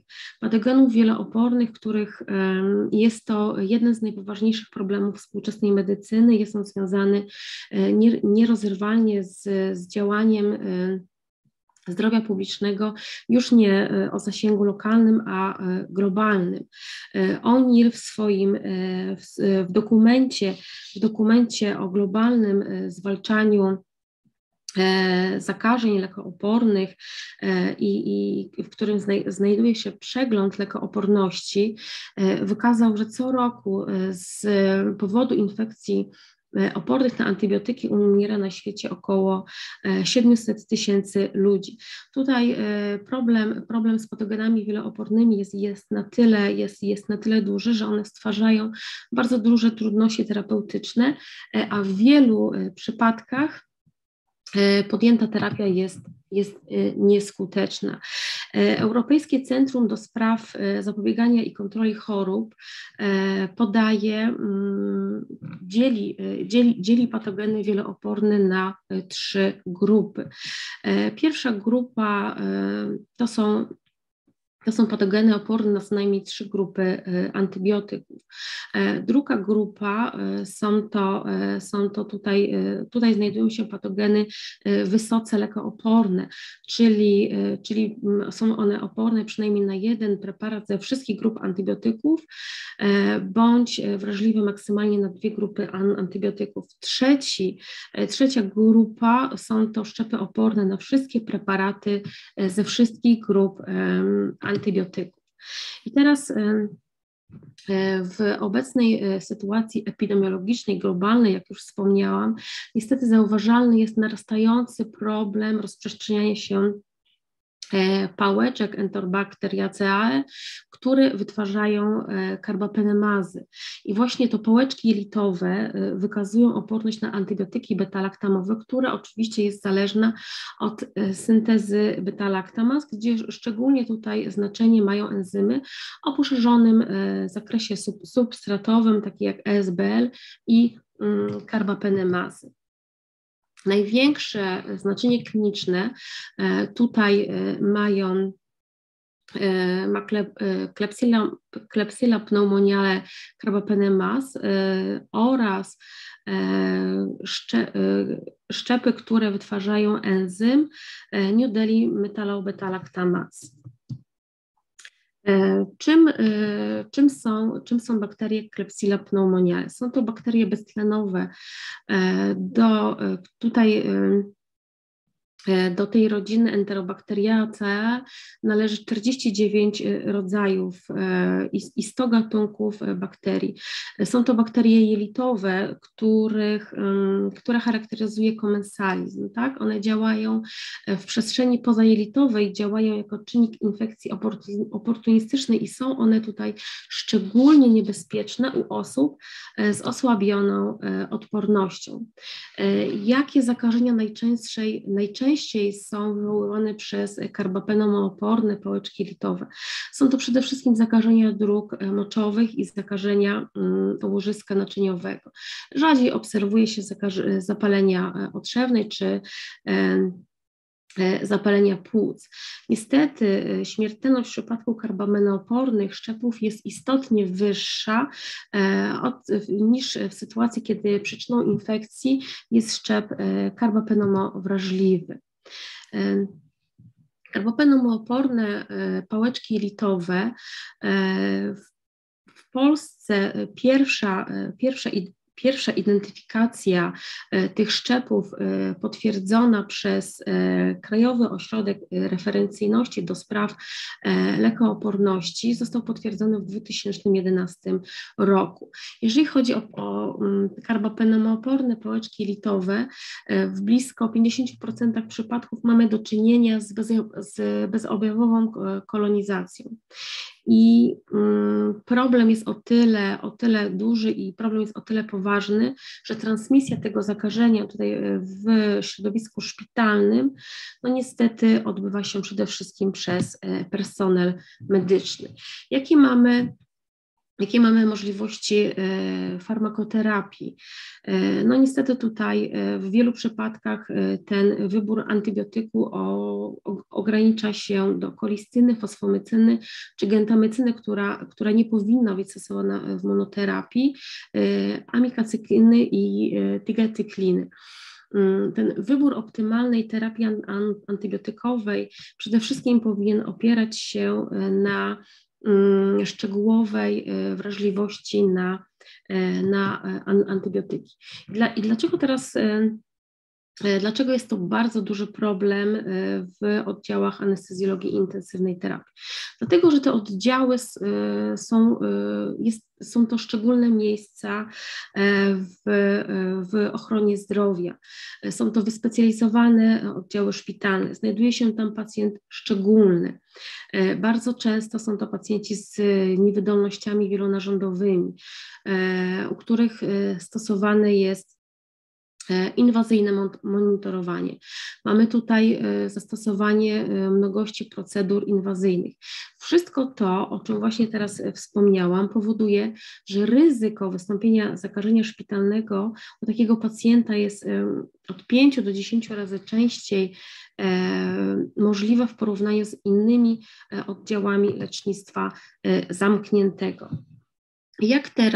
Jak wygląda postępowanie w oddziale anestezjologii intensywnej terapii w momencie, w którym zostanie wykryty taki patogen wielooporny, Klebsiella pneumoniale, który wytwarza enzym metalobeta-laktamaz. Przede wszystkim należy niezwłocznie dokonać izolacji kontaktowej pacjenta. Wszystkim pacjentom, którzy przebywają w tym samym środowisku co pacjent z omawianym patogenem, należy wykonać badania przesiewowe. Pacjent powinien być umieszczony w osobnej sali z własnym węzłem sanitarnym. I tutaj główną rolę powinna odgrywać bezwzględne przestrzeganie. Podczas pracy personelu medycznego powinna odgrywać procedura mycia i higieny, dezynfekcji rąk. Tutaj wskazywana przez Światową Organizację Zdrowia 5 momentów higieny rąk. Podczas wykonywania wszelkiego rodzaju czynności przy pacjencie należy unikać zbędnego, niepotrzebnego kontaktu ze strefą pacjenta. Wskazane jest oczywiście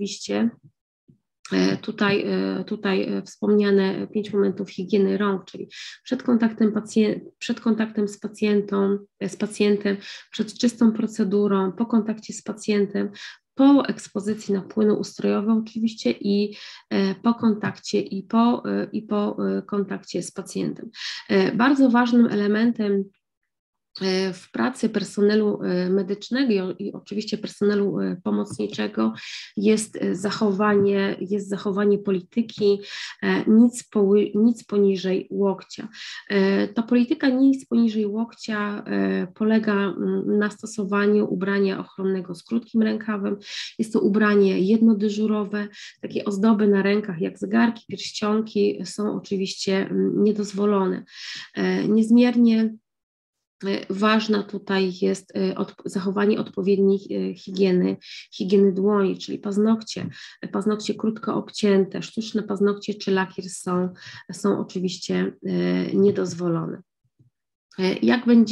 Jak będzie dalej wyglądała profilaktyka transmisji tego patogenu? No przede wszystkim należy ograniczyć podręczne przedmioty dodatkowe w środowisku pacjenta do minimum. Te, które mogą być oczywiście dedykowane dla pacjenta, powinny zostać przeznaczone dla niego. Dokumentacja pacjenta absolutnie nie powinna być wynoszona z sali chorego. W momencie, kiedy na oddziale przebywa powyżej 2 pacjentów ze szczepem wysokoopornym, należy podjąć decyzję o kohortacji tych pacjentów. W momencie podjęcia decyzji o kohortacji pacjentów należy oczywiście wyznaczyć personel, który będzie się zajmował tylko i wyłącznie tymi pacjentami. Bardzo ważnym elementem profilaktyki transmisji na oddziale anestezjologii i intensywnej terapii jest również stosowanie zamkniętych systemów drenujących wydzieliny z dróg oddechowych, jak również systemów do drenażu biegunkowego stolca. Bardzo ważne jest zachowanie procedur podczas sprzątania strefy izolacji, czyli sprzęt do wykonywania tych czynności powinien być wydzielony i odpowiednie procedury zastosowane po ich wykonaniu. W momencie, jeżeli pacjent opuszcza taką salę, powinna ona być gruntownie posprzątana i wdrożona tutaj powinna być fumigacja. W profilaktyce i rozwoju tych szczepów wysokoopornych bardzo ważna jest racjonalna antybiotykoterapia i ta racjonalna antybiotykoterapia powinna już rozpocząć się w podstawowej opiece zdrowotnej.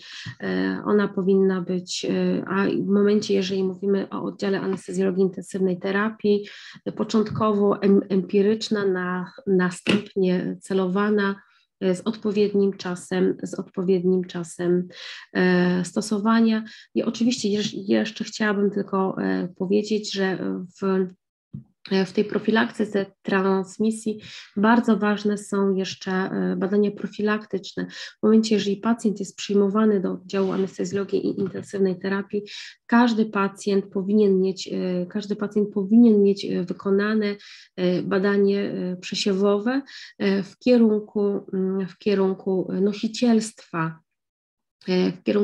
nosicielstwa alert patogenów. I ja bardzo dziękuję za uwagę. Thank you very much, Doctor.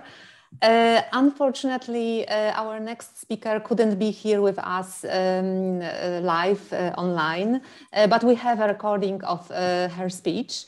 So ladies and gentlemen, I invite you to listen to the presentation entitled "The Role of Nutrition Therapy in the Intensive Care Unit in the Rehabilitation of Critically Ill Patients."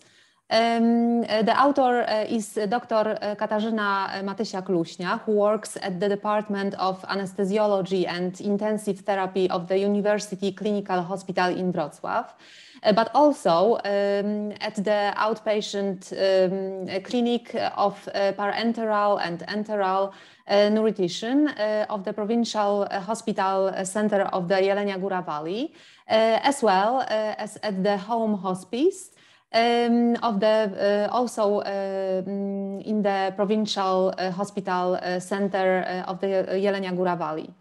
So please turn on the recording.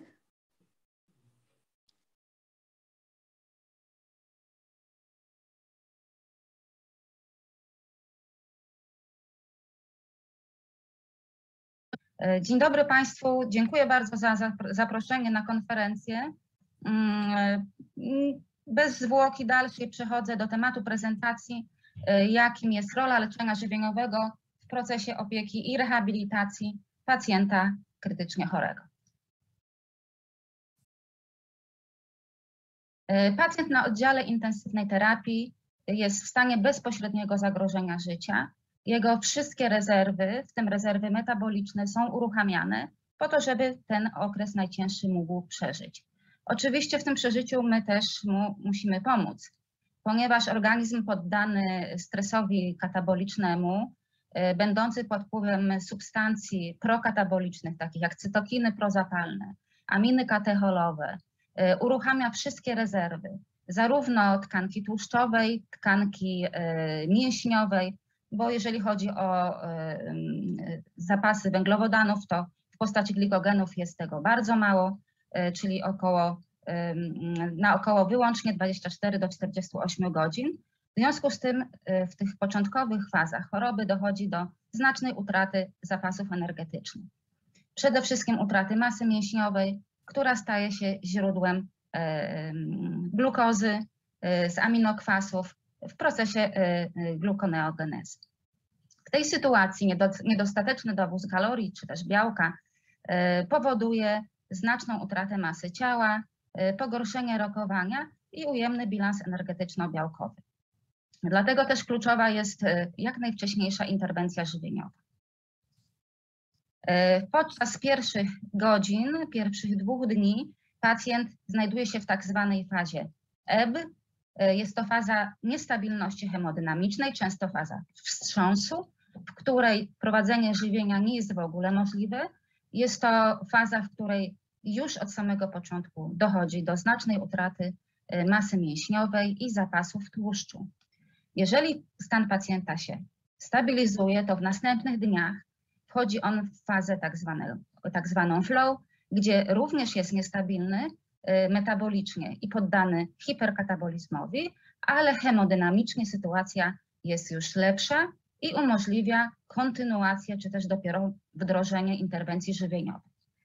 Podczas obydwu tych faz dochodzi do znacznej utraty suchej masy ciała, czyli przede wszystkim masy mięśniowej, natomiast naszym celem jest takie ustabilizowanie pacjenta, żeby w tych dniach można było już prowadzić leczenie żywieniowe jak najbardziej rozwinięte. Następnie pacjent może przejść albo w fazę przewlekłego katabolizmu, przedłużonego stanu zapalnego, jeżeli nie udaje nam się wyleczyć go ze stanu, który spowodował bezpośrednio przyjęcie na intensywną terapię, albo dochodzi do powikłań, chociażby nadkażeń czy wtórnych zakażeń bakteryjnych, albo wchodzi w fazę rehabilitacja i zdrowienia.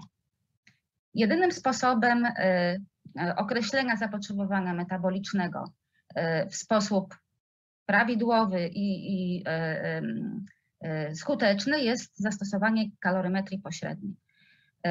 Okazuje się, że równania predykcyjne, których powstało bardzo dużo na podstawie różnych badań klinicznych, niestety nie zbliżają się do rzeczywistych zapotrzebowań pacjentów. Około 30% pacjentów ma tylko normalny metabolizm, w związku z tym równania nie są jakby korzystne do zastosowania, ponieważ możemy zarówno pacjenta przeżywić, jak i niedożywić. Jest to bardzo ważne, ponieważ optymalizacja terapii żywieniowej dzięki kalorymetrii pośredniej wiąże się z lepszym wynikiem leczenia. Jeżeli takiego pomiaru nie możemy zrobić, nie mamy sprzętu, bo nie wszystkie oddziały takowy posiadają niestety, możemy użyć również innych równań predykcyjnych. Najbardziej zbliżone w tej chwili wydaje się równanie oparte na produkcji dwutlenku węgla z respiratora. Natomiast jeżeli chodzi o cernik Swana-Gansa, to jest metoda w zasadzie zarezerwowana dla pacjentów kardiochirurgicznych, pomiaru bezpośredniego z tętnicy płucnej i ona jest porównywalna z kalorymetrią pośrednią. Najprostsze równania, które również zalecane są przez towarzystwa żywieniowe w sytuacji braku innych możliwości, to jest równanie 20-25 kilokalorii na kilogram masy ciała na dobę w fazie wstępnej, czyli nasilonego katabolizmu i 25 do 30 kilokalorii na kilogram na dobę w fazie anabolizmu, czyli w fazie prowadzącej już do zdrowienia. Kolejnym ważnym elementem żywienia jest białko. Ze względu na masywną i obligatoryjną proteolizę, o której mówiłam już wcześniej, należy dostarczać to białko w znacznie zwiększonej ilości niż u pacjentów innego rodzaju.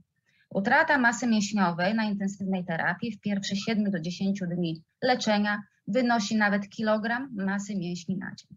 Także jest to olbrzymia utrata masy mięśniowej, która potem niestety przekłada się na upośledzenie zdrowienia, przedłużoną wentylację, większą podatność na infekcje, jak również w przedłużoną fazę właśnie rehabilitacji zdrowienia. Nawet okazuje się 5 do 10 lat po wypisie z oddziału intensywnej terapii mogą pacjenci nie wracać do sprawności sprzed choroby. Jest to związane z rozwojem tak zwanego zespołu post-ICU, którego objawy właśnie mogą się tak długo utrzymywać. Okazuje się, że im większa masa mięśniowa przy przyjęciu na oddział intensywnej terapii, tym większa szansa na przeżycie i zdrowienie po wypisie ze szpitala i z oddziału. Ponieważ zapotrzebowanie na białko i energię zmienia się w czasie i może być różne w różnych etapach choroby, należy rozpatrywać je osobno. Zgodnie z zaleceniami towarzystw żywieniowych należy podać u pacjenta ciężko chorego co najmniej 1,2 do 1,5 grama na kilogram białka na kilogram masy ciała. U niektórych pacjentów dochodzi to nawet do 2–2,5 grama na kilogram idealnej masy ciała na dobę. Należy również uwzględnić dodatkowe straty i zapotrzebowanie.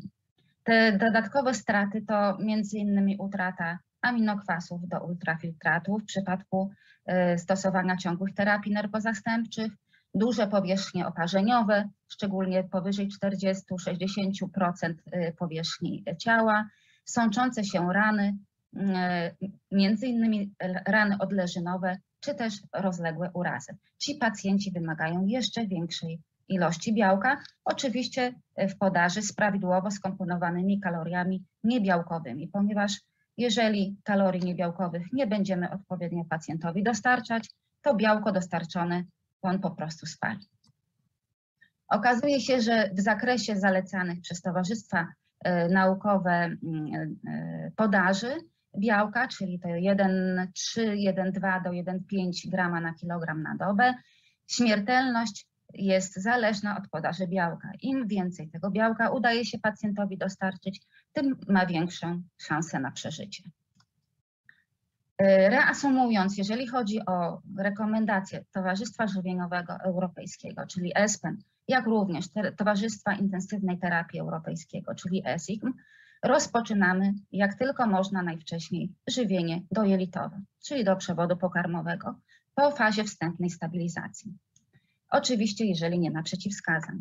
Stosujemy również żywienie pozajelitowe u tych pacjentów, jeżeli nie jesteśmy w stanie w ciągu kilku pierwszych dób, szczególnie w 4–7 dobie, już nie udaje się osiągnąć celu białkowo-kalorycznego, należy rozważyć włączenie żywienia pozajelitowego, które dodatkowo da nam możliwość dostarczenia pacjentowi kalorii niebiałkowych i białka. Całkowite żywienie pozajelitowe stosujemy tylko w przypadku przeciwwskazań bezwzględnych do żywienia dojelitowego. Jest kilka takich przeciwwskazań, na przykład dużo wydzielające przetoki, kiedy jest nieciągłość przewodu pokarmowego, czy też krwawienie z przewodu pokarmowego. Natomiast powinno być to ograniczone tylko do konkretnych wskazań i do pacjentów, którzy mają duże ryzyko żywieniowe, czyli przychodzą już na oddział intensywnej terapii z dużym niedożywieniem białkowo-energetycznym. Zawsze na początku wdrażamy żywienie kliniczne u tych pacjentów bardzo, bardzo ostrożnie, ze względu na zwiększone ryzyko wystąpienia tzw. zespołu szoku pokarmowego związanego z wdrożeniem intensywnego leczenia żywieniowego u pacjentów wcześniej niedożywionych. I nie chodzi tutaj tylko o pacjentów, którzy mają skrajnie niskie masy ciała, takich jak pacjenci z anoreksją, gdzie oczywiście my się spodziewamy, że coś takiego może wystąpić, ale dotyczy to również pacjentów, którzy w procesie leczenia przed przyjęciem na oddział intensywnej terapii byli poddawani głodzeniu, czy też spożywali diety hipokaloryczne, hipoenergetyczne, hipobiałkowe z powodu dolegliwości chociażby bólowych, czy też badań dodatkowych wykonywanych na innych oddziałach. Zastosowanie kalorymetrii pośredniej jest najlepszym sposobem zmierzenia wydatku energetycznego u tych pacjentów, dlatego że niestety duże grupy pacjentów odchylają się od norm, jeżeli mówimy o wydatkach energetycznych mierzonych czy też szacowanych za pomocą równań predykcyjnych. Stopniowo na początku zwiększamy podaż kalorii i białka, monitorujemy rzeczywistą podaż, bo czasami są objawy nietolerancji, a szczególną opieką obejmujemy pacjentów, którzy mają właśnie skrajne masy ciała, bardzo niskie czy bardzo wysokie, pacjentów onkologicznych i pacjentów w wieku podeszłym, czyli powyżej 75 roku życia. Obowiązuje nas również doliczenie kalorii ze źródeł pozażywieniowych, chociażby z propofolu. Jest to emulsja tłuszczowa, którą używamy do sedacji pacjentów, roztworów glukozy, które czasami używamy do przygotowywania niektórych leków, jak również cytrynianów czy glukozy z roztworów substytucyjnych stosowanych podczas terapii narkozastępczych ciągłych. Wybieramy diety czy też mieszaniny pozajelitowe o niskim współczynniku Q, czyli zwiększonej podaży białka przy niższej podaży energii, dlatego że wtedy mamy mniejsze ryzyko przeżywienia kalorycznego i niedożywienia białkowego. Tak jak wspomniałam wcześniej, jeżeli chodzi o kalorie, to mamy również źródła pozażywieniowe. Także z kaloriami zwykle nie mamy problemu, większy problem jest z dostarczeniem odpowiedniej ilości białka. Preferujemy diety polimeryczne, często wzbogacone w kwasy omega-3, które mają szczególnie dobre działanie u pacjentów chirurgicznych. I oczywiście niezbędne jest monitorowanie jakości tego żywienia, jak również tego, jak pacjent na nie reaguje. To nie jest tylko poziom glukozy, gazometria, czyli równowaga kwasowo-zasadowa, ale również funkcja narządów, które są metabolicznie aktywne i istotne w żywieniu, czyli nerek i wątroby. Jeżeli chodzi o fazę rekonwalescencji, czy też rehabilitacji, nie mamy w tej chwili formalnych, twardych zaleceń, ponieważ nie ma takich dużych jeszcze badań. Jest to problem, nad którym pracują zespoły badawcze. Problem, którego rozwiązanie ma przynieść poprawa funkcjonalności, szczególnie odbudowa straconej masy mięśniowej i co za tym idzie, poprawa jakości życia pacjentów. Okazuje się, że zapotrzebowanie w tych fazach na kalorie dochodzić może nawet do 59 kilokalorii na kilogram, czyli żadne równanie predykcyjne nie byłoby nam w stanie tego powiedzieć. W związku z tym postuluje się również okresowe wykonywanie pomiarów kalorymetrycznych u tych pacjentów. Prawdopodobnie istnieje pozytywna korelacja pomiędzy wyższą dawką białka podczas pobytu na oddziale, a śmiertelnością, czyli tak jak mówiłam wcześniej, w zakresie zalecanym przez towarzystwa naukowe jesteśmy w stanie osiągnąć wyższą podażą białka, mniejszą śmiertelność w 90, dniu po wypisie. Jeżeli chodzi o białko, to tak samo jak przy kaloriach nie mamy twardych danych, ale biorąc pod uwagę, że rośnie wiek pacjentów hospitalizowanych na intensywnej terapii, z wiekiem rośnie oporność anaboliczna, jak również sam pobyt na intensywnej terapii może indukować przewlekłą insulinooporność, należy oczekiwać zapotrzebowania na białko na poziomie 1,5 do 2,5 grama na kilogram na dzień. Wiąże się z tym zalecenie o nieusuwaniu zbyt wczesnym zgłębników żywieniowych, czy to krótkoterminowych, czyli tak zwanych sond żywieniowych, jak również długoterminowych, bo czasami u tych pacjentów przy przedłużającej się hospitalizacji zakładamy tak zwane PEGI, czyli gastrostomie endoskopowe. Bardzo długo, tak jak mówiłam, nawet wiele lat po wypisie utrzymują się zaburzenia połykania, niesamodzielność w zakresie samoobsługi, w tym również przygotowywania posiłków, jak również brak apetytu. W związku z tym spadek spożycia kalorii i białka w fazie post-ICU jest powszechny i niestety jest bardzo dużą przeszkodą w zdrowieniu i rehabilitacji. Okazuje się, że nawet zdrowy człowiek potrzebuje dużej ilości kalorii i białka, aby odbudować utraconą podczas głodzenia masę. Tutaj odsyłam do jednego z najważniejszych, jeżeli nie najważniejszego badania eksperymentalnego, to jest Minnesota Starvation Study, w latach 50. powojenne w Stanach Zjednoczonych przeprowadzone. Zapotrzebowanie kaloryczne u zdrowych osób po fazie głodzenia dochodziło do 4,5 tysiąca kilokalorii na dzień, a nasi pacjenci wypisywani z intensywnej terapii na pewno nie są zdrowi. I to zapotrzebowanie zwiększone na kalorie i białko utrzymuje się nawet wiele lat. Tak jak już mówiłam wcześniej, brak odbudowy, czy też powolna odbudowa masy mięśniowej doprowadza do tego, że pacjenci przez dłuższy czas po wypisie są niesamodzielni. Może być to oceniane za pomocą tak zwanych instrumental activities of daily living after critical illness.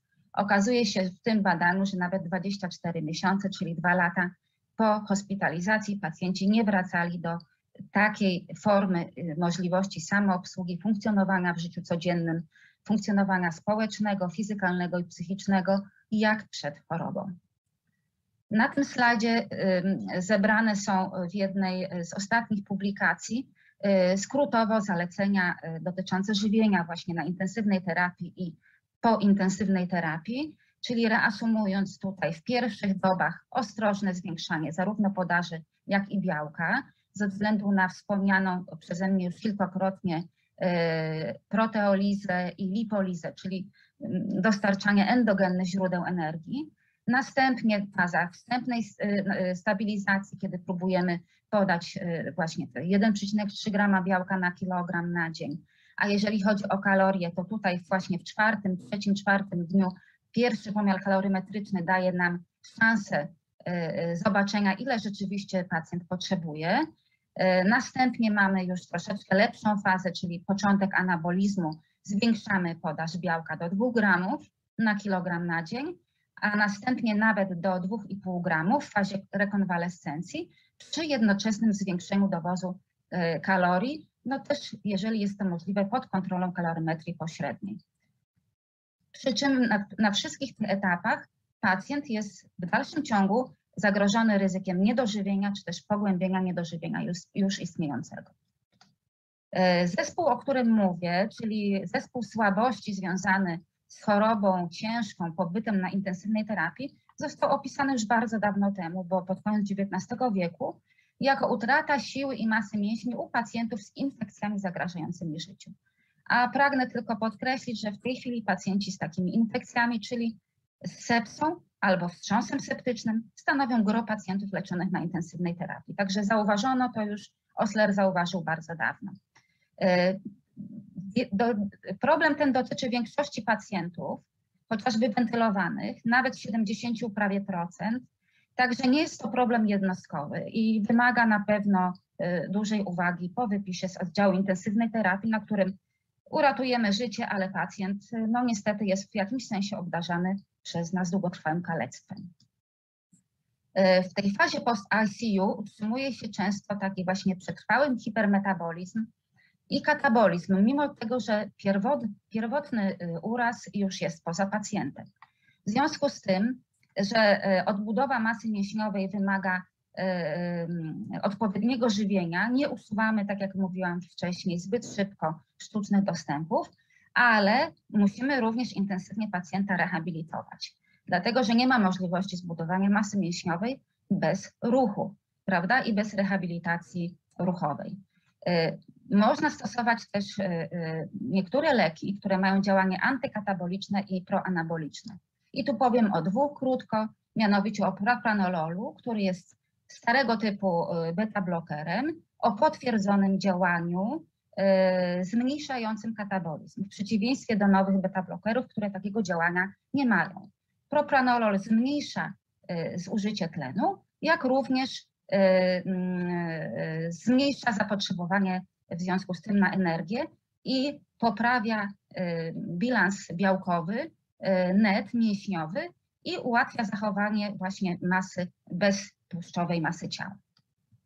Drugim lekiem jest testosteron, ponieważ u wszystkich praktycznie mężczyzn, którzy są poddani leczeniu na intensywnej terapii, po 7 dniach pobytu już te niedobory się pojawiają.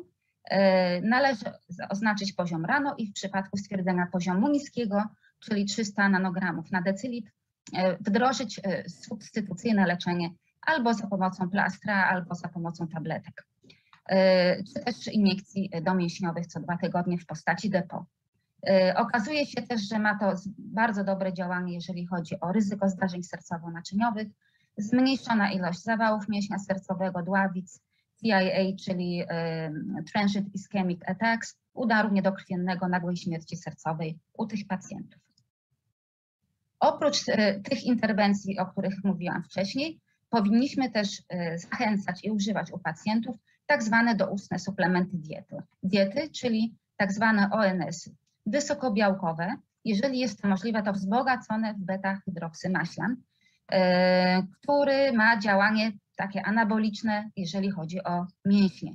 Nawet do 2 lat po wypisie okazuje się, że jest sens, jest korzyść ze stosowania tego rodzaju wsparcia żywieniowego, pacjenci rzadziej trafiają do rehospitalizacji z różnych powodów w momencie, kiedy stosuje się tego rodzaju wsparcie żywieniowe. I teraz na koniec kilka słów na temat choroby, którą żyjemy wszyscy od 2 lat, czyli COVID-19. Jest to choroba, która otworzyła przed nami olbrzymie trudności, czy stworzyła olbrzymie trudności w żywieniu pacjentów z wielu względów. Przede wszystkim z powodu stosowania pseudoanalgezji multimodalnej, często w połączeniu z blokadą nerwowo-mięśniową. Z powodu obligatoryjnego stosowania steroidoterapii, wiadomo, że jeżeli chodzi o masę mięśniową, to niestety to jest niekorzystne. Zastosowanie prone position, czyli pozycji na brzuchu w leczeniu zaburzeń wentylacyjnych ciężkich u tych pacjentów, jak również ciężka hipoksemia, czyli niemożność natlenowania krwi, powodują, że są bardzo istotne zaburzenia funkcji przewodu pokarmowego, które uniemożliwiają pełne, skuteczne żywienie dojelitowe. Musimy się posługiwać często i posiłkować żywieniem pozajelitowym, suplementarnym, co z pewnych względów, czy też całkowitym nawet, co z pewnych względów nie jest zawsze korzystne. Rozwija się dysbioza, zaburzenia wodno-elektrolitowe, jak również nietolerancja w zakresie przewodu pokarmowego. Bardzo trudne jest również prowadzenie żywienia jakiegokolwiek w przypadku zastosowania technik pozaustrojowych, takich jak VV-ECMO, dlatego że tutaj kalorymetria pośrednia jest bardzo trudna do wykonania lub jest miałodajna, a dodatkowo zdarza się, że taki pacjent ma podłączone zarówno ECMO, jak i terapię narkozastępczą.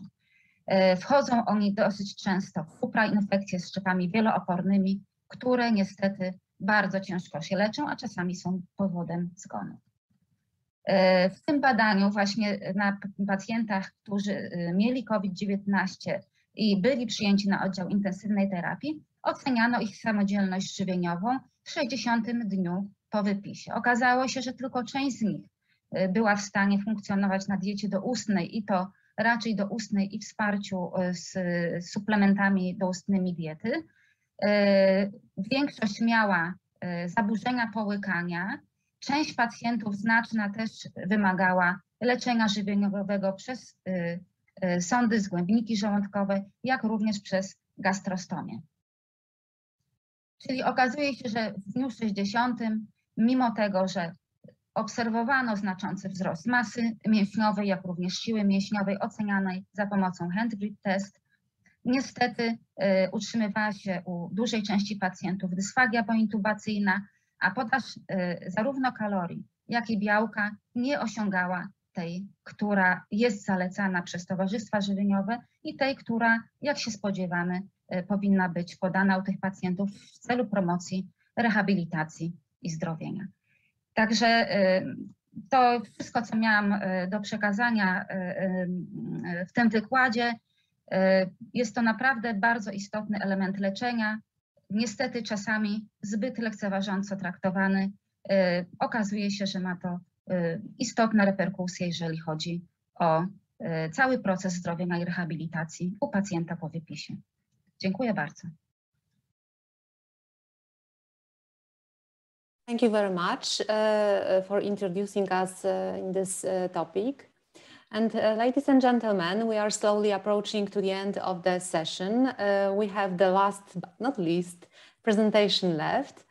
The session will be closed with a presentation by Ms. Małgorzata Nyc, who is a lecturer in the field of physical education at the Faculty of Medical Sciences and Technology of the Karkonosze University of Applied Sciences in Jelenia Góra. The subject of the presentation will be health values of equestrian recreation. Ms. Nyc, the microphone is yours.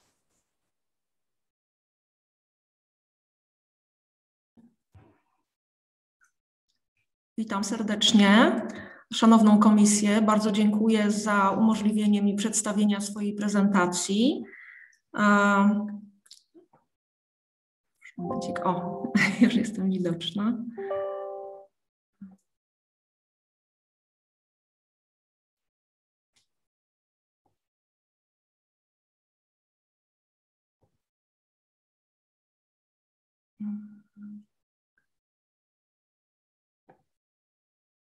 prezentację.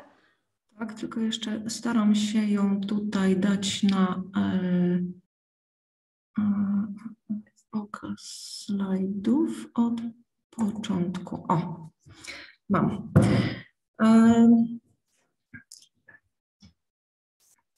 Temat mojego wystąpienia to zdrowotne wartości jeździectwa rekreacyjnego.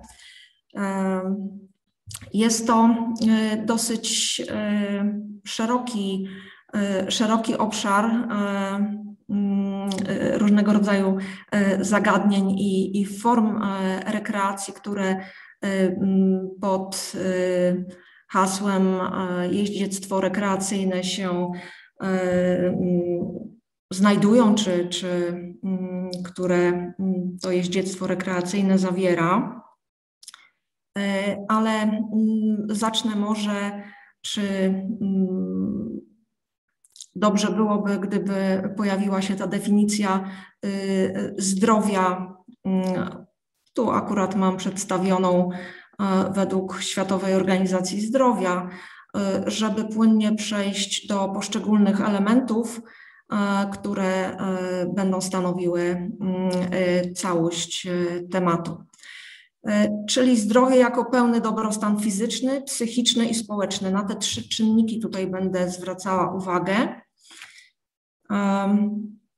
I aspekty zdrowia, które właśnie obejmują te elementy, czyli prawidłowe funkcjonowanie układów narządów, ta sfera ciała, zdrowie psychiczne, na które również chciałabym tutaj zwrócić szczególną uwagę, ale to w dalszej części mojego wystąpienia, ale gdzie należałoby zwrócić uwagę przede wszystkim na te zdolności do jasnego, logicznego myślenia, ale również na emocje, czyli tutaj na te zdolności do rozpoznawania, wyrażania w różnego rodzaju sposób swoich uczuć czy stanów w danym momencie, oraz zdrowie społeczne, czyli zdolność utrzymywania prawidłowych relacji międzyludzkich. I teraz definicja, czy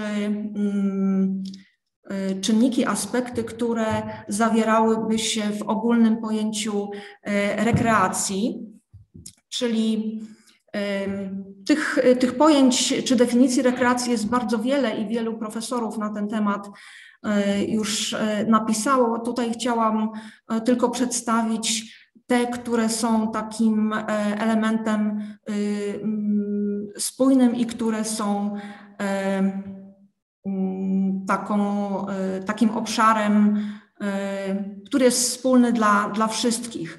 Czyli rekreacja będzie oderwaniem od czynników wywołujących zmęczenie, będzie działalnością wyrównującą czy wyrównawczą organizmu, zmierzającą do uzupełnienia ubytków energetycznych, czyli takie naładowanie baterii poprzez uprawianie formy rekreacji następuje, przywrócenie równowagi w systemie nerwowym oraz wykorzystanie w uprawianiu tej różnych form rekreacji, wykorzystania również bodźców płynących ze środowiska.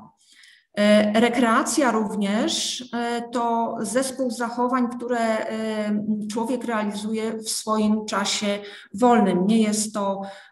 Nie są to zachowania, które mają na celu zarobkowanie czy uczestnictwo w jakiejś rywalizacji sportowej, jak i regeneracja biologicznych sił i twórczych zdolności. Rekreacja to również aktywność, dobrowolność, bezinteresowność i przede wszystkim tutaj przyjemność i rozrywka płynąca z jej uprawiania. Te 4 aspekty są bardzo istotne w tym obszarze i formie rekreacji, którą jest rekreacja jeździecka, czy jeździectwo rekreacyjne.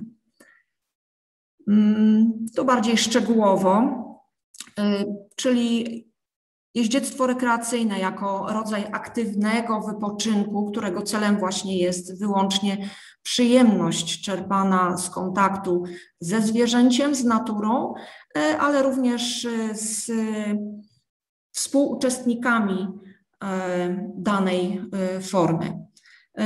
Tak jak wcześniej było wspomniane, realizowana w czasie wolnym, a rywalizacja, jeżeli występuje, stanowi tu jedynie element zabawy. Jeździectwo rekreacyjne to outdoorowa forma rekreacji i chciałam się tutaj właśnie specjalnie skupić na tym jeździectwie rekreacyjnym, gdyż no tak jak wcześniej tutaj poprzednicy moi nawiązywali do czasów, w których przyszło nam aktualnie funkcjonować i żyć, do tych czasów pandemii między innymi.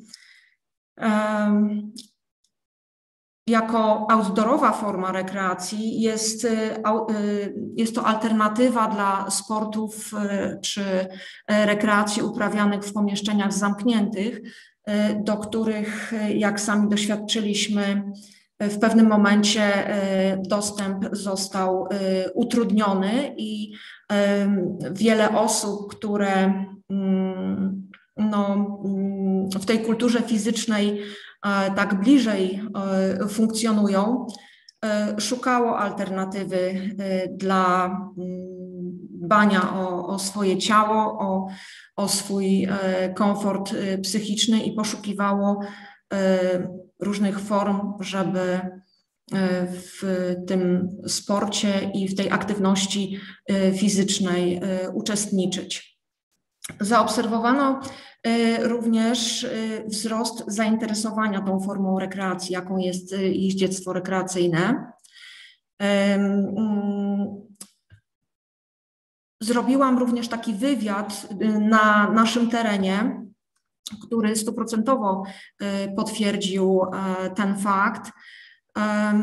Wszystkie okoliczne ośrodki jeździeckie na pytanie, czy wzrosło zainteresowanie, czy był wzrost klientów, czy dopytujących się o ofertę, odpowiedziało, że tak. Jakie rodzaje jeździectwa i formy realizacji możemy mieć tutaj na uwadze? Taki klasyczny podział to na jeździectwo właśnie klasyczne i westernowe, ale pod hasłem formy realizacji w kontekście jeździectwa rekreacyjnego kryje się wiele różnych możliwości, między innymi jazda na padoku. Może nie będę tutaj opisywać, bo wydaje mi się, że mniej więcej każdy z Państwa jakieś wyobrażenie na temat poszczególnych form ma. Skupię się może na tych mniej znanych. Jazda w terenie, różnego rodzaju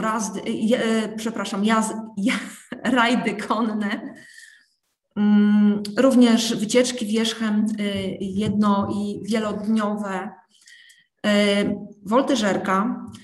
Tu chciałabym zwrócić uwagę, że ta woltyżerka nie jest tylko i wyłącznie zarezerwowana dla sportowców, ale jest świetną formą usprawniania szczególnie dzieci. Występuje tutaj dużo różnych elementów, które mają wpływ na rozwijanie różnego rodzaju zdolności motorycznych. Kolejne elementy to gry i zabawy konne. One występują przede wszystkim pod nazwami anglojęzycznymi, które pozwolę sobie tutaj troszeczkę jak gdyby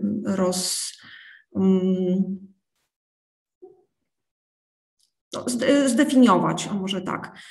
Horseball jest to forma rekreacji wymagająca dosyć dużej sprawności i koordynacji, bo jest to gra w piłkę, która jest w specjalny sposób przygotowana, dosiadając konia, tak? Są drużyny, które w formie zabawy rywalizują tutaj ze sobą. Są specjalne kosze, do których tą piłką drużyna, zdobywając punkt, musi trafić. Pony Games również zabawa i taka forma, która wymaga dosyć dużej sprawności. Grupą docelową tutaj są dzieciaki i młodzież. Mounted Games to również, tutaj mamy na slajdzie akurat taki przykład, jak w ten horseball możemy się bawić. Pony Games, tak jak wspomniałam, usprawnianie z wykorzystaniem kucyków czy takich koni pony, gdzie różnego rodzaju rywalizacja w formie zabawy się odbywa. Są również mistrzostwa czy zawody takie bardziej poważne, ale z reguły to się odbywa jako taki piknik rodzinny, jest dosyć duże grono fanów i jak gdyby wielka taka fiesta i zabawa.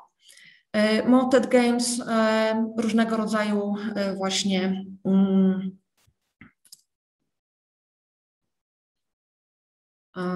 jak to nazwać, różnego rodzaju formy toru przeszkód, które jeździec razem ze swoim wierzchowcem pokonują. Ta współpraca w Mounted Games jest i indywidualna, i w parach, i również drużynowa.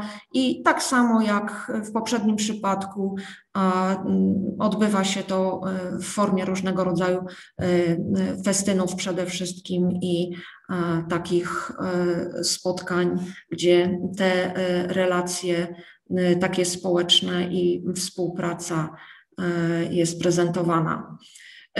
Polo, tu mamy zdjęcie, może troszeczkę nieostre, z nauki dla takich ambitnych osób, które szukają jakiejś niszy i specyficznych form.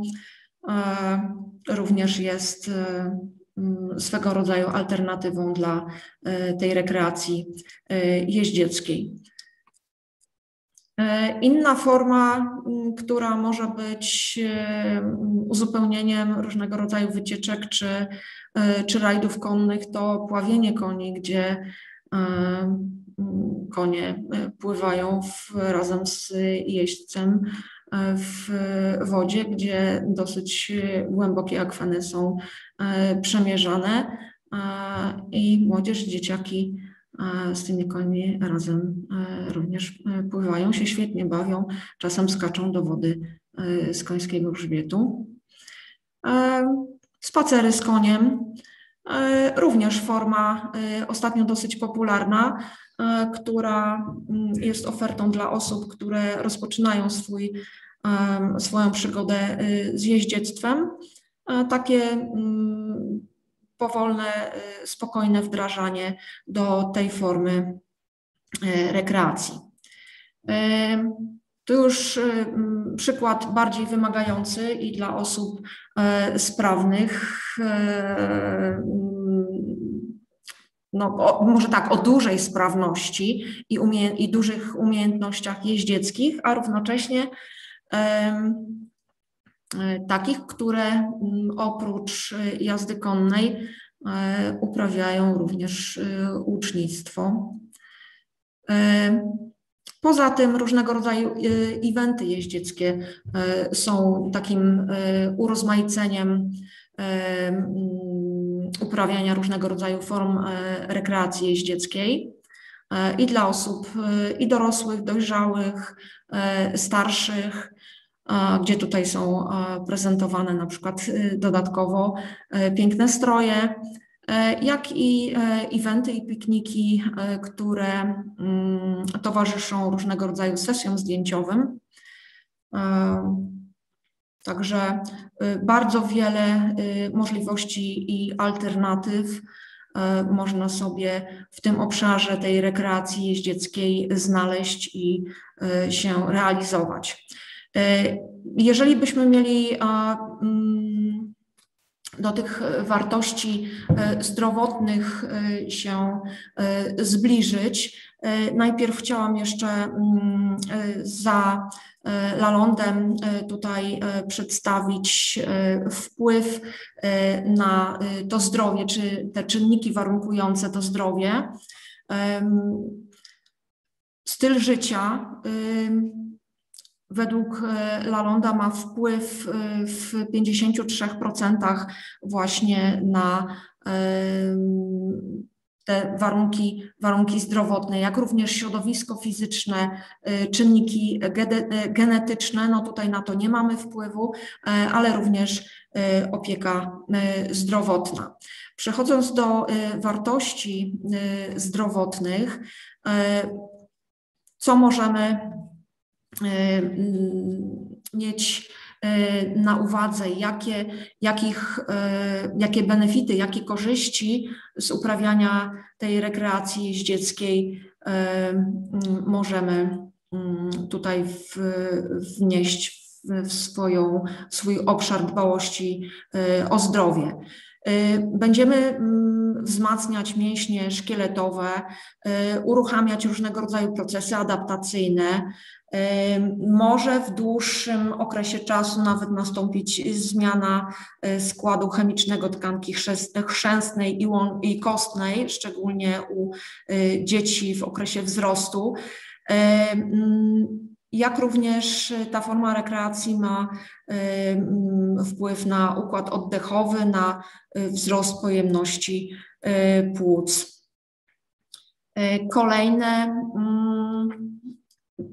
Kolejne korzyści to usprawnianie w zakresie pracy układu nerwowego, koordynacja nerwowo-mięśniowa.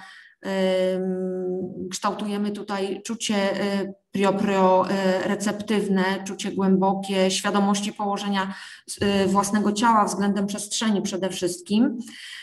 Zwiększanie również ilości uwalnianej serotoniny, czyli tutaj poprawianie samopoczucia, jak i regulacja poziomu adrenaliny we krwi następuje i możemy mieć wpływ na skutki, które wywołuje u nas stres. Jak i również poprzez uprawianie tej formy rekreacji obniżamy ryzyko chorób układu krążenia. Kolejne elementy to wzmacnianie mięśni posturalnych, czyli mamy tutaj wpływ na korekcję naszej postawy. Zwiększanie również odporności organizmu, podnoszenie ogólnej kondycji organizmu, utrzymanie masy ciała w normie, przeciwdziałanie otyłości, no i korzystny wpływ na zdrowie psychiczne. Ten korzystny wpływ na zdrowie uzależniony jest od rodzaju tego wysiłku, od częstotliwości, czasu trwania, intensywności oraz wydatków energetycznych towarzyszących wybranej aktywności fizycznej, która powinna być przede wszystkim dostosowana do naszych umiejętności, wieku, zdolności motorycznych, przygotowania fizycznego do wybranej formy rekreacji. Pozwolę sobie tutaj też troszeczkę na taki duży krok wstecz, żeby uzupełnić te aspekty zdrowia i zależności tego zdrowia od różnego rodzaju czynników. Także jak widzimy, dosyć dawno starożytni wiedzieli, że zdrowie fizyczne i stan psychiczny są ze sobą nierozerwalnie związane i tak jak zdrowie fizyczne, czy to fizis ma wpływ na to, jaki jest nasz stan psychiczny i odwrotnie stan psychiczny potrafi czasem dać wyraz stanowi fizycznemu, czy ujawnić się poprzez różnego rodzaju napięcia, które mogą spowodować na przykład dolegliwości bólowe. Również tutaj kolejna osoba ze starożytności, która o tym aspekcie już mówiła, czyli w nieuporządkowanym umyśle, tak jak w nieuporządkowanym ciele, zdrowie jest niemożliwe. Także chciałam tutaj zwrócić uwagę, żeby na te fakty, no, żeby te fakty, czy to, co starożytni do nas gdzieś z oddali mówią, żeby mieć to na uwadze. No i z chińskich tutaj przysłów wybrałam jedno. Kiedy serce jest spokojne, ciało też jest zdrowe. Potrzebuję chwilkę, przepraszam, bo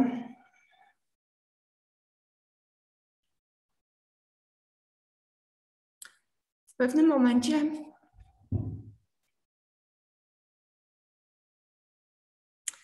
zdałam sobie sprawę, jak dużą rolę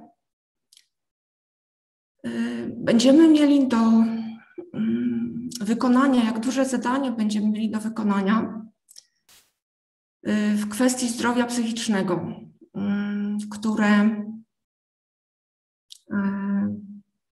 które po pandemii zostało nadwątlone, ale które obecnie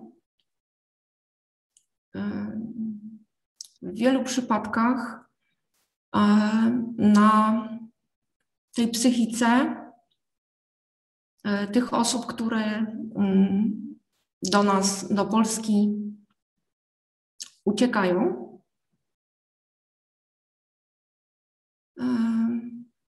jakie to będzie dla nich ważne i jaki to będzie miało wpływ na ich zdrowie i całą resztę różnych aspektów i obszarów do zagospodarowania.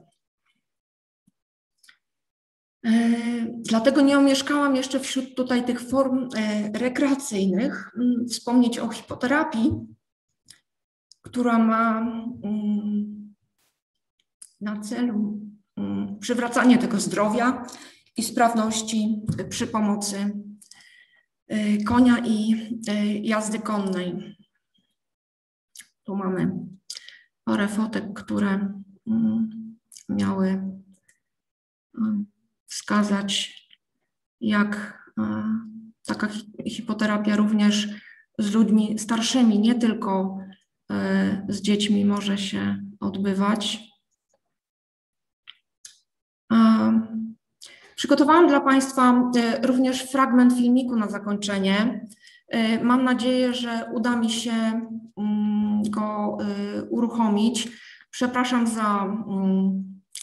za moje tutaj uzewnętrznienie się emocjonalne, ale ostatnio no dużo się dzieje i ma to również wpływ na mnie. Dziękuję Państwu bardzo i na zakończenie puszczam filmik, który może unaocznić, jak ta rekreacja może wpłynąć na sprawność, szczególnie młodych osób. Już momencik. Rozumiem, że tutaj mój ekran widać i uruchomię.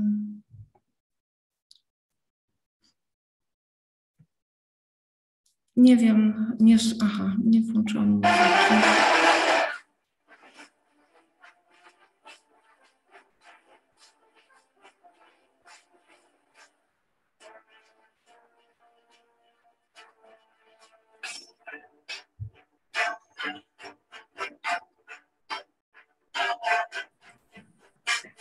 Nie widzimy filmu. We can see the film. We see the last slide on the presentation only. So maybe I suggest that you can copy this link, and we will see this in our free time after the conference. Okay? Can we see that? Okay.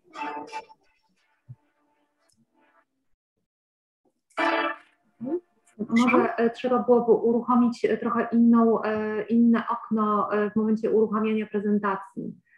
Powiem tak, nie udaje, to się nie... Przepraszam, już momencik. Jestem słyszana teraz? Tak, teraz słychać. Powiem tak, że nie uda się, bo ze względu na to, że nie chciałam dłużej, ten film jest dłuższy, ja tylko wycięłam fragment, dlatego on jest w takiej formie. But we with pleasure see all the film.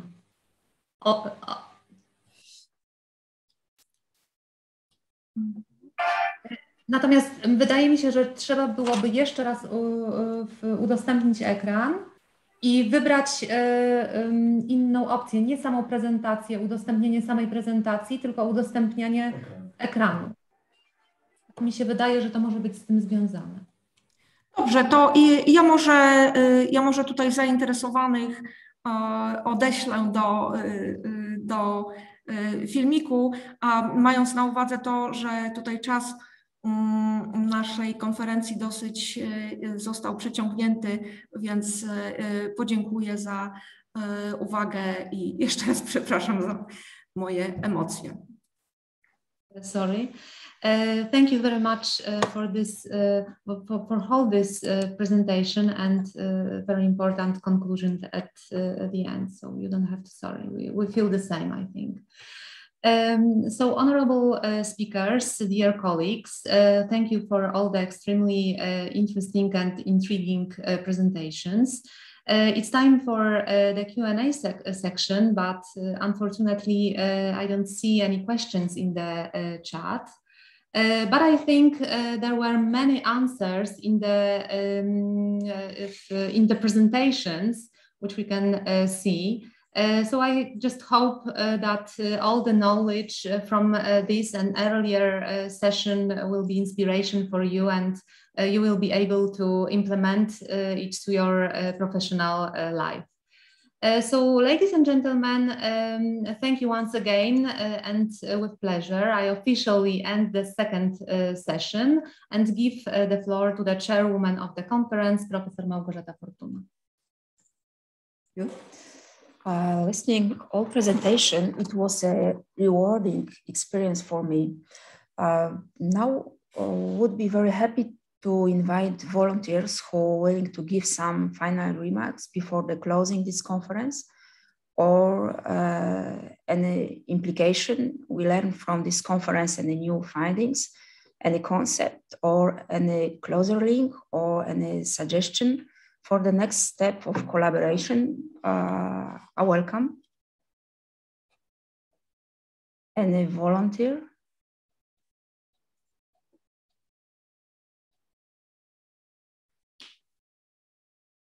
You can give a reaction, maybe.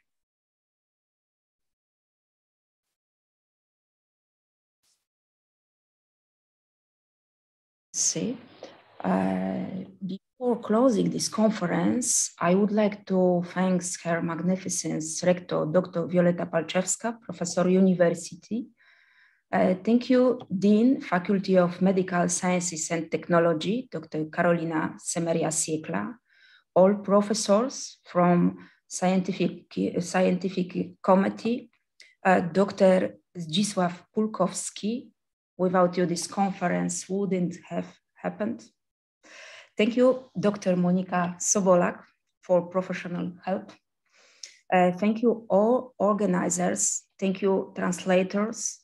I would like to thank once again 15 speakers and all the participants for your participation and contribution. I think we won a debit of gratitude to all the staff members in the studio. I'd like to finish this conference. I'd like to say goodbye and maybe the next time. And I say once again, we support the defending Ukraine. Thank you very much. Goodbye. Thank you.